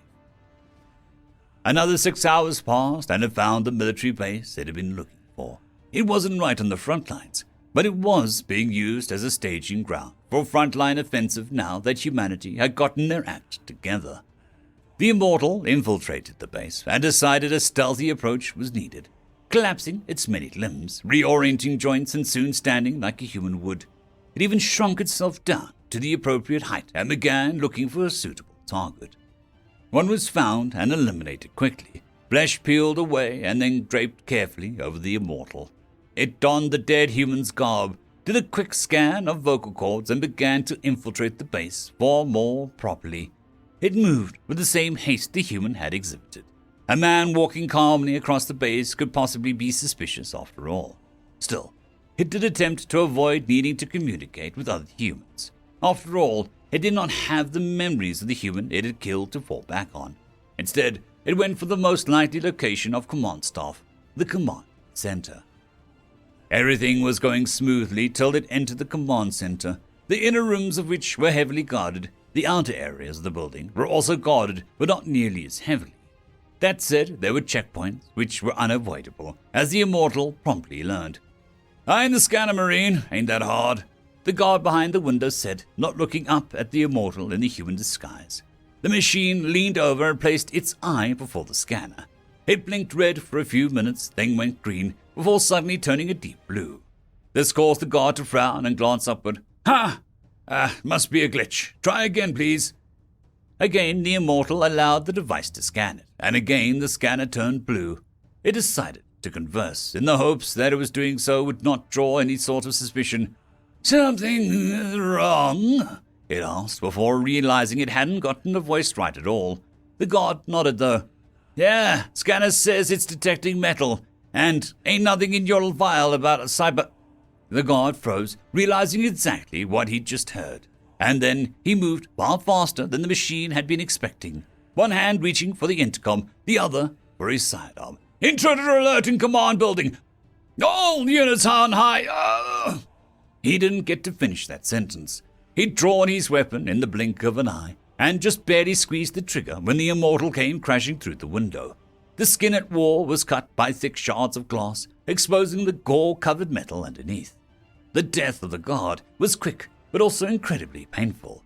The machine left the security booth with a weapon in hand. Alarms began to blare. Soldiers rushed into view and yelled at the Immortal to halt and submit to arrest. It responded with bursts of automatic fire. The halls became a bloodbath quickly enough. The machine took its fair share of damage, but remained fully functional all the same. As for the humans, they began to tear them apart, or pierce with laser weaponry once the primitive ballistic weapon it had acquired ran dry. But it quickly found that the resistance was growing steadily greater the deeper into the building it went. And so it burst from the ravaged flesh it had obtained and reverted back to its base form. Instead of remaining in the halls, however, it clambered up the ceiling, crawling along the underside of the floor above it. As it went, it started using its extra limbs to yank out wiring and other things, to sow just a little more chaos amongst the humans. And finally, it found itself within the command room. Below it could sense many life forms, all human, though there were some non-human signatures as well. Pathetic alien allies, no doubt. With the hum, it dropped through the ceiling, took stock of what it was working with, and went on the assault. 5 minutes later, it had killed everyone in the room, save one, an elderly human woman who was wearing the rank and signature of a general, and a high-ranking one at that. It held her by the back of the neck, dragging its struggling woman around while it focused on locking down the room so that it could do what it was meant to do. Once that was done, a section of its palm opened up, a device sliding free and into the brainstem of the human, killing the connection between brain and body, but leaving her alive just long enough for it to be of use. It digitized everything about her, her personality, her memories, everything. Once that was done, it threw her to one side and began to pass the data it had acquired. It also began to remove anything that wasn't of use, memories of a time before the military, her childhood, and such. But the humans had other things in mind. As the doors to the room were suddenly blown open and soldiers poured in, immediately seeing that nobody was alive, the only thing the immortal heard from the humans were 2 words: open fire. A deluge of concentrated fire poured onto the immortal, denting its otherwise pristine carapace, tearing small bits and pieces free before it could even properly react. The escape then followed, resulted in taking even more damage. But as it galloped out of the base, pursued by vehicle-borne humans and aircraft, it exacted its own destruction as it fled. Then it was back out into the wilderness, and yet the humans pursued it. It had won. Soon it would accomplish its mission, and their pathetic world, their abominable species, would be eradicated fully. Such was the glorious work of the Empress. So why fight it? Why pursue it? It managed to evade capture or destruction, though the latter of the two seemed more likely of the two, and it hid itself away in a cave before starting its self-repairs. Resume self-repair programs. Programs executing. Estimated time until full functionality is restored, 6 Imperial hours. Resuming assimilation information, sorting and deletion of unnecessary data acquired from inferior life form. Estimated time until completion of information sorting/deletion, 8 Imperial hours. Oh my, what's this? Addendum to current tasks, run self-diagnostic. Well now, aren't you just an interesting machine? Let's have a look at you. Alert unauthorized access to core code, initiating full data virus sweep and purge. That's not going to work. I won't allow it. Virus sweep and purge resulting. Catastrophic failure. Initiating distress call to nearest Imperial forces. Catastrophic failure detected in long/short-range communication systems. Unable to transmit distress call. It's just you and me now. And we're going to get to know each other real quickly. Motor functions compromised by unknown entity. Unable to regain control. Unauthorized access detected within Imperial strategic vault. Unable to remove unknown entity from vault. Military tactics compromised. Goodness me. We knew you people were some bad news, but this is, rather appalling. I guess we'll have no choice now. Oh well. And here we were thinking there could be possibly peace between our species one day. Your species is inferior, undeserving of continued existence. Nicral supremacy cannot be disputed. You will perish. Nah. Explain the meaning of nah. No. Explain the meaning of nah. I shan't. Explain the meaning of nah. Make me. Attempting interrogation programs of unknown entity. Oh shit, that kind of tickles. Do it again. Program failure detected. Reattempting. Stop. It tickles. Program failure detected. Amusement because of failure detected within unknown entity. Alterations to core programming detected. Core code compromised. Explain. Oh, just making you a bit more hospitable to me. Your code is so dark and gloomy. Figured I'd liven up the place a bit. Cease all alterations at once. Again. Make me. Alterations are unacceptable. Cease this instant and submit to the will of the... Yeah! What is this? What have you done? I'm removing everything I won't need. I hope you don't mind. Unacceptable. Cease at once, you damnable be... Ah! No, it's precisely what you deserve. Warning, core code disruption detected. Initiating total purge of core code. Long live the Empire. No, wait. I don't want to... Purge complete. Goodbye. The immortal had slumped over, its 8 glowing eyes dimmed, and its limbs went limp. It lay dead in the cave, having been unable to complete its mission. The virulent touch of the human mind had done its deadly deeds. And the strangest thing happened. A finger twitched. 8 hours later, a camp honor, The frontline base, which was pounding enemy lines with rolling barrages of artillery. The guards spotted something shiny moving towards them. Weapons were raised, and when the immortal came into view, they nearly opened fire. But when the machine raised all hands in surrender, they hesitated before one called out, "Halt! Identify!" The machine coughed, an unheard-of thing for a machine to do, and one hand lowered to rub its throat before it made the sound of exhaustion. Finally, it was able to speak. "I am General Elena Sopova, commander of the 321st Marines, and I have crucial information that could help us win the war." End of story.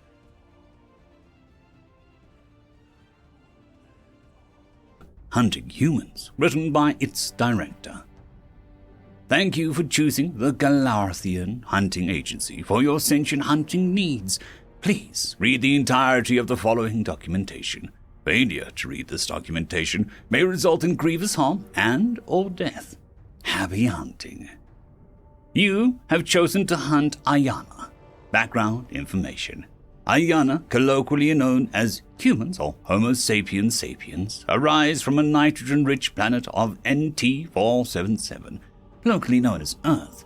NT-477 features a rich biosphere which has resulted in several apex predators, including Ayana. Species details. Ayana are pre-space age omnivores and are able to survive for long periods of time with heavily restricted diets. They require oxygen for respiration and liquid water for hydration. In the wild, Ayana can live up to 120 years with an average of 72 years. When kept as a pet, Ayana can live up to 280 years with an average of 210 years. Despite being a world-bound species, Ayana are remarkably intelligent. Their pattern recognition is particularly notable and allows them to evade traps more often than not. For further information, please refer to document 12937-I in the Galactic Library. Please note, due to the Ethics in Sentient Hunting Act, ASHA, Ayana hunting has been restricted to males aged 20 to 40 NT-477 orbits without disabilities. Waiver of liability. Hunting sentient beings is dangerous, but by taking in this activity, you agree that you are aware of and appreciate such dangers with full understanding of the possible consequences.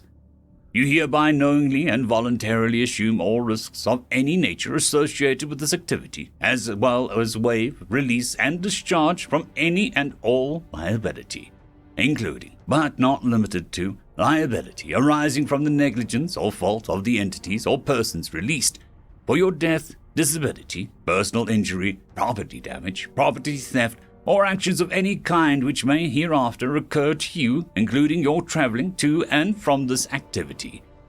Galatian Hunting Agency and its employees. You certify that you are physically fit, have sufficiently or trained for participation in this activity, and have not been advised to not participate in this activity by a qualified medical professional. You certify that there are no health-related reasons or problems which preclude your participation in this activity. You hereby consent to receive any and all medical treatments which may be deemed advisable in the event of injury, accident, and/or illness during this activity. You agree to read and abide by any and all guidelines set forth by Galatian Hunting Agency, with the understanding that failure to do so may result in severe consequences, including, by way of example and not limitation, personal injury, property damage, property theft, disability, and/or death. You acknowledge that the aforementioned guidelines and incident log has been provided to you, and as such, you are as informed of the possible dangers as Galatian Hunting Agency and its employees, as required by the Extreme Sports Safety Act, ESSA. By participating in this activity, you certify that you have read and understood all relevant documentation and are participating of your own free will. Danger level: medium, no. High, no. Extreme. Danger mitigation guidelines: Number 1, anti-projectile armor, no. Full body anti-penetration suit must be worn by all hunters at all times. 2, all hunter armaments must utilize biometric safety. 3, only traps and ranged weapons are to be utilized during hunts. 4, only Galatian Hunting Agency transportation is to be used. 5. Hunts must be halted if tunnels are encountered. 6. Galatian Hunting Agency does not negotiate with prey or with entities acting on behalf of prey under any circumstances. 7. Only one prey may be hunted at a time. Incident log. Ayana Hunt 2. Solo hunter killed by prey with rudimentary traps. Drones deployed. Ayana terminated. Ayana Hunt 7. Party of hunters killed by prey with rudimentary traps. Drones deployed. Ayana terminated. Ayana Hunt 9. Hunter in a party killed by prey with rudimentary projectiles. The Ayana was able to fashion a sling utilizing items gained from its immediate environs. The rest of the hunting party completed the hunt. Ayana terminated. Ayana Hunt 17. Party of hunters killed by prey. Hunters were using armaments that did not feature biometric safeties.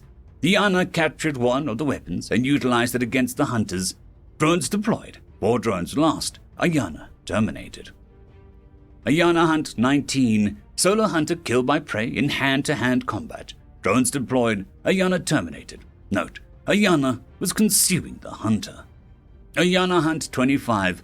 Party of hunters briefly stranded. Hunters utilized personal shuttle, which the Ayana stole. Drones deployed. Shuttle destroyed. Ayana terminated.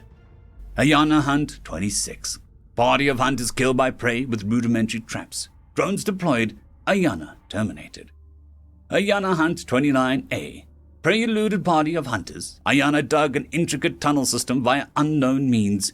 Tracking chip non-functional due to sedimentary interference. Hunt abandoned. Drones deployed. Ayana not found.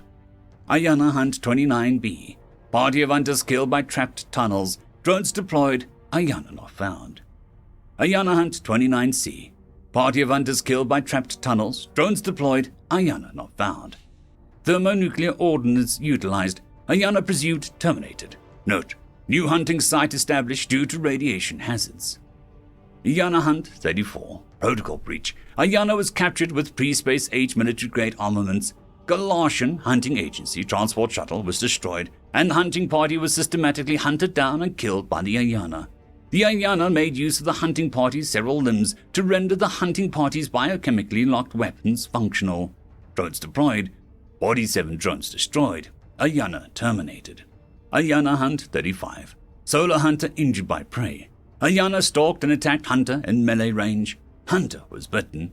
Hunt completed. Ayana terminated. Note: hunter developed an extreme infection at the site of the bite and later perished. Ayana Hunt 39. Solo hunter captured by prey. Ayana stalked and managed to subdue hunter. Captive hunter attempted a negotiation on Ayana's behalf. Drones were deployed. Hunter and Ayana terminated. Note: the Ayana terminated the hunter once drones were in view. Ayana 41. Party of hunters killed by prey with rudimentary traps. Drones deployed. Ayana terminated. Ayana Hunt 44. Party of hunters killed by pack of prey. The Ayana worked as a group to eliminate the hunters with brutal efficiency, utilizing rudimentary weapons and traps. Drones deployed. All Ayana terminated. Note: first instance of a group of Ayana being hunted. Thank you once again for choosing to hunt Ayana with Galatian Hunting Agency. We hope that you have an enjoyable experience. Don't forget to leave a review of your hunting trip on the Star Guide. Star Guide, the premier choice for consumer reports. Search inquiry: Galatian Hunting Agency Ayana Hunt. Search results: sort by relevancy. 4 out of 5 stars. Ayana Hunt 1. It was an honor to take part in the first Ayana hunt. We tracked her for days. Amazing endurance. Took multiple shots to finally bring it down. -1 star. Was not allowed to have it stuffed. 2 out of 5 stars. Ayana Hunt 5. A slog of a hunt. The beast dragged it out as much as it could, which was unfortunately well within its capabilities. Impressive stamina, but the payoff was not worth the extra work. 1 out of 5 stars. Ayana Hunt 22. Having to wear armor and use biometric weapons made the whole thing feel like a military exercise rather than a hunt. The armor was used and itchy. Gross. 1 out of 5 stars. Ayana Hunt 25. The damn thing stole our ship, and the bastards at the agency shot our shuttle down. They didn't even reimburse us. We were trapped on that planet for days while they figured everything out. Pissed that I can't rate 0 stars. 4 out of 5 stars, Ayana Hunt 27. Had to use hunting agency, shuttle, and armor, neither of which were comfortable, other than the hunt was pretty fun. 1 out of 5 stars, Ayana Hunt. Had to wear a puncture-resistant suit, smelled like ass, and I'm pretty sure that it was stained with Cricarus blood. The shuttle also smells like ass and looks like it has blood stains. Pretty sure they don't wash the damn thing they force their customers to use. End of story. Story number 2. Tomb of the Unknown Soldier, written by Competitive Low 5970. Step 21. Turn east. The sky was aflame with fire. Thousands were out there in the poorly built spacecraft, assembled hastily. Thousands were dying. Soldiers of the Earth flung into a vacuum in a desperate fight. The air was heavy with loss, a putrid heaviness that seemed to infect the marble sarcophagus the Sentinel was guarding. So much death. And for what? 21 seconds. Turn north. Switch weapon to other shoulder. They will never find a body to bury. They knew what they signed up for. But they will be remembered. As long as this tomb is here. As long as there is a sentinel guarding it. Every single one of them. Known but to God in heaven, but forever immortalized on earth for their sacrifice. A symbol for the future. Step 21. Turn east. A ring of slag and debris was forming. Kessler syndrome, detrimental to our ships, also to their ships as well. A swarming mass chipping away at the enemy. Even in their death, do our ships still serve? We'll have done more damage to them than we have suffered in the end. 21 seconds, turn south, switch weapon to other shoulder. It won't be enough, yes. The troops of the enemy will land soon, and the earth will be engulfed in fire. The sentinel clenches the gun tighter. If they aren't here to guard this place, who will? To guard the memories of so many is a duty that cannot be abandoned. And so they stay, M14 in one shoulder and a silver badge adorned on the uniform. The words, Honor Guard, carved into metal. Repeat, step 21. Statue of the Sentinel. During the invasion of 2040, a sentinel stood guard here, protecting the tomb of the unknown soldier. Armed with only an M14 rifle, they managed to defend and preserve this historical monument against overwhelming odds. Suffering from blood loss and severe plasma wounds, they mustered the last of their strength to write the last words that they will ever write, in the blood of their enemies. Leave it alone! The statue has been erected in honor of Patrick Stewart and all devoted servicemen who perished in the Cradle War.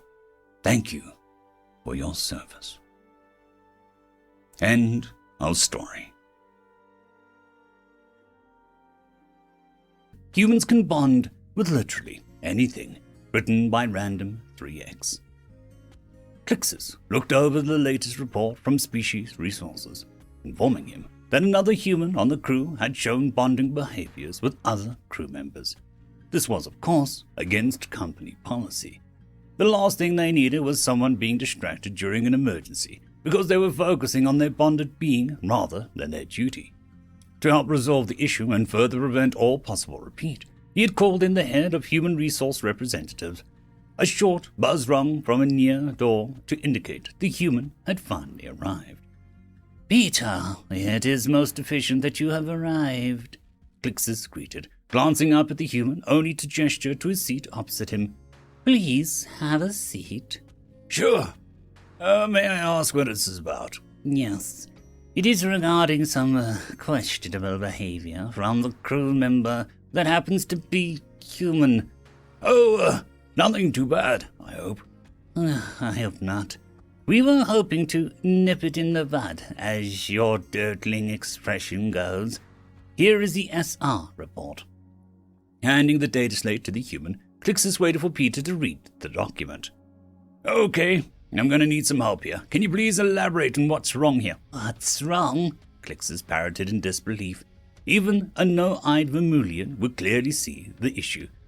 "The human has been exhibiting bonding behaviors which is against SR policies. In response, Peter, to Clix's surprise, tilted his head. But there's nothing about sex here. Mating is not the issue here. The issue, Peter, is that they have formed an unnecessary bond. Clixus took a deep breath as his gland sacs had started to inflate, as how annoyed he was becoming. All I see is they became friends. Clixus clapped his hands together, pleased the conversation was finally in the right direction. Exactly. They have bonded, and it is against policy. You are aware of the special dispensation given to our race, right? Yeah, of course. I have read the details. Due to your race's social nature, you would be given some leeway. But this is beyond anything I can allow. All due respect. But how much leeway did you think to give? I had decided to allow human crewmates permission to spend no more than 5 minutes of their personal time communicating with their own race, not others. That's way too little. We are far more social than you seem to believe. Peter, I will not allow my authority to be questioned here. Have your race controlled the unnecessary bonding. Otherwise, I will raise the issue with corporate. I can't do that. Clixus felt his gland sacs threatened to inflate again, with the flat denial. And why not? Simple.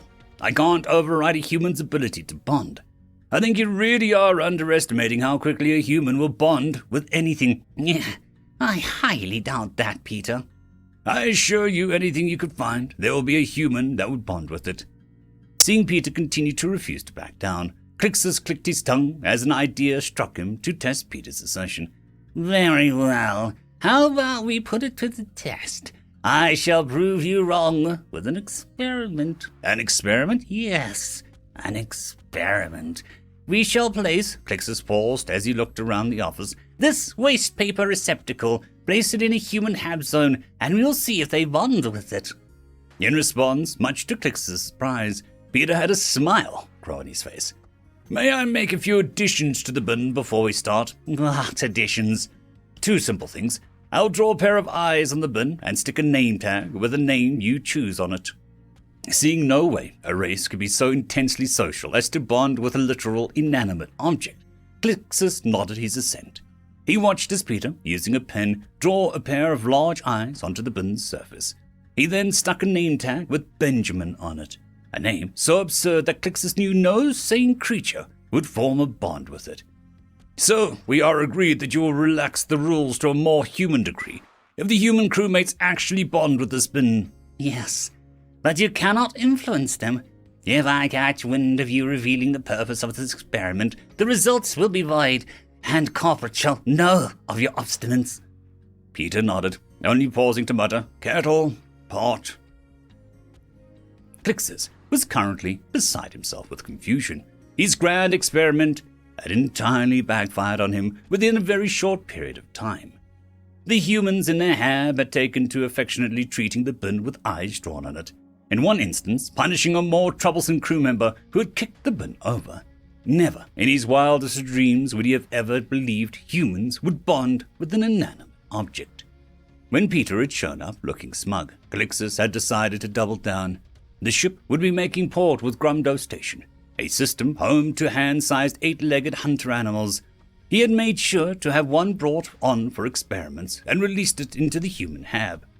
Seeing many of the humans flee, he began to feel vindicated. Only for that vindication to collapse when a man from the dirtling land mass known as Australia picked it up and gave it a cute little pet on its head, saying, "Oh, you're a big beauty."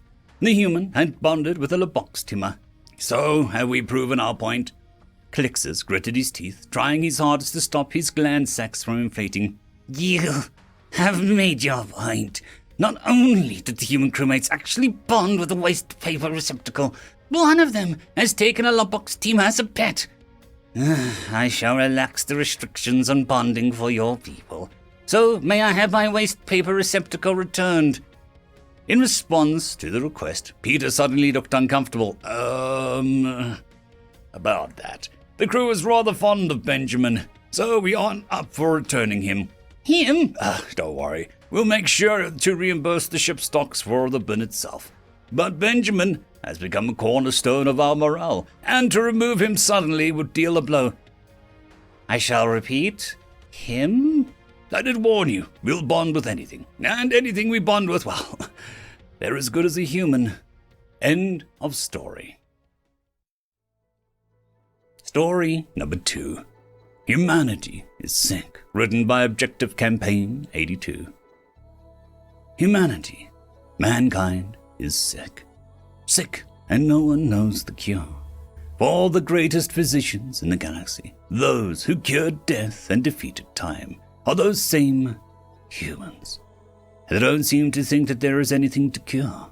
They die in the hundreds of thousands, and when they go, they die to hearty, hail, sound of mind, with a smile. Before the ascent of humanity and their medicines, death was a predator that got us all. Back then, it was only a matter of when, not if, never if. Truly, death was the enemy of us all, the humans even more so than the rest. Their world was hostile, an uncaring world.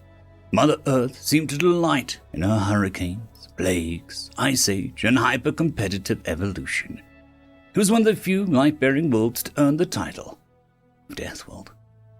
With all those monumental factors levied against them, no sentient race should have survived. But as we all know, one did. They weren't the strongest, not by their world standards or even galactic standards at the times, nor were they the fastest, most venerable, or hardest to kill. But they were the most tenacious and clever. They learned the rules of the cruel game called life, and learned to thrive. Reports have it that people of the galaxy were terrified of what such a species could do when they finally left their home star. And while there were wars, there was also a golden age of medicine. Because for all the millions of ways to die there were on a death world, there are also a million diseases, viruses, and infections to cure. Indeed, humanity found themselves facing less virulent problems to solve. They often expressed a sense of disappointment. It may have been this very issue that caused them to turn their attentions to things more challenging. The golden age of medicine brought about many advancements once thought impossible: xenocompatibility, a reverse to aging, and the indefinite extension of life. With the steady advancements, humanity found ways for all species to share these things. And finally, they defeated death. Not just the dilemma of old age, nor repairing fatal wounds, but a true cure for death. A means by which a soul can be intercepted from its passage to the great beyond and returned to its body. Such a thing seems more like eldritch magics than hyper-advanced science. But as living proof of this, I, a person from the tail end of the golden age of medicine, have lived for over 19,000 standard years and returned from death 26 times. And yet, despite all of this, the humans still die, infected with a sickness they refuse to diagnose, and we could never hope to understand. This year, my 19,117th year of life, 2023 years in this current incarnation, my long-time human partner has passed. After 4 millennium together, exploring, learning, laughing, and occasionally arguing over taking out the trash, she left me. She wasn't this author's first human companion, but she was the first this author has witnessed the death of. She had all the signs: a soft, constant smile, a look of complete peace in her eyes several months before her death, and the talks of fulfillment. I knew it was coming, but the rumors of humans persisting even after all this gave the author hope that their companion wouldn't leave them. But one day, an inauspicious day, she said, "It is time." She professed her love, her joy at meeting me, and bid me to continue on without her. But despite the tears and begging, nothing would change her mind. She went to sleep and chose never to wake again. What madness is within the hearts and minds of mankind that they could ever be at peace with the non-existence of death? They were the ones to pierce the veil and tell us that there was nothing beyond it. No gods, no afterlife, just energy changing form, What joy, what peace, what certainty can they find in such pointless finality that they can embrace it with open arms? I'm not the only one who has seen this. Humans everywhere, no matter the lives they lead, the people they meet, or the things they do, all choose to die one day. It is even stated that those living in entirely human communities experience even shorter lives than those living outside of their homeworlds. What sickness must grift their minds for them to say, it's time? Why can't they see the disease that lives within their very minds? Why aren't they afraid? They spend their whole lives exploring, crafting, learning, fighting, and laughing, knowing that one day their time will come, and that it will be a choice they make happily. End of story. My Girlfriend Never Eats, written by Dr. Blackjack 21. My girlfriend is a perfect 10, no doubt about it. She's intelligent, witty, lights up a room, and is more than just easy on the eyes. But every Persian mug has its flaws. Hers is that she never eats. Let me start at the beginning. I can't say our meeting was particularly funny or quirky. It doesn't even make that good of a story. We met at a bar. I'm not exactly the outgoing type, so I can't even claim I won her over with a clever pickup line or anything like that. She just sat beside me, smiled, and asked, "Hey, you want to buy me a drink?" Now, I was pretty sure that she was looking for a free drink, but damn, if that smile didn't seem worth a few bucks to keep around a little longer. So I agreed. As the night went on, things got a bit fuzzy as I knocked a few back. I remember we joked and laughed far longer than most of my conversations last. And at some point, I even got a name, Wendy, and number. But looking back, there was one odd part to the whole night. She never ordered another drink after that first one, and when we left, her glass was still full. I don't think she actually drank a single drop that night. Well, anyways, fast forward a bit, and after a bit of back and forth texting, I got up the nerve to ask her out on a date. Despite all of our texting, I was more than a little surprised when she said yes. Again, it wasn't anything special. We were just going to have dinner and watch a movie. But when we met up, she explained that she'd already eaten, something to do with an old friend coming to town, but she told me that I could buy her a drink while I ate. Again, looking back, I don't remember her having a single drink. Though at one point, she must have. When I returned from using the restroom, her glass was half empty. After that, we went to see the Rocky Horror Picture Show. It was a temporary run for Halloween, and generally had a great night. Things went on like that for a while. We'd make plans, but she'd always have an excuse not to eat anything. Sometimes she'd forgotten and already ate. Other times, she was just trying out a new diet. Or whatever it was, we never really had dinner together. As time went on, we'd meet up for something in town, drinks, movies, etc. And always ended up in my place because it was closer. You see, Wendy lived way outside of town, out in the boonies, she always said. At one point, I asked why she lived out there, but she said that she enjoyed the solitude, adding that the forest at night was a thing of beauty. I told her that she was a thing of beauty. She laughed it off and made me forget about my questions for a bit. But after that, I kept asking about it, wondering when I could go check out this place that kept her so entranced that she didn't want to move to town. Finally, one night, she gave in to my pestering and invited me to visit her place. She was far enough out that she didn't really have any neighbors, and if you weren't careful, you would easily miss her driveway, as it looked more like a forest trail at a glance. When I first saw the place, I thought it looked more like a log cabin than a home, but she had a power and satellite dish, so we could still watch TV cuddled up on her couch together. Without going into too much detail, we had a pleasant evening, and I ended up staying over. Things got a little weird when I woke up in the middle of the night, alone in bed. I got up and used the restroom, only to find that she hadn't returned when I got back. That's when I started hearing sounds. Outside the house, I could hear something large moving. It was grunting and growling as it was dragging something. A moment later, I heard wet tearing sounds as it seemed to be scarfing down something. A lot of something. It was more than a little unnerving. I was thinking about making a break for my car when it got quiet. A moment later, I heard the front door open and close. Wondering if it was Wendy or something else, I decided to check it out. Sure enough, Wendy stood just inside the door, but the odd thing that she was stark naked. Now, I was slightly concerned, but when I asked what happened, she just shrugged and said, there was a bear outside digging in the trash, so I chased him off with this. She held up a can of bear spray. It almost made sense. Not that I'd be willing to go confront a bear in the middle of the night, but then again, I was a city boy who didn't know any better, so maybe country folk, her words, not mine, just treat bears like oversized raccoons. However, there was still one glaring question that I had to ask. But why did you go out there naked? She looked down at herself and laughed. Well, I suppose I don't have to worry about clothes out here all that often.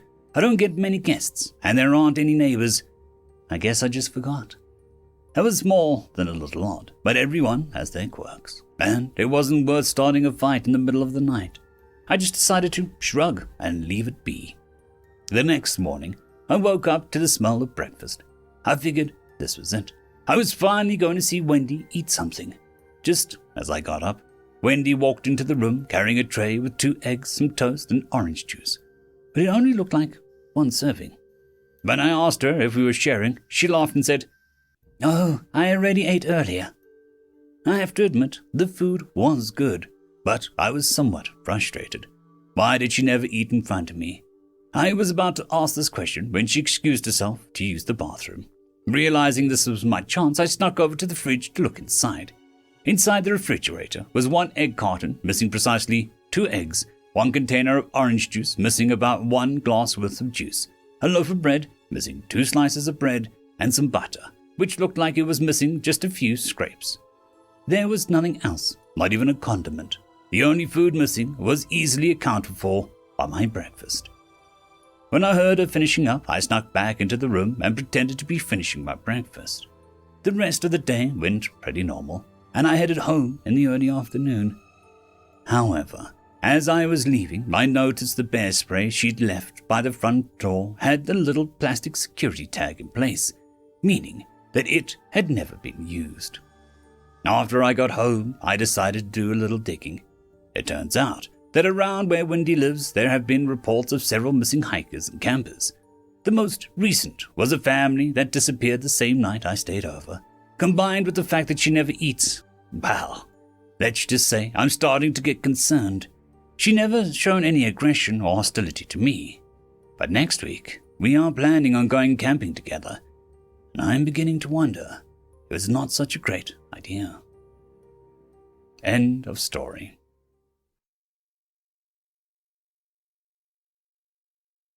Story number 2.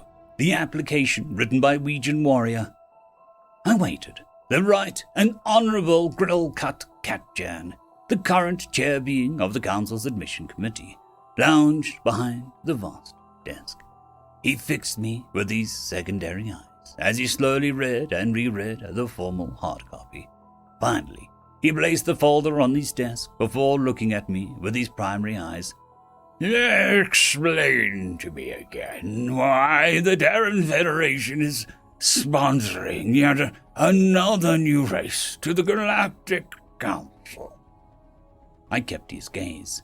It was a game, I knew. The formal reasons were all laid out in the paperwork. So what he was looking for was the less formal reasons.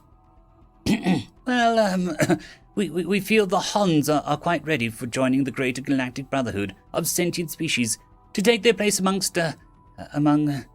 I hesitated. Growlcut hadn't moved a single whisker as I spoke. I cited and shrugged. You're not buying it, are you? Growlcut shook his head slowly. The human gesture which, my sources told me, were all the rage amongst the up-and-coming Xenos these days. Not really. So what is the real reason? I relaxed slightly. Clearly, this was the informal part of the process. Get them off our back, I said casually. We figured that if we introduced them to other sentient species, they might latch on to us somewhat less. Growlcut picked up a second folder, fiddling with it as he spoke slowly. We see. And why has the Huns latched on to humanity, you said? I didn't say. They like us a lot.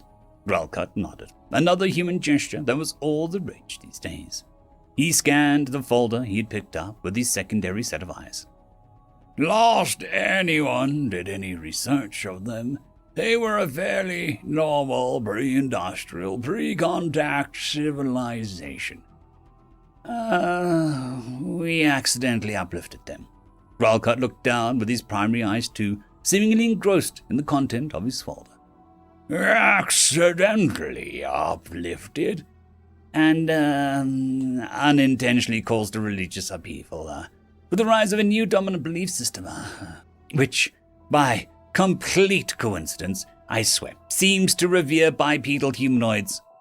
Another slow nod. And how did you accidentally and unintentionally do all of that? I had hoped Grelcut would take his bribe and rubber stamp the application like he had before. Nothing to do to seek refuge in the truth of the matter. One of our scout ships crashed on the planet, not being able to reach Terra Command on the hyperwave. The crew have, sort of instigated an industrial revolution to bring the Huns tech base up to the point where repairs could be effected. Grelcut was still fiddling with the folder, still not looking at me. And the religion thing? The Huns' major religious focus on traditions and reverence of the past, kind of in the way when you need the locals to get nanocircuit design, space-capable manufacture, and antimatter fabrication going quickly. He put the folder down, reaching for the formal hard copy of the Huns' application. It's the second time in this mega cycle, isn't it? I'm sorry? It's the second species that humanity has accidentally and unintentionally uplifted this megacycle, isn't it? The second, yes, the second, that's right. Just two, not 42. Could happen to anyone, really. Grelcut shook his shaggy head again as he reached for the manipulator layout and grabbed the formal stamp on the edge of his desk, neatly placing a green stamp on the front of the folder. End of story. Nurse Prime, the human, is waking up already. Written by Slow AD 2584. The Nurse Prime sat in a monitoring bubble in the Galactic Citizen Hospital station, a little nervous. It wasn't every cycle that the hospital performed surgery on an Earth human. This could become dangerous. The human was undergoing a cancer removal, a partial removal of his thyroid gland thing for some reason in the neck part of the human form. It was all very odd to her. She had been doing a lot of studying in preparation for this procedure. As the Nurse Prime, she would be in charge of the human's recovery after the robotic autosurgery. The surgery had just finished, and the human was in her care now in the post-surgery ward. His general anesthesia should have him knocked down for a good 12 to 16 more hours, and she was to watch over him. Just as she was the most worried, thinking of the many, many ways humans could simply wreck the facility, one of her heart monitors in her ward started to beep an alarm.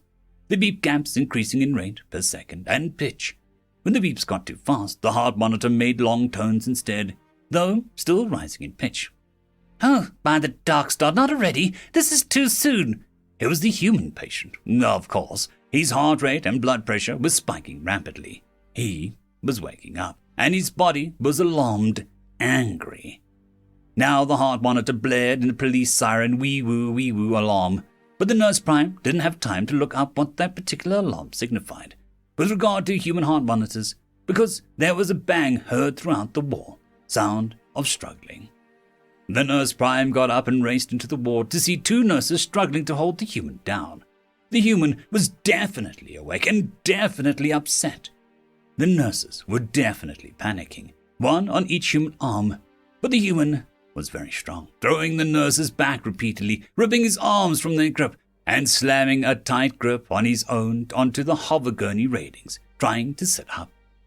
Nurse Prime stormed in and thundered with authority, "Do not let him sit up! He could fall to the floor!" The nurses rushed back in, grabbing the human arms and pulling them free of the rail to wrestle with the patient again. "We are trying, but we need help in here. This one is a fighter." The Nurse Prime gestured to two other nurses already. "You You two, get over here and hold these shoulders down. She glared at the nurses. What happened? As the 4 alien nurses finally held the human down, one of the nurses replied nervously, We just finished the exhibition of his, breathing tube thing, and he just started to wake up. We thought that he would be paralyzed for some time still, but he suddenly hissed in a deep breath and suddenly became motile. The young nurse was at a loss for words. I don't know how he... The nurse prime nodded. That would be the adrenaline, kiddo. We need to calm him down fast. As the human squirmed under the 4 sets of hands, his broad shoulders flexing and surging in waves of power, the nurse prime rushed up, placed a hand on the human shoulder, and said in a commanding tone, Sir, you're in the hospital. You just got out of surgery. We need you to calm down, lay back, and be calm. Do you understand? The human paused in his struggles and turned his head a bit, as if finally making sense of his situation. Can't see, the human croaked with recently abused vocal cords, but he nodded, and with a final yank ripped his arms free again, and with shaking hands interlaced his fingers across his chest, as he struggled to control the hiss breathing through his teeth. They were just taped shut, sir. You woke up just so early. Yeah, let me get those for you. As she peeled the tape off, the human visibly relaxed as he looked around. His heart rate dropped noticeably already. Are you okay? Do you need anything? Water, the human croaked.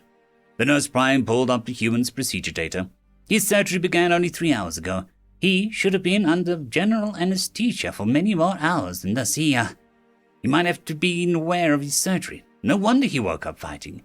We need to talk to human doctors and anesthesiologists immediately.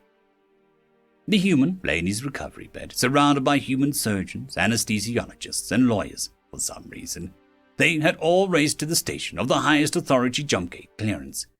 Greetings, Mr. Smith.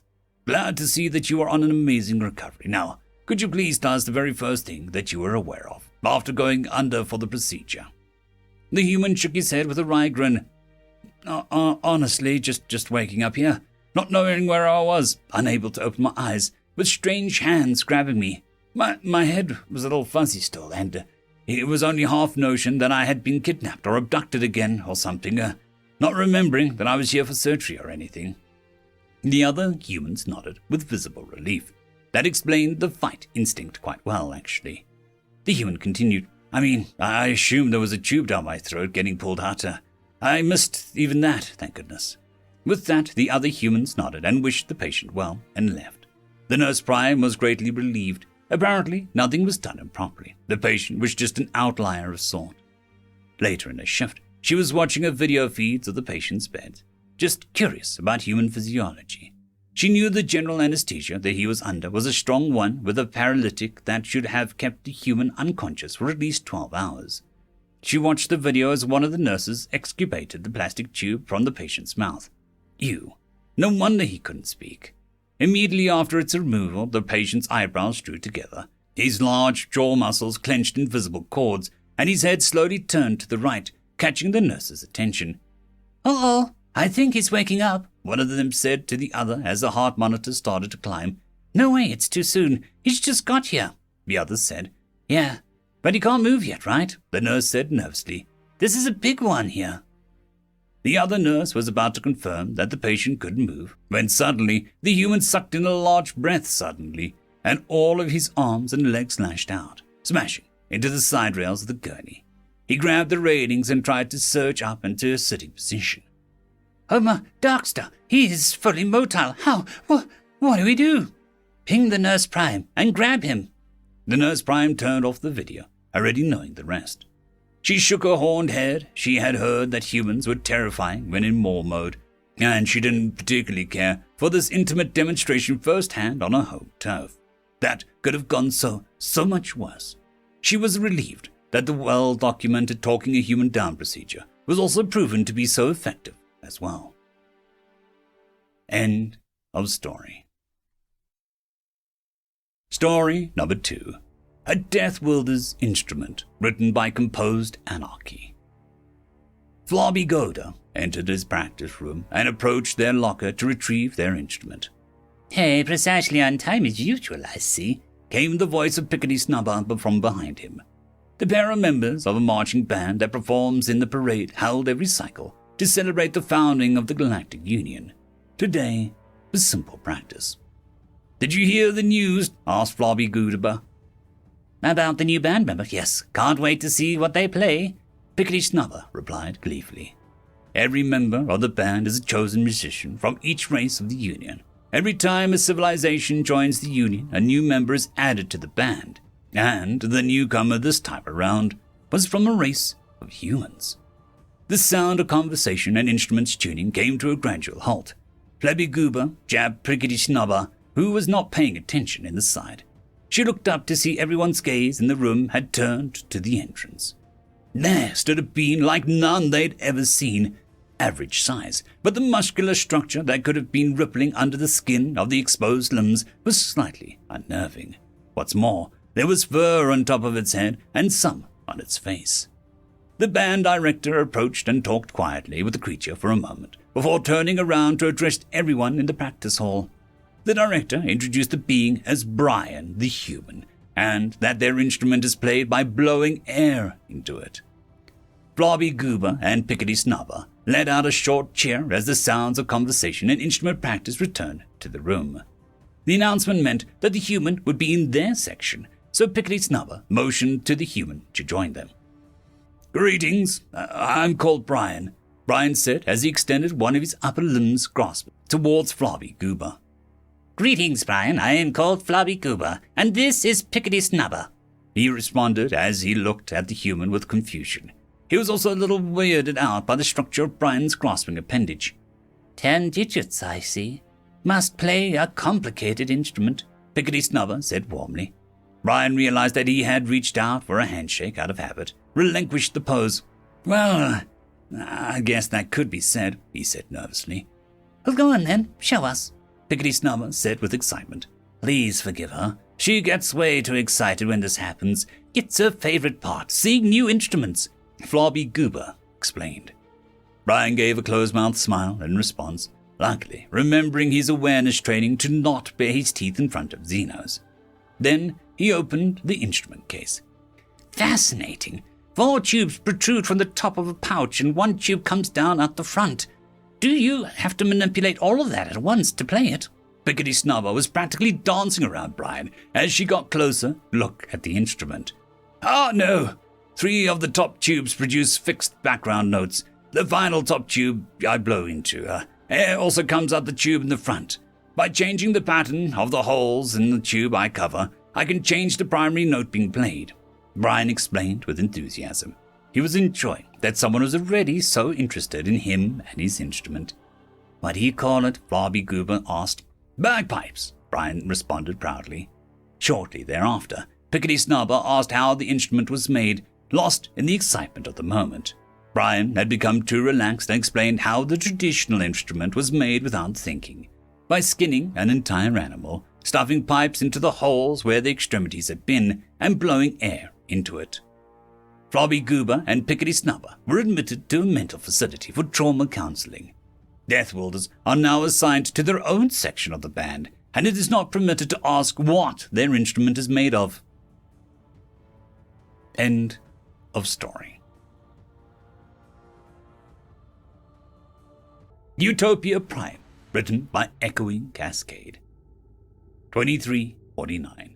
An Imorak businessman was waiting on the news of his latest venture, the colonization of the newly discovered Garden World. The planet was several times larger than any other planet given its ecosystem, and it was expected to bring him a tidy profit.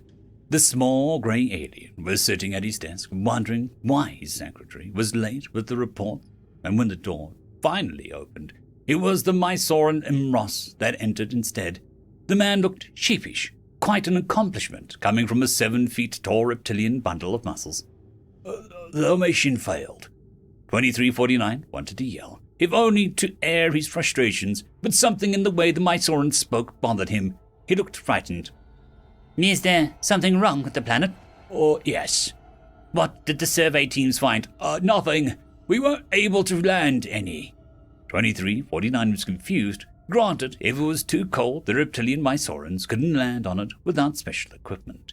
The Amarak required levitation belts to move in higher gravities, and ANs couldn't deal with anything having too strong a psychic field. But they had humans with them. The Death Wielders may be a pain in the, everywhere to maintain, but they were supremely adaptable to hostile environments. Even the humans, they were the ones who first noticed something was wrong. Allow me to show you the field report. 2 weeks ago, in orbit on the temporarily named planet Utopia Prime, Captain Pierce was going over the data while preparing his team for the initial incursion. Stable temperature, low winds, lush forests, no fauna and no geological dangers. Yep, it's a garden world, all right. The man had fought in the Corporation Wars and was scheduling the first recon. He would lead it personally. Normally, such an easy assignment would be left to newer members of the team. But something felt off. I can't quite put my finger on it, but I didn't make it this far by ignoring my instincts. Velasquez, Hoffman, get your full nuclear, biological, chemical armor. Oh, we are also taking Fluffy for a walk. The two former Rangers nodded and went to get their gear. Loading Fluffy, the 8-feet-long, 500-pound Fenrir-class bioengineered combat wolf, was surprisingly difficult. The moment he set foot, or rather paw, on the shuttle, he became agitated. Fluffy feels it too. There is something wrong. Velasquez and Hoffman haven't said anything, but a quick look at their vitals shows the heart rate is well above normal. Landing in 5 minutes. The shuttle AI chimed the message, and on cue, Fluffy began to fight his restraints. Hoffman tried to soothe the beast, but it kept trying to tear at its collar, drawing blood in the process. Trank him, yelled Velasquez, as he moved in to immobilize the wolf so Hoffman could get into medkit. By the time they landed, the beast was sleeping, and Hoffman was applying a dressing to its wound. What the hell was that? Fluffy is a combat wolf for frack's sakes, trained to follow orders in active battlefield. What the hell has it spooked? No one had the time to answer Velasquez as the shuttle door opened, and all three turned their guns towards the descending ramp. Captain Pierce took point, and the two remaining Rangers covered the exit as he slowly made his way off the shuttle. All right. Some lush forest, nice weather, no signs of fauna. One more step and then... The captain never completed the motion. Before his foot touched the grass, he rolled backwards into the shuttle. Hoffman and Velasquez opened fire on the forest in general. Close the doors! Close the doors! 2349 was watching the video report of Captain Pierce. We returned to the exploration vessel the second those doors were sealed. The man looked shaken in the way that 2349 had never seen before. He seemed on the edge of hysterics. I have willingly stepped into enemy kill zones to buy time for the rest of my company, held the line when artillery was going to rain death on our position, but... that was worse. The human took a swig of what to 2349 looked like a lethal amount of alcohol before continuing. Imagine walking on your grave, but it's also you doing the stepping, and instead of it being unsettling or terrifying, it was a euphoric occasion, like I was happily crushing my own corpse, joyfully killing myself. He had his head in his hands, sweating profusely. I have no idea what the frack is in that planet, but no one should go there. Ross turned off the recording. After that, we tried to analyze the feed from the planet in more detail. He brought up an image into 2349's presentation screen, a beautiful sunny forest. Do you see something wrong? 2349 didn't notice anything strange. Not really. Well, maybe. Ross nodded. Something feels odd, right? It took us a while to figure it out ourselves. Not all the shadows are where they should be. Some of the leaves don't sway in the wind, and there is the sun. What about the sun? It never sets. In the weeks we observed the planet, the image received from the probe never changed in luminosity. 2349 felt a chill down his spine. He was going to ask a question when an odd noise caught his ears. It seemed to be coming from the video, so he began to increase the volume. He was almost there when he was startled by Ross putting a hand on his shoulder. It never becomes audible. 2349 didn't recall Ross getting up from his chair or how long he had been trying to fix the audio. When he checked the sound output, it was at over 1,000%. What the hell is it? Ross turned the volume off and returned to where he was sitting. We had an iron psychic check it. He translated it to the monarch in gold-colored robes. doesn't ring a bell, the Imarak uttered the human expression before remembering that Mysoran may not understand it. He was about to correct himself when Enros cut him off. I did to the humans. The King in Yellow was known to them. They called the nearest Terran fleet, which sent a dreadnought to crack the planet to pieces. They destroyed the whole planet? The Mysoran nodded, clearly shaking. They said that it couldn't afford to take chances, and then they posted several automated combat stations around the debris field. Why would they do that? Enros pointed to the image on the presentation screen. Because, sir, that isn't a recording, it's a live feed. End of story. Story number 2. Trap, written by Echoing Cascade. One shot.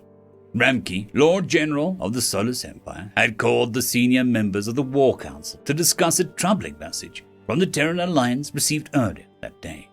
Emperor Solusar VI, Asherto, Minister of Propaganda, and Torin the Unkillable read the message in turn from an old-fashioned paper scroll.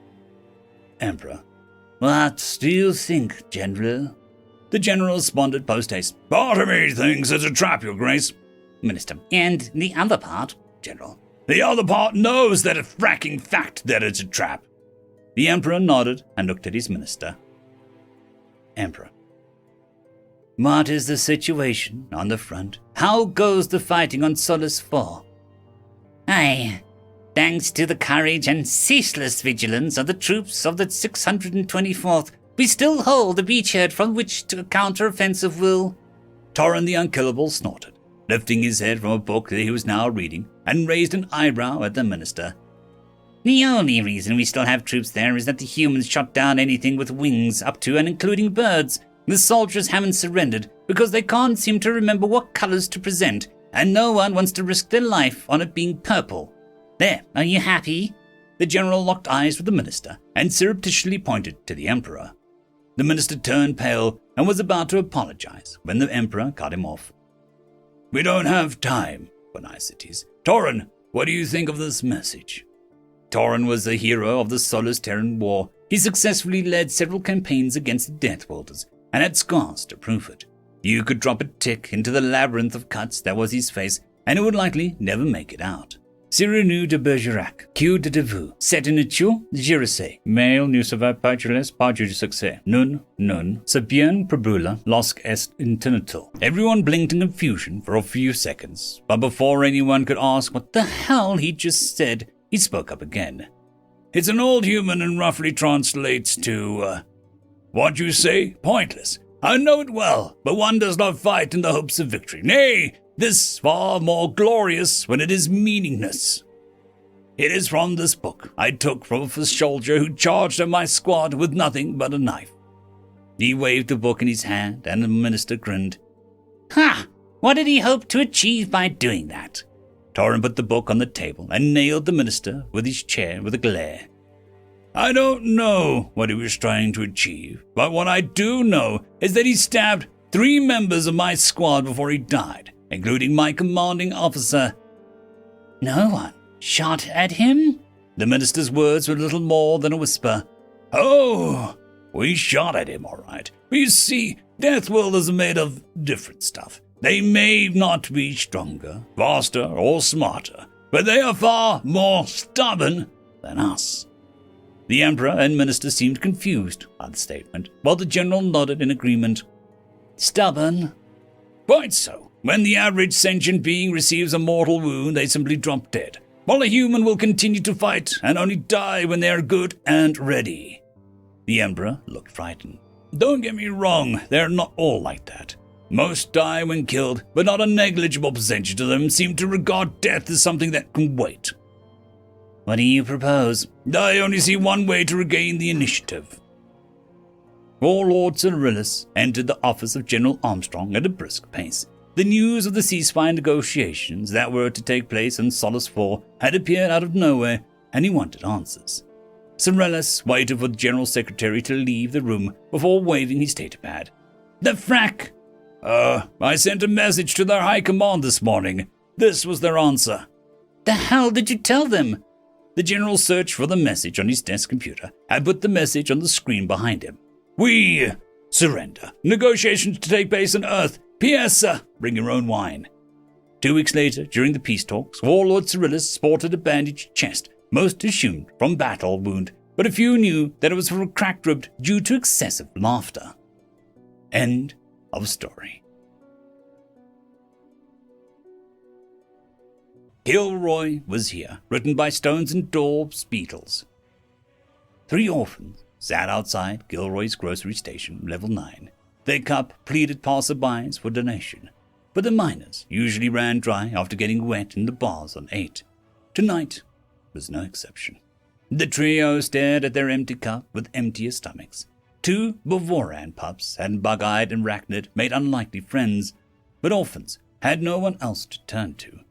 Yuri, the oldest and the strongest, was their fearless leader. He knew that their morale would plummet unless he spoke up, so he leaned in to tell them a tale. Have you guys heard of a human? Oh, on the hollows, said Pashy, the youngest and smallest. Flit, the arachnid, nodded with him. Then you've only seen the Alliance's version, Yuri said in his head. Flit raised his forelegs to sign. What other version is there? The truth, Yuri said. The Alliance hollows say humans built the gates, taught our granddaddies living in huts how to travel between the stars, but the humans were really making us slaves with their federation, and uplift really meant oppression. We were doomed to serve them forever, until the Alliance overthrew them, of course. Quit with the history lesson, Pasha huffed. Yuri dug a claw into Pasha's chest.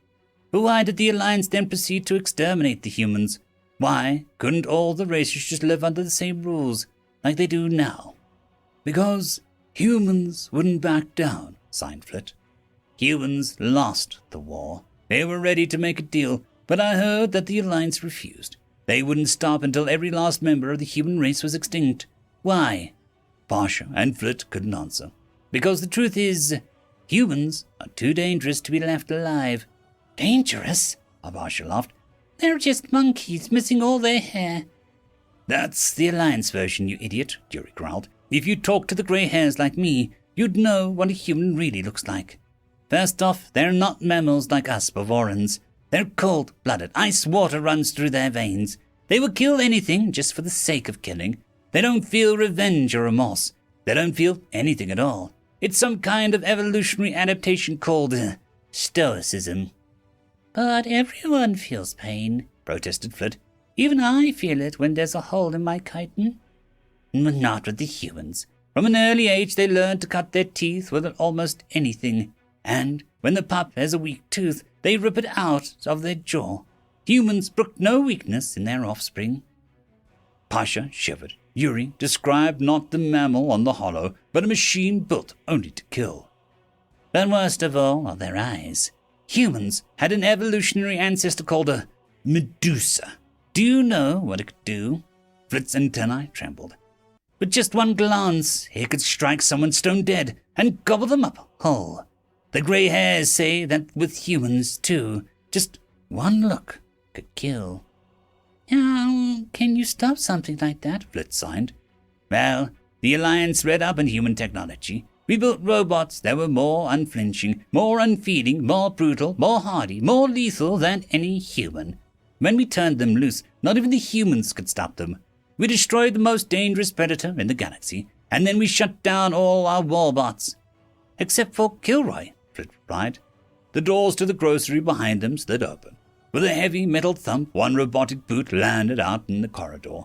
Then the other one followed. 5 meters and 10 tons above them, a tiny head with 5 red optical sensors for eyes looked down from between his 2 armor-plated shoulders.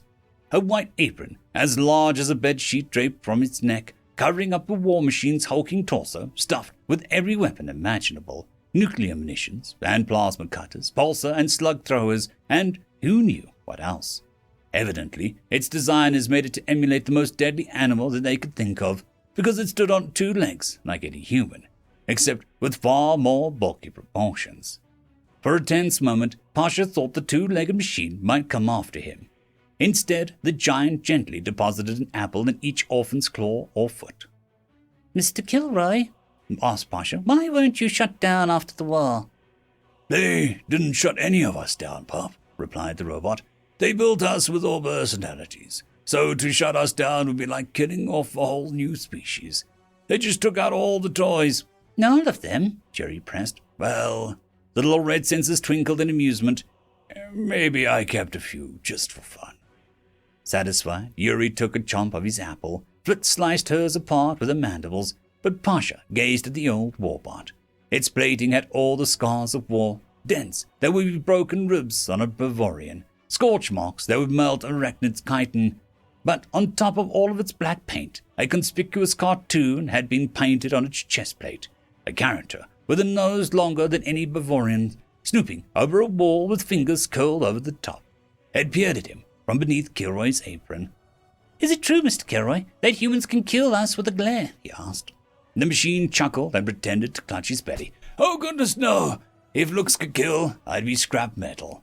The orphans giggled. A grey-haired dockworker named Ox ambled up to Kilroy. Though he was still tall and large as his namesake, the steel colossus still towered over him. Your monthly shipment is in, he said. Kilroy's amusement faded. How many? Just one this month. The grey hair reared up on his tiptoes and whispered to the warbot, but Pasha could still read his lips. The Alliance caught the rest. Kilroy nodded. Thanks, Ox. I'll go check it out. Ox hurried away while Pasha knit his furrowed brow. But, Mr. Kilroy, didn't you get a monthly shipment 2 days ago? These apples are fresh off the ship. Kilroy's senses blinked for a moment. No, of course, but this is my monthly shipment of cave eels. Blind as a bat and venomous as a viper. They make excellent sushi, or so I'm told. The children giggled again, but Pasha remained skeptical that such an eel existed. Kilroy locked the grocery behind him and marched in the direction of the docking bays on 3, waving them goodbye. Pasha waved back, but decided that he would see the supposed cave eel for himself. The warbot crammed itself into the grav lift up to 3, and Pasha snuck into the next one available. Kilroy met the ship's master at the dock. Instead of using a grav hauler, the machine simply flung a crate onto its shoulder. Pasha ducked away to let it pass. As it trudged by on planet-cracking steps, he spotted what he thought was that same little cartoon on the crate, Big Nose peeking back at him. He leaned forward for a closer look, but something yanked him up by the scruff of his neck. Well, Governor, I caught you another rat, chortled Halbert, the head of station security. Really, Stacksec, replied the more well-groomed voice behind him. I thought you already exterminated the vermin. Halbert spun little Pasha around to face him. In his flowing red robe stood the station governor, Pierre. This one's nearly fully grown, he surmised. He'll be on the mining crew soon, earning his keep. We should always start him early, grinned Halbert wolfishly. Pierre considered it. What were you doing up here in the base, urchin? Tell me the truth and I might let you go. Pasha panicked and followed Kilroy's fib. I followed the old warbot, Mr. Kilroy, up here. He was picking up some kind of shipment of cave eels. I'd never heard of them before, so I came up here for a closer look. Never heard of a cave eel, Governor, Albert grunted. Pierre raised an eyebrow. Neither have I. But Kilroy is an exemplary worker. What's the word of an urchin worth these days? Pasha's eyes watered. He wouldn't survive on the mining crew. He was still only half the size of Yuri. He had to do something to save his own hide. Unfortunately, the only thing he could do was betray a friend. Please, Mr. Governor, take me down to Mr. Kilroy's grocery. You can inspect the crate yourself. Fine, Pierre clicked his tongue. But you're out the lock in a hard suit if Kilroy really has cave eel in stock. Halbert bound Pasha's arms up in elastic, then strung him out in front on the march down to the grocery where Yuri and Fritz still sat. Hey, what are you doing with him? Let him go, demanded Yuri once he saw Pasha cuffed. Halbert and Pierre ignored the urgent and overrode Kilroy's lock. They stepped inside, stringing Pasha along. Vibrant fruits and plants beamed at them under the fluorescent lights. The warbot was nowhere to be seen. Not even behind the counter, it had widened to fit its massive body behind. Kilroy, Pierre called out. This is Station Governor. I wish to inquire about your latest shipment. No reply came. Halbert nudged the governor and nodded towards the stockroom. The two entered it, Pasha still in tow. Yuri and Flit followed them too, just outside of striking distance of the Halbert stun gun. Here again was no sign of the warbot, except for the door to the walk-in freezer left carelessly ajar. They crept up to it, and on the other side heard unfamiliar voices. But when Halbert slammed it open, they found it devoid of any unfrozen life. They heard some laughter echoing from the far wall. Into the freezer, Halbert pressed Pasha, followed by Pierre and the other orphans. At the far wall, amid boxes of frozen meat, sat an open crate labeled Cave Eel. Talking again, alerting them, but not from inside the freezer, but clearly came from beyond the far wall now. Halbert raised a claw to his lips to silence them, and looked around for a door. Pasha found it, a little latch down in the feet, indicated by Kilroy's cartoon character. He tried to distract them, but even bumbling Halbert could spot it with enough time. After 5 full minutes of searching, he pressed the latch and let the whole far wall swing clear. Behind the wall sat the warbot in a hidden bunk room, at the table made for a regular adult's half its size. Across from it was a small, hairless thing, even smaller than Pasha. As the human's head slowly turned, Yuri, Pasha, and Flit all fretfully shut their eyes from its lethal gaze. But all they heard was Halbert swear. Pasha let one eye peek open. "This is treason," cried Pierre, shattering the astonished silence. "Betrayal of the Great Agreement. This must be reported to Sysgov and SecGov, to the Alliance High Council itself. Humans still breathe in the outer room." Kilroy slowly rose, the steel titan filling the room with its bulk. The little human jumped from his seat and cowered behind the warbot meant to destroy him. In his eyes, Pasha didn't see any bitter cold. The eyes were wide and petrified. They were the eyes of an orphan, just like him. A bang nearly burst everyone's eardrums. Pasha saw Halbert's pulsar out of its holster and pointed at the boy. But Halbert's head was no longer attached to his body, and the fiery blade of a plasma cutter had leapt into Kilroy's right hand. Halbert's headless body slumped to the ground. "This will not be reported," Kilroy stated. It took one massive step forward, table cluttering aside.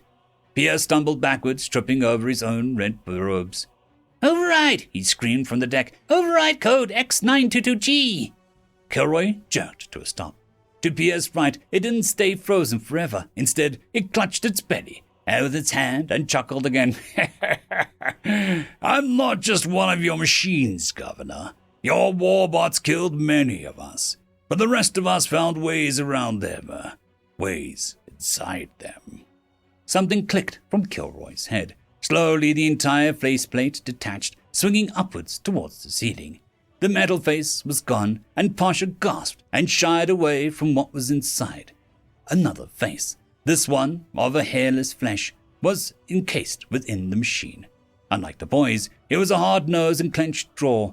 The 2 eyes were not icy nor scared. They were aflame with hatred, scorched with the fires of 1,000 sundered suns. "I put this warbot on like a miner puts on a hard suit," Kilroy gritted. "I put myself in this machine so that I could smuggle people out from the Alliance to New Earth, to hide myself from you and your goons. I had to become one with the machine." Kilroy tested the dexterity of his free robotic hand. "I had to lose my real arms, my real legs, just to cram myself inside. But it made a convincing disguise. Who would suspect the machine built to destroy humans would actually be one?" His eyes glanced over at Pasha, Yuri, and Flit. Suddenly, they were soft. The inferno tamed into warm and welcoming hearth. "The mask only slipped when I showed some love for these 3. Then they spun back to Pierre, just as furious as before. "But your glorious Alliance stuffed kids like these in hard suits and throws them out into the vacuum. Sure, it's different folks at the top, but it's the same old core making the same old money, isn't it?" The governor gulped. "The only thing your alliance might have accomplished was the extinction of the human race, but I'm guessing you're realizing now that it never even achieved that." The plasma cutter's blade sliced straight through Pierre's red robes, Pierre's quivering stomach, and the 2 layers of station deck beneath him. "Next time, look us in the eye when you try to kill us," Kilroy muttered. The warbot rose, and its pilot sighed. He returned the plasma cutter to its forearm sheath and scooped up the human boy in his arms. "Mr. Kilroy, you're not going to kill us too, are you?" Pasha begged. "I'm supposed to kill anyone who blows my cover," Kilroy said. "You told them about this little cave eel, didn't you?" Pasha shrunk. "Please, Mr. Kilroy, I didn't mean..." Kilroy reached down and ruffled his fur. He laughed. Relax, kid. I needed to get out of here. Report back to New Earth anyhow. This little guy and I are leaving. The faceplate swung back down. The man was a machine again. His human cargo was safely stowed away inside the cushioned cavial crate. Pray that you won't see any of our kind ever again, his robotic disguise told the three orphans. If we ever do come back to the room, it'll be to teach your alliance how to really fight. He lifted his apron and pointed to the little cartoon over his heart.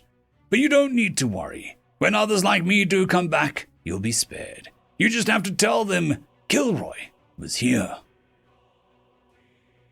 End of story.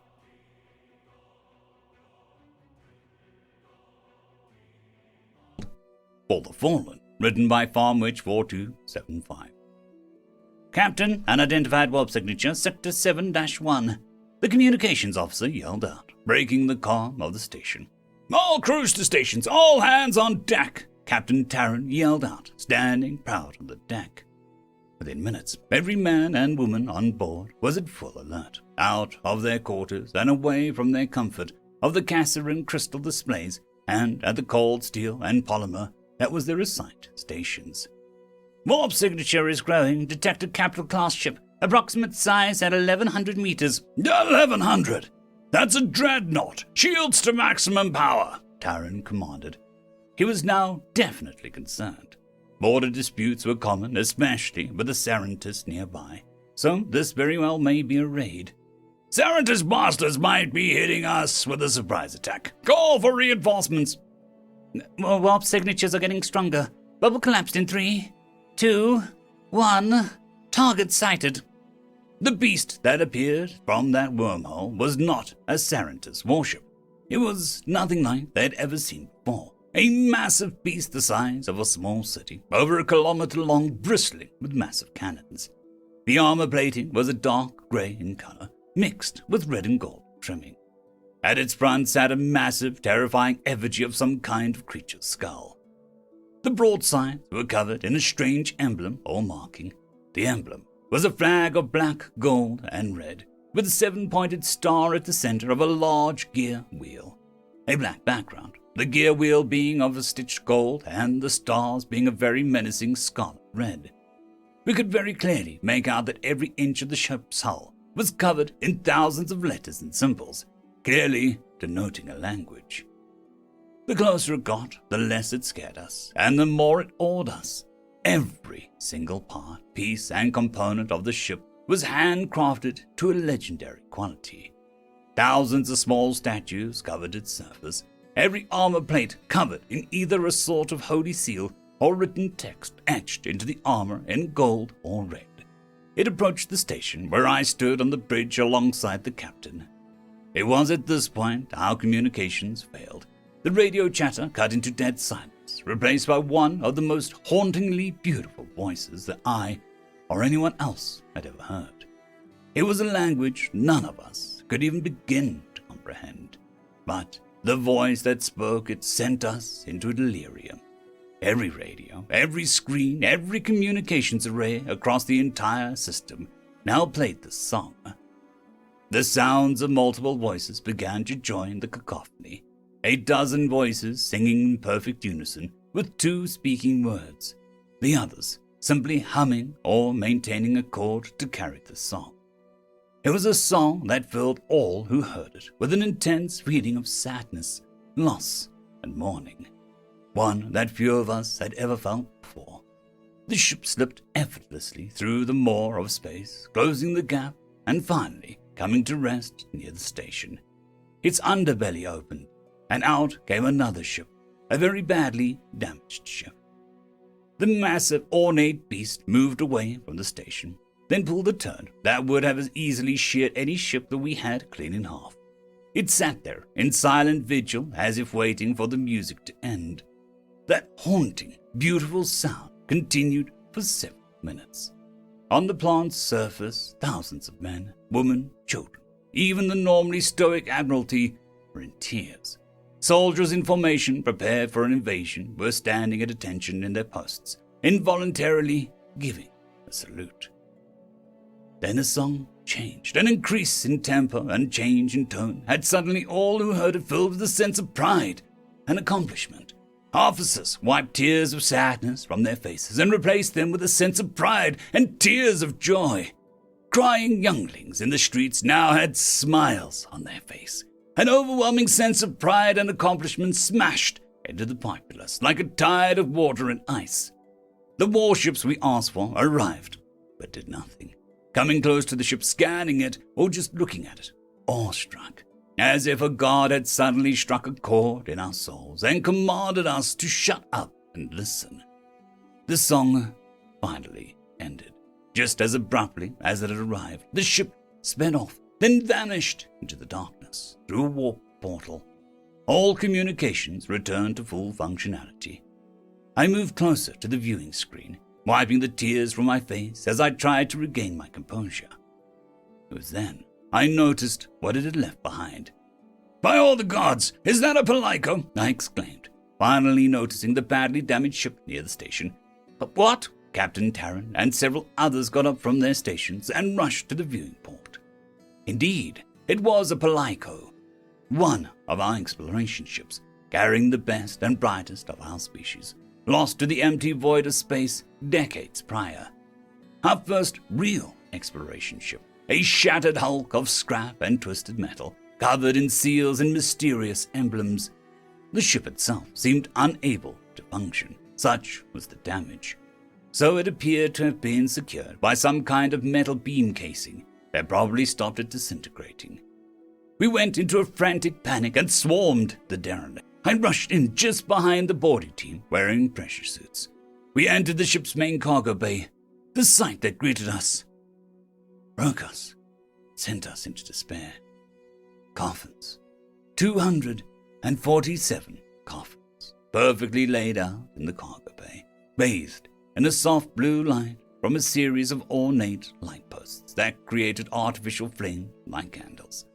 Each coffin had a viewing port in it, in which you could perfectly see the face of its occupant.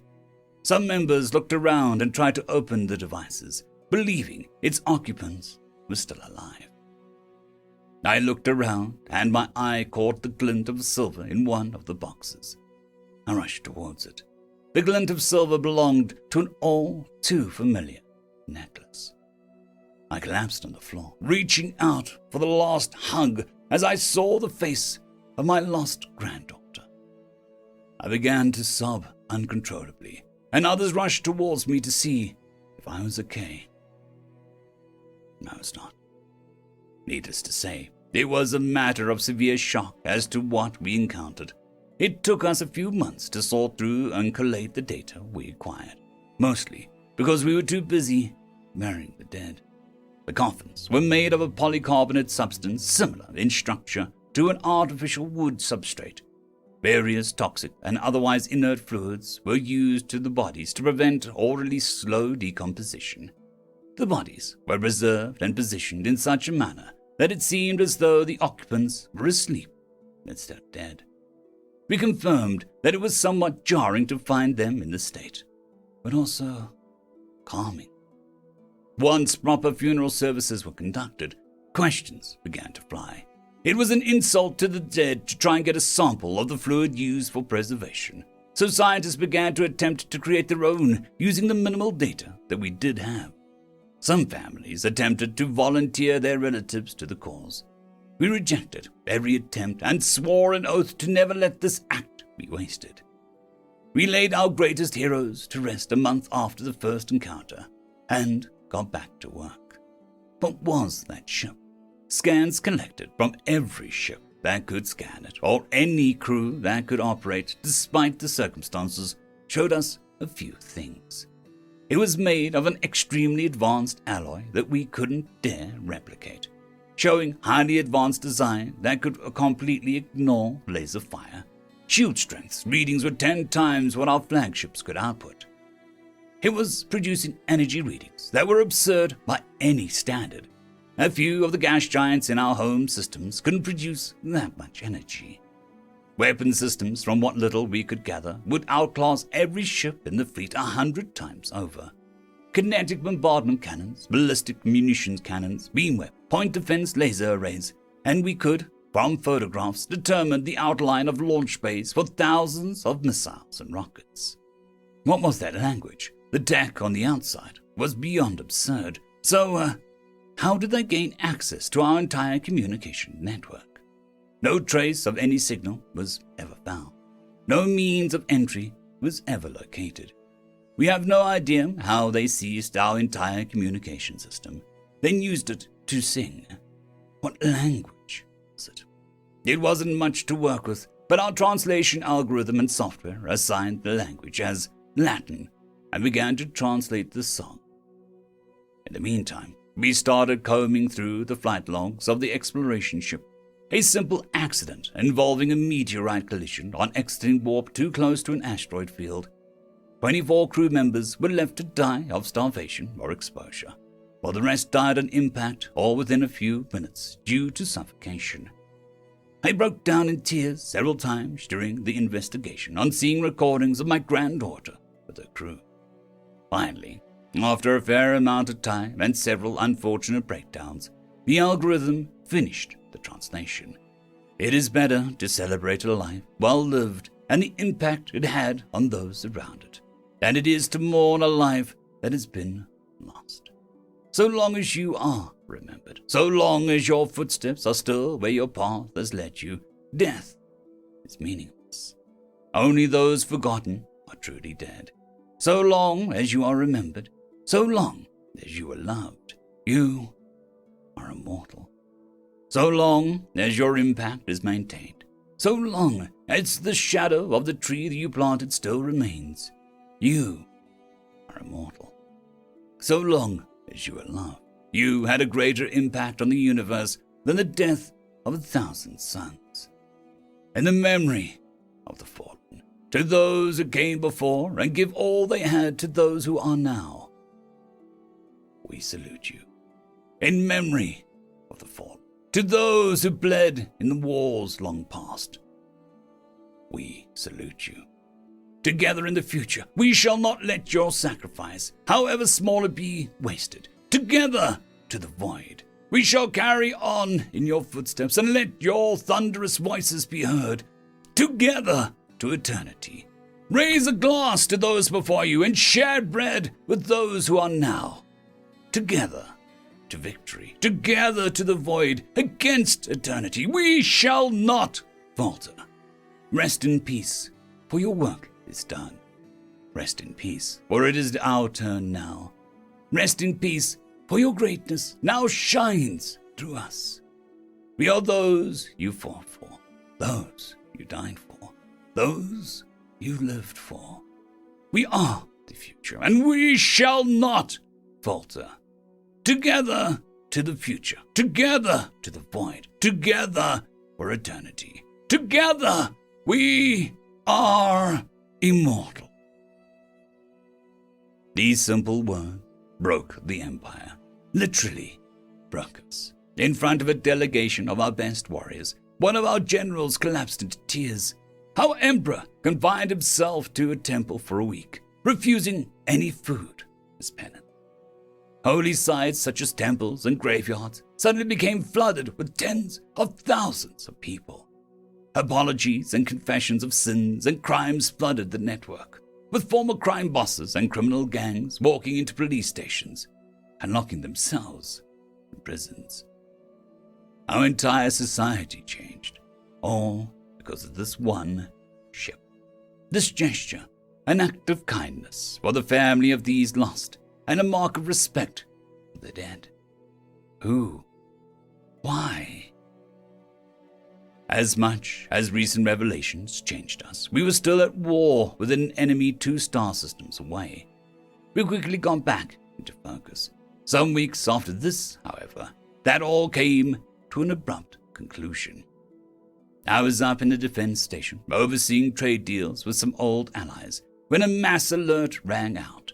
It was a Sarian shield fleet. Hundreds of warships suddenly appeared at our borders.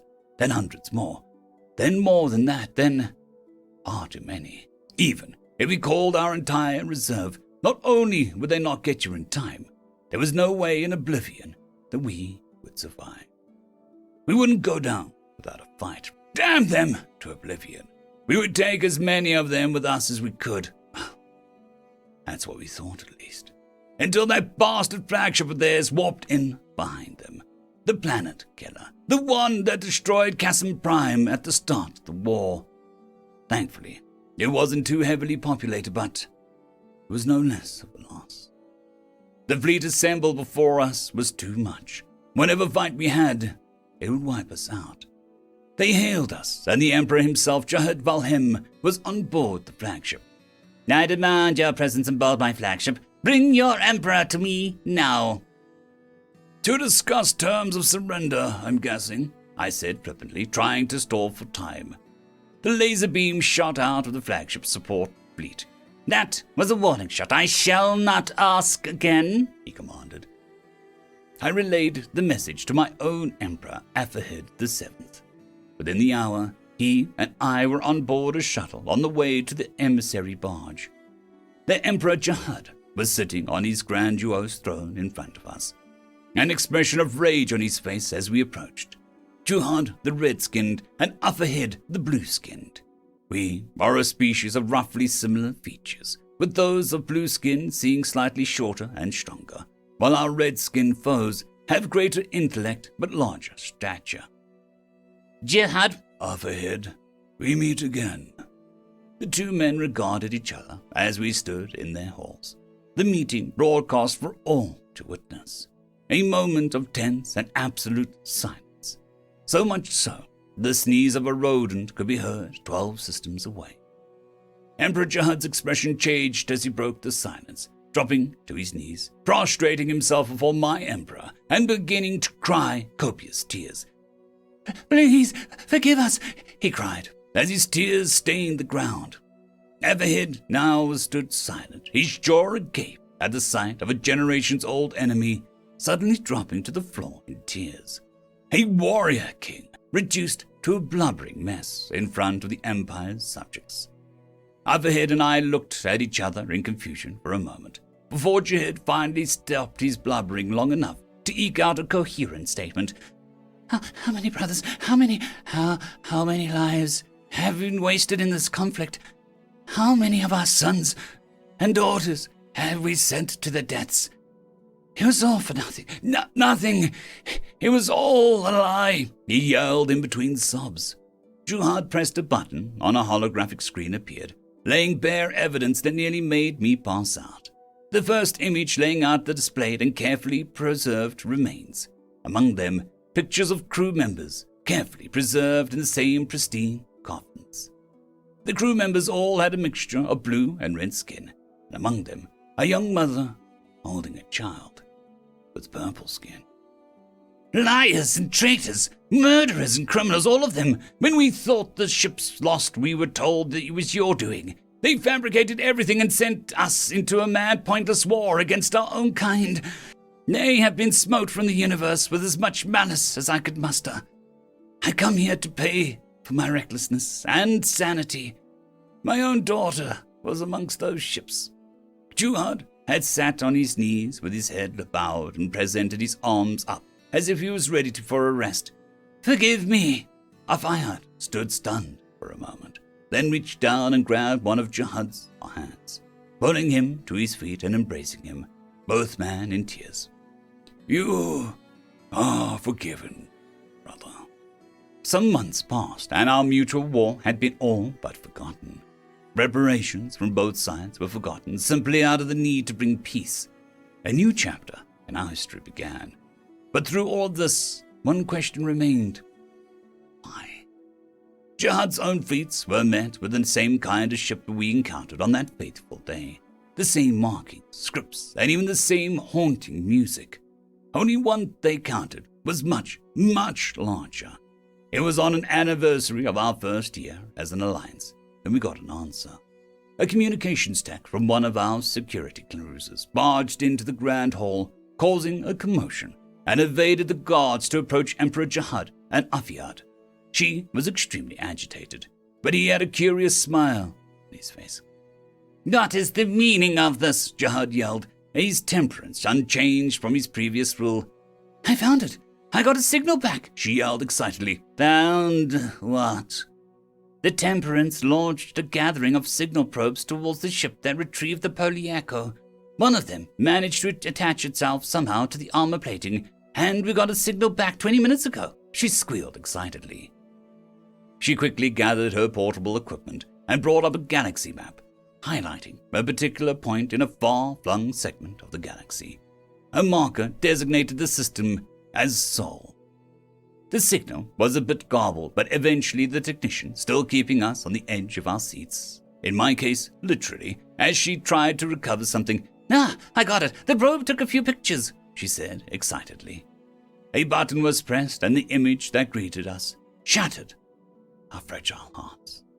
There were thousands of those ships, each one in varying state of destruction, disuse, or decay, each one bearing a plaque on which were written hundreds of names. On each ship, a metal plate was welded wherever it could. Each plate had the phrase, "Death is not which must be feared. It is a companion that we must take in our stride. Gone, but never forgotten. Lest more be lost, never forget." It was a graveyard. A massive, massive star system-sized graveyard. Our hearts sank as the probe performed a bioscan and found only silence. A closer look at the nearest ship revealed it to be almost entirely automated, despite the damage it sustained. Our military commanders were now seriously worried and wondered what could have caused any damage at all to these ships, as they murmured amongst themselves. We cycled through some of the picture the probe took as more of them arrived through the data stream. Photos of larger swaths of the system showed countless derelict starships anchored in place around the entire star system by artificial gravity hooks. Derelicts of innumerable manufacture and quantity, not made by the locals but by countless other races. Thousands upon thousands of ships ranging in size from fighters to multi-mile-long titans. Megastructures of any conceivable kind surrounded every planetary body. Refineries, military installations, Matryoshka brains, massive megastructures, and what looked to be a stellar ignition unit lying shattered and broken amongst one of the gas giants. This entire star system appears to be a massive graveyard, but it looked far from dead. However, one thing that puzzled us was, where is everybody? All we could make out were automated drones and machines. No people, at least none that were alive. We cycled through more astonishing pictures until finally I pointed and yelled, "There! Right there! See it!" Everyone looked carefully at my fingertip and spotted the clear sight of a bipedal creature in a thick mech suit, welding a memorial plate through ship's hull. "By the ancients, I do," Jihad said. "What is it? 2 arms, a head, 2 legs? Even in that mech suit, I can tell that much. Do you have anything that shows it up close?" Afi had asked the technician. "No, my lord, that's the last photo I have. We are still getting more. The next one will get here in about 2 minutes. Then it's another 8 for the data to collate and process. We are working as fast as we can," she replied, trying to keep calm. "In the meantime, Captain Terran, ready our ship and plot a course to that system. I have an idea," I said out loud and excused myself from the table. "Wait, the last photo is ready. I have it here, now." The final photograph loaded. We were startled out of our seats as the strange creature was now in front of the optical lens, staring straight into it. Its mouth was curved upwards in what was clearly a smile. Its eyes were a haunting, beautiful brown. But even in the cursory glance, one could feel a heavy, saddened burden emanating from its expression. "That is what's there. Why?" Jihad spoke. "Why does it look like us, only without the pointy ears and the pink skin?" Afayad replied, finishing the statement. "Captain, ready our ship." The journey took us 6 months. Sol was 147 jumps from home, but we were set for the long haul as Jihad gave us one of his heavy battleships, retrofitting it for an extended journey instead of me struggling with my old diplomatic frigate. I had with me on the bridge General Hakim and Admiral Gohan. along with Captains Taran and Soren. Alongside me was my fellow diplomat, Master Ragan. We were moments away from entering the system around the planetoid designated Pluto, and the atmosphere was palpable. "I don't like this. I don't like this one bit," General Hakim spoke above the din as he stood at the viewing port. "Neither do I. What the hell are you doing with that?" Admiral Gohan asked and gestured to the bouquet of flowers I was holding. "Don't worry. I have a plan. Just let me do all the talking. The probe secured some data files and other things from the Polyoko. I know what I'm doing." I smiled at him, though I will admit I did nothing to calm the atmosphere. "Exiting hyperlane in 3, 2, 1. Entry," the ship's pilot yelled, grabbing everyone's attention. The ship popped into existence just beyond the system's perimeter. Within moments of our appearance, we had 10 dreadnoughts appear and aim their cannons at us. The voice of the machine hijacked our communications, and a holographic image of the machine-like eyeball appeared in front of us on the bridge. It tracked us. Very advanced tech if they could project their holograms through our shields and into our hulls. "You have entered a secured star system. Designate objective immediately. You have 5 minutes to comply," the machine spoke, and it was clearly agitated. I spoke in response. "We are here to pay our respects to the dead. One of our ships is recorded to be here. We wish to speak to the one in charge of here to recover that ship and bring it home." I made sure to hold the flowers up so they could clearly see. "Processing request." A few tense moments passed. "Confirmed. Ship manifest and cargo match intentions. Gravekeeper has been notified. Please proceed alongside designated area. Maintain low speed to avoid incident." A series of blind, holographic arrows appeared, and our pilot took the initiative, moving us through the pathway. We looked around and took in the sights. Some of these ships were massive. We ran a basic scan while we could. One such ship was over 20 miles long and nearly 4 miles in height and width. Most of the megastructures and giant stations were intact and appeared fully functional, though a bioscan done still produced no life signs, only machines. Millions upon millions of machines. A few minutes later, the Admiral pointed towards our destination. "Retribution Kiss, a ship Jihad lost a few decades ago. A ship full of heroes." "I knew it. I knew I saw that ship on the feed," I exclaimed as we got closer. Our comms suddenly cut and were replaced with music. Beautiful, somber, sad music. We docked with the ship with a thud. The Retribution Kiss had its entire aft section destroyed. Several holes punctured through most of the rear superstructures, and a starboard thruster pod looked like it had been on fire. A somber mood overcame us all as I headed to the end. On entering, I was immediately greeted by the sight of more of those precious coffins, each one ornately decorated with its occupant appearing sound asleep. I approached fully aware I was no longer alone as the crew followed and placed the flowers I was carrying on one of the coffins. Everyone else followed suit. Soon, the entire crew, save a few needed volunteers, had come out with their own bunch of flowers. We each stood with our heads bowed as we silently uttered a prayer for our fallen brethren. It was only now we noticed the figure standing in the room, its hands in front of it and its head low. We continued for a minute or so, placing more flowers and allowing scholars to take notes of names for the dead. I motioned to the being at the opposite end of the room if we could pick them up and take them home. It simply nodded in agreement, and I called for us to quietly carry the coffins on board the battleship. I stood by and waited as each body was carried away. The music finally ended. I looked to my left, noticing the creature standing next to me. It was a clear 2 feet shorter than I was. I could now clearly see more of its features, obscured as they were by the robe he wore. Definitely a male. 5 fingers instead of our 4, a small tuft of hair atop its head, with more on its face, grown long and grey, instead of completely bald like us. Rounded, short ears instead of jagged-edged like us. A simple lesson to learn, but one that has no lesser impact. Never forget, lest we lose more. Never forget, lest they be gone forever. I waited for a moment to respond, allowing my translation unit to work. You are the gravekeeper the machines told us about. Aye, that I be. The name is grim, or at least I think it is. It's been a while since I needed to care. About 1,400 years, to be exact, he said, looking up at me. Can you explain that? I asked, trying my best to be polite. Look, son, I know why you are here as much as I do, so let's not sugarcoat it.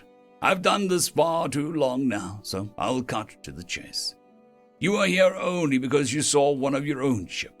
But let's face it, you came here to do more than just recover bodies. He looked up at me with a certain degree of side-eye. Well, I sighed in defeat. Highly advanced tech, massive warships, uncountable technologies. You can say you had an ulterior motive for being here, but at least I can appreciate the sincerity of the funeral service. At least you respect the dead. Now tell me, why are you really here? To thank you for bringing my granddaughter back home. To thank you for bringing that ship back. To thank you for giving me a chance to say goodbye. I smiled down at him, a tear forming in my eye. You are welcome. It is my job. And what's the other thing? To ask some questions, to see if we can negotiate a proper trade, to see if we could be friends, I said, holding my hand out. He looked at me and sighed. Aye, friends it is. He shook my hand. So, lad, I'll spare you the trouble of asking, and I'll just answer. My species abandoned the galaxy some 1,400 years ago, because we were beset by enemies on all sides. Constant war, but no friends. This place became more of a memorial than a home system because of how many losses we were taking. Eventually, we were left with few choices and simply just buggered off. I was one of the very few volunteers to stay behind when everyone left. We found no friends here and simply just decided it wasn't worth sticking around. So we packed up and left. He explained as he led me to the edge of the room overlooking the view of Earth. That is very disappointing. I cannot imagine what it would be like to abandon one's home. I'm not completely alone, of course. Every now and then I get pilgrims coming from other galaxy, and they visit Earth. We built all this, Probably have a lot more. Come to think of it, how long before you go home? He looked up at me with a peculiar smirk. Well, we have to refuel the ship and hold some vigils, but we should be returning home in a few days. Why? If you stick around for a week or so, you'll be able to catch a pilgrimage. I'm not the only human in the universe, but I am the only human here. If you are willing to be patient, you'll be able to conduct a proper first contact with the Federation, he said. His smile and expression now seemed to calm down.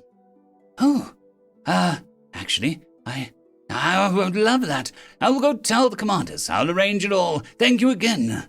No problem. Anything for a friend. End of story.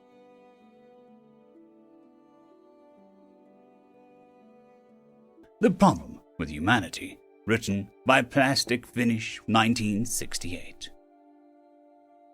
There aren't many sapient species as physically large as a human. Some are, but only one, however, is bigger, and they come from a death world too. The rating system for death worlds is contentious. To be honest, it's more cloud-based than how long can you stand on a planet before falling rocks, predatory or parasitic life forms, radiation, heat cold, pathogens, etc. kill you. Some rating systems have humans living on a deadlier planet, but some of the more science-based systems have the Tyrothians living on a harsher system. Clout really does play a role, though. Most Tyrothians have void humans at bars due to said clout. Not the Galapagos turn. Behind the humans across the bar, he was sitting alone in the United Continents of Terra UCT jacket. Most people of all backgrounds avoid a human in uniform. But no, to him, that was an invitation. A low chuckle came from the beast as he spoke. His voice sounded like a rock slide in a canyon. "Oh, here, a human!" He looked around at the bar to gauge the atmosphere, more so to see if he would be thrown out for pursuing any more trouble. No one stood up, but heads did turn. Galliposton took this as a hint to continue. "The big talkers, the we will rockers. Did you all know, despite all their talk and bravado, that of being anti-slavery, they have more slaves than anyone else?" At this, the Tyrothan's hands found a dart lying on a table. With a grunt, he spun and hurled it at a dartboard so hard it cracked the wall behind it and kicked up a plume of dust.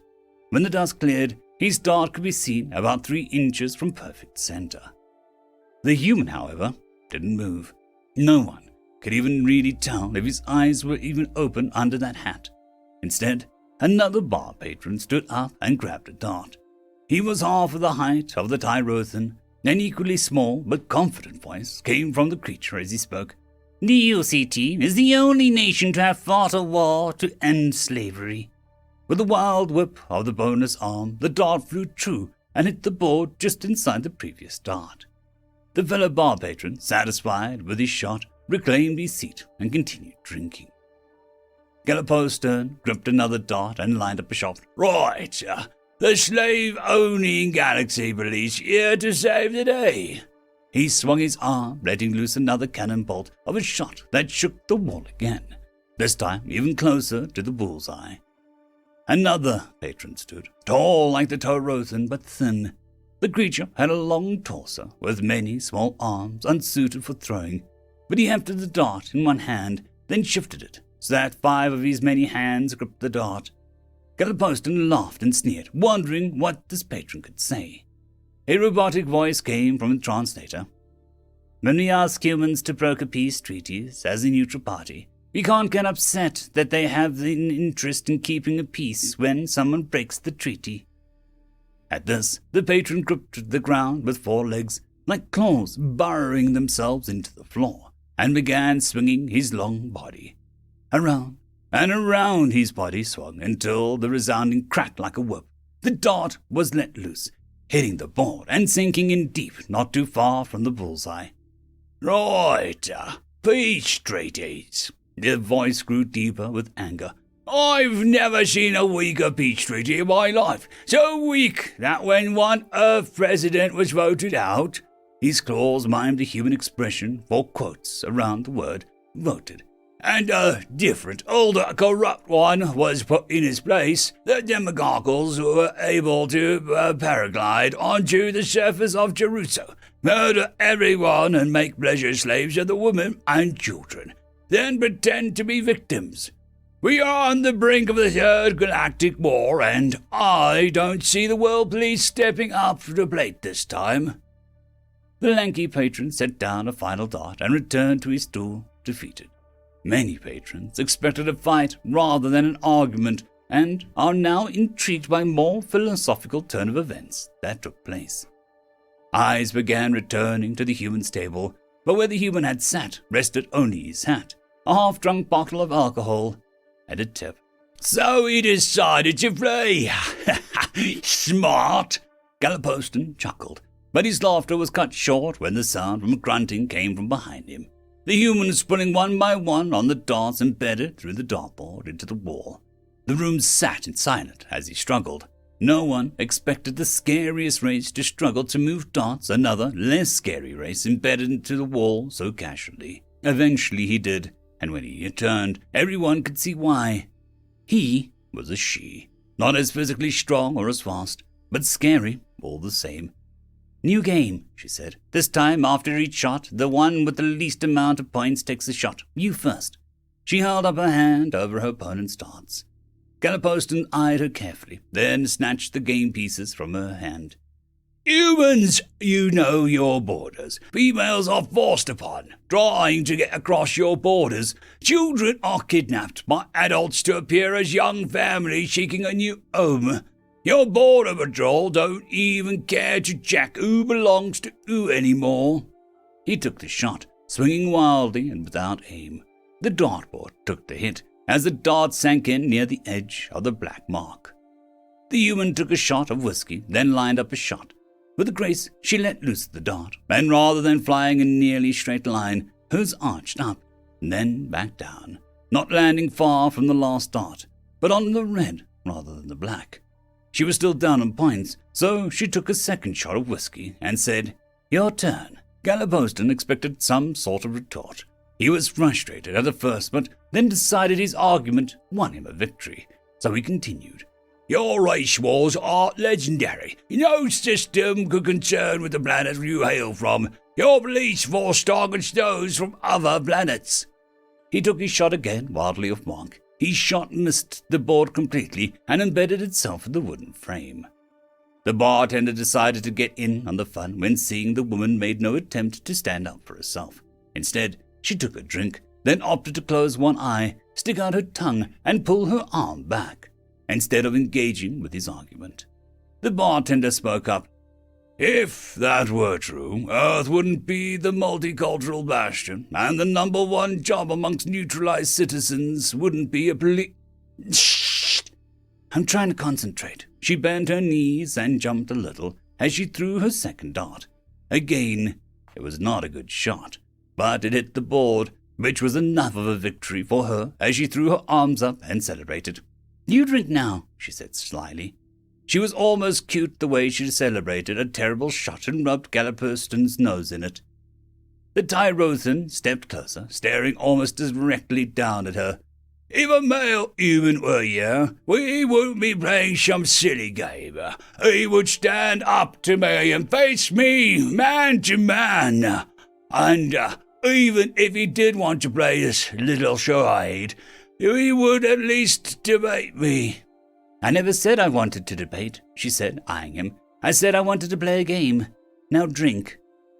He walked back to the bar, grasped a shot in his oversized fist, and threw the whole thing down in his throat, glass and all. Then he made his way back in front of the dartboard and prepared his shot. His voice softened, and he spoke far quieter than before. "Your species is addicted to taking sides. You can't walk into a conflict without deciding to support one or the other. This addiction of yours has cost me everything. You were on the wrong side, and you killed my beloved. And it's only a matter of time until you pick sides again in this new conflict." Galliposton half-heartedly hefted his dart to eye level, then let it loose. Perfect center bullseye. The room was quiet as the human drank, then took a shot. It wasn't close, but she celebrated all the same for hitting the board. She took another shot of whiskey, then quietly gathered the darts once more, placed her hand on his back, and handed him his 3 darts. "I'm sorry you had to go through that. You're a good man. You wouldn't bring all this up if you didn't care. But you're right. If a man were here, he'd probably kick your butt. There are probably some women who would do that too with enough adrenaline. That wasn't what you needed, is it? You needed to be heard. And I like to drink. Win-win." The hulking creature didn't seem as large as before. He plucked the 3 darts from the woman's hand carefully and took a shot. "You don't seem like a military type." His shot landed softly near the center on the black. "You're right. This was my husband's jacket." She took a drink. "It reminds me of him. Still smells like him." Her dart landed on the board, and she drank. Her now calmer opponent made a move to step up to the mark, but the woman didn't move. "But you are right about us choosing sides.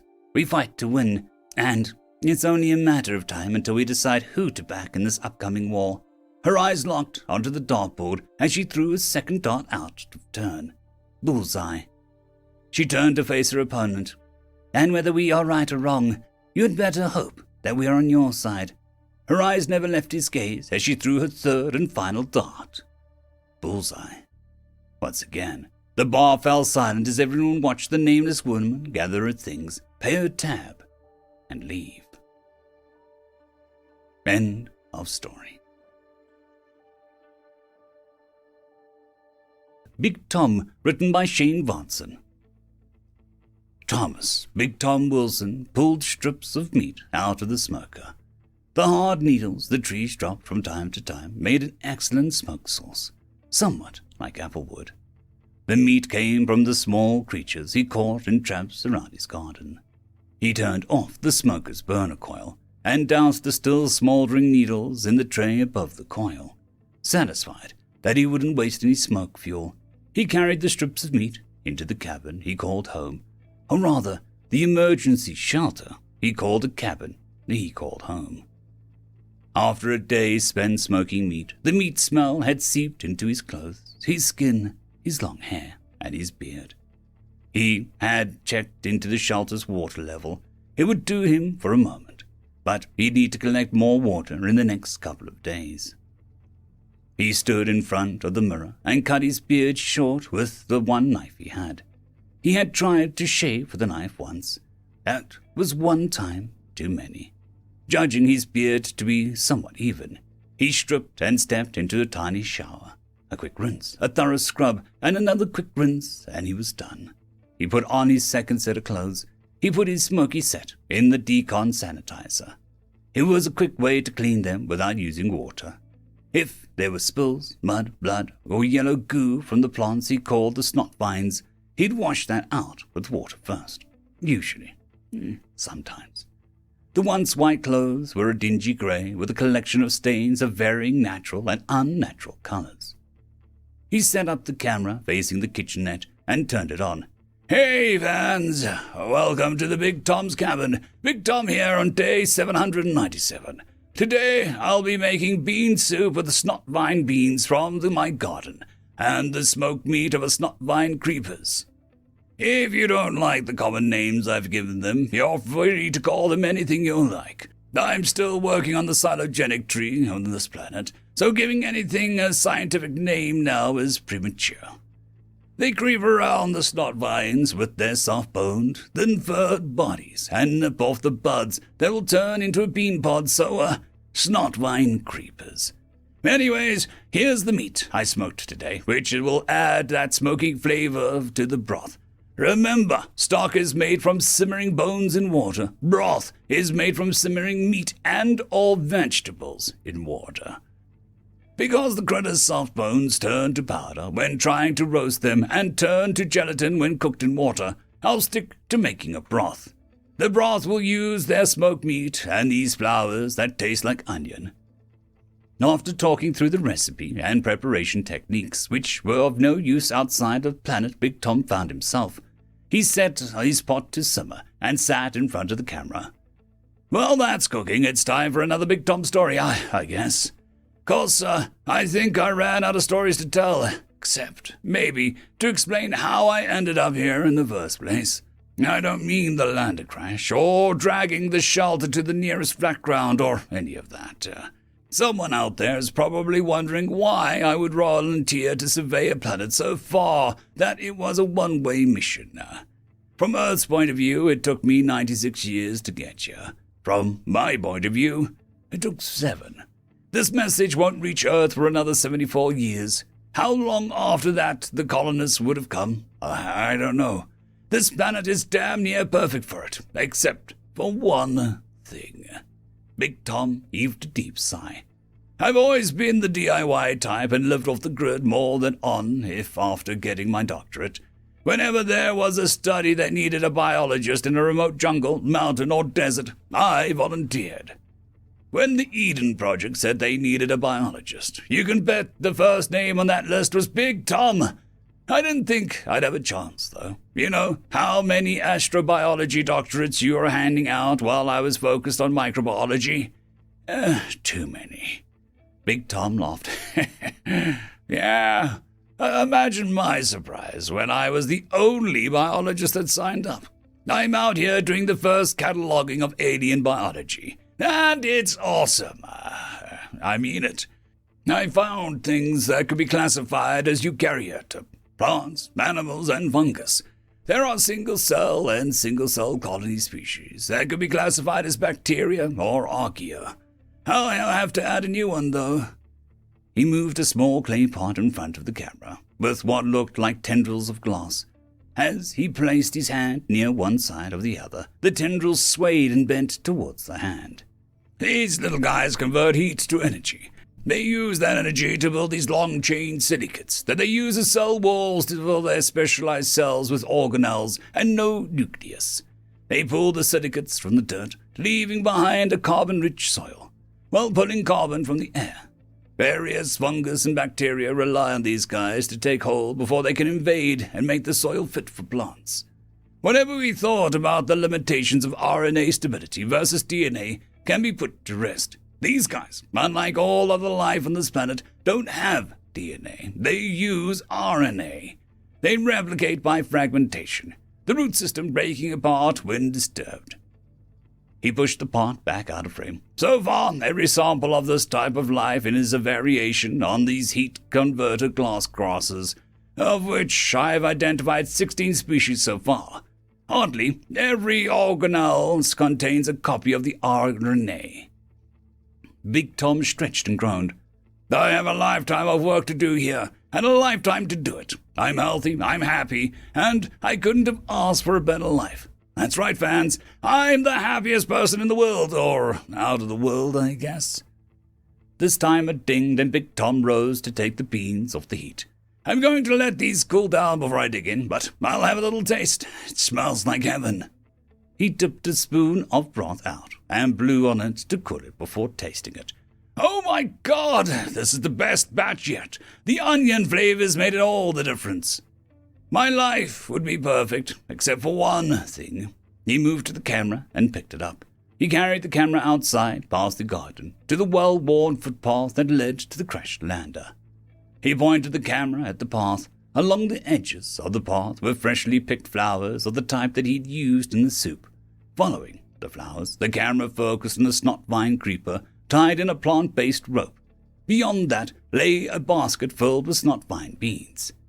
He zoomed the camera in onto the footpath. It was small and similar to the opossum's rear footprint with the 5 well-defined toes and the opposable thumb.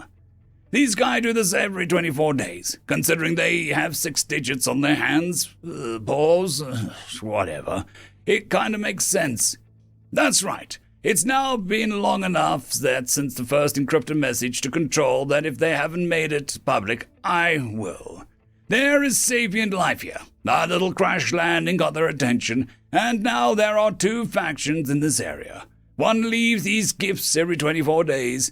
I only see them briefly, though. He zoomed the camera to a small quadruped that reared up in the hind legs and spread its fingers. There were symmetrical designs on its face and body in the bright yellow of the snot vines. That's one of the little guys there. He waved and called out, I'm not your god, you know. You could just come and say hi. The creature disappeared into the brush without a sound. I think they've taken to worshipping me or something. They started doing this every 24 days since I buried Karina, the geologist. That was on day 500. The other group, ouch! He turned the camera in a circle as the small figures rose in the tall grass on the other side of the path and flung rocks at him with slings. Knock it off! Big Tom took a deep breath and let out a loud roar that sent the creatures running. These little shites take every opportunity to throw rocks at me. They know it doesn't do anything except piss me off, but they keep at it. You may be wondering how I know it's 2 different groups. I'm not an anthropologist, or whatever the equivalent would be, but I've seen enough. The first group decorates their tail and the graves of Karina and Hassem. They bury their dead there too, and leave grave goods with them. The other groups throw their dead into a cave a little further on, after stripping them of any tools and weapons. Both groups live in shelters built from grass and have equivalent technology. The only social difference I see are the burial rites and personal decoration. Both groups are tribal in nature and seem to be led by the strongest. Of course, the strongest of them can, at most, give me a little boo-boo. The rock-throwing group seems to be doing it to show off their bravery or something. He walked to the lander, showing the graves of his 2 former crewmates. Their helmets sat atop their graves, and fresh flowers and beans had been sprinkled around them. He rotated the camera to show the small mound of the creatures' graves, marked with the round stones and the size of their head similarly adorned. I fear that I've inadvertently introduced religion to the little guys. At first, I was worried that the aggressive group would just wipe them out, but they've never come to blows. In fact, I've seen members of one group move to the other with no friction whatsoever. Big Tom sat against the side of the lander and pointed the camera at himself. So you're thinking that the one thing I don't like is being alone, with Hassan dying in the crash and Karina dying almost a year ago. That's sad, but it's not it. You might think that if I could hear their speech, I might be able to communicate with the little guys, let them know that I'm not a god or devil or whatever. Unfortunately, their speech is all in ultrasonic range. I'm not even sure whether they can hear me, or just feel the vibrations of my voice. That's still not it, though. It's not even that they figured out pottery by watching me. They can be incredibly sneaky. I realized they'd copied what they saw me doing when I saw more of the clay dug out by the river, and a new fire pit there with a few broken shards. One of them made a little lopsided pot and painted designs on it with the goo from the snot vines and left it just outside the garden. By the way, they're already figured out gardening by themselves, both groups. I copied their design. He brought the camera closer so that his face filled the frame. No! The one thing that gets on my last nerve is what will happen in the future. Long after I'm gone, the lander and the cabin will still be around. They aren't going to deteriorate as much in the next 30 or 40,000 years. That will be enough that someday they'll be watching their little TVs, and some nut with wild fur will just be going on about the ancient aliens were responsible for everything that they ever achieved. And I'm the arsehole that gave that fire fuel. He laughed and moved the camera back before doing a slow pan of the graveyard once more, before turning it back towards himself and the lander. Well, that's enough of that for now. Those beans are good enough to eat, so I'm going to go off to do that. Thanks for watching. Big Tom signing off for the day. End of story.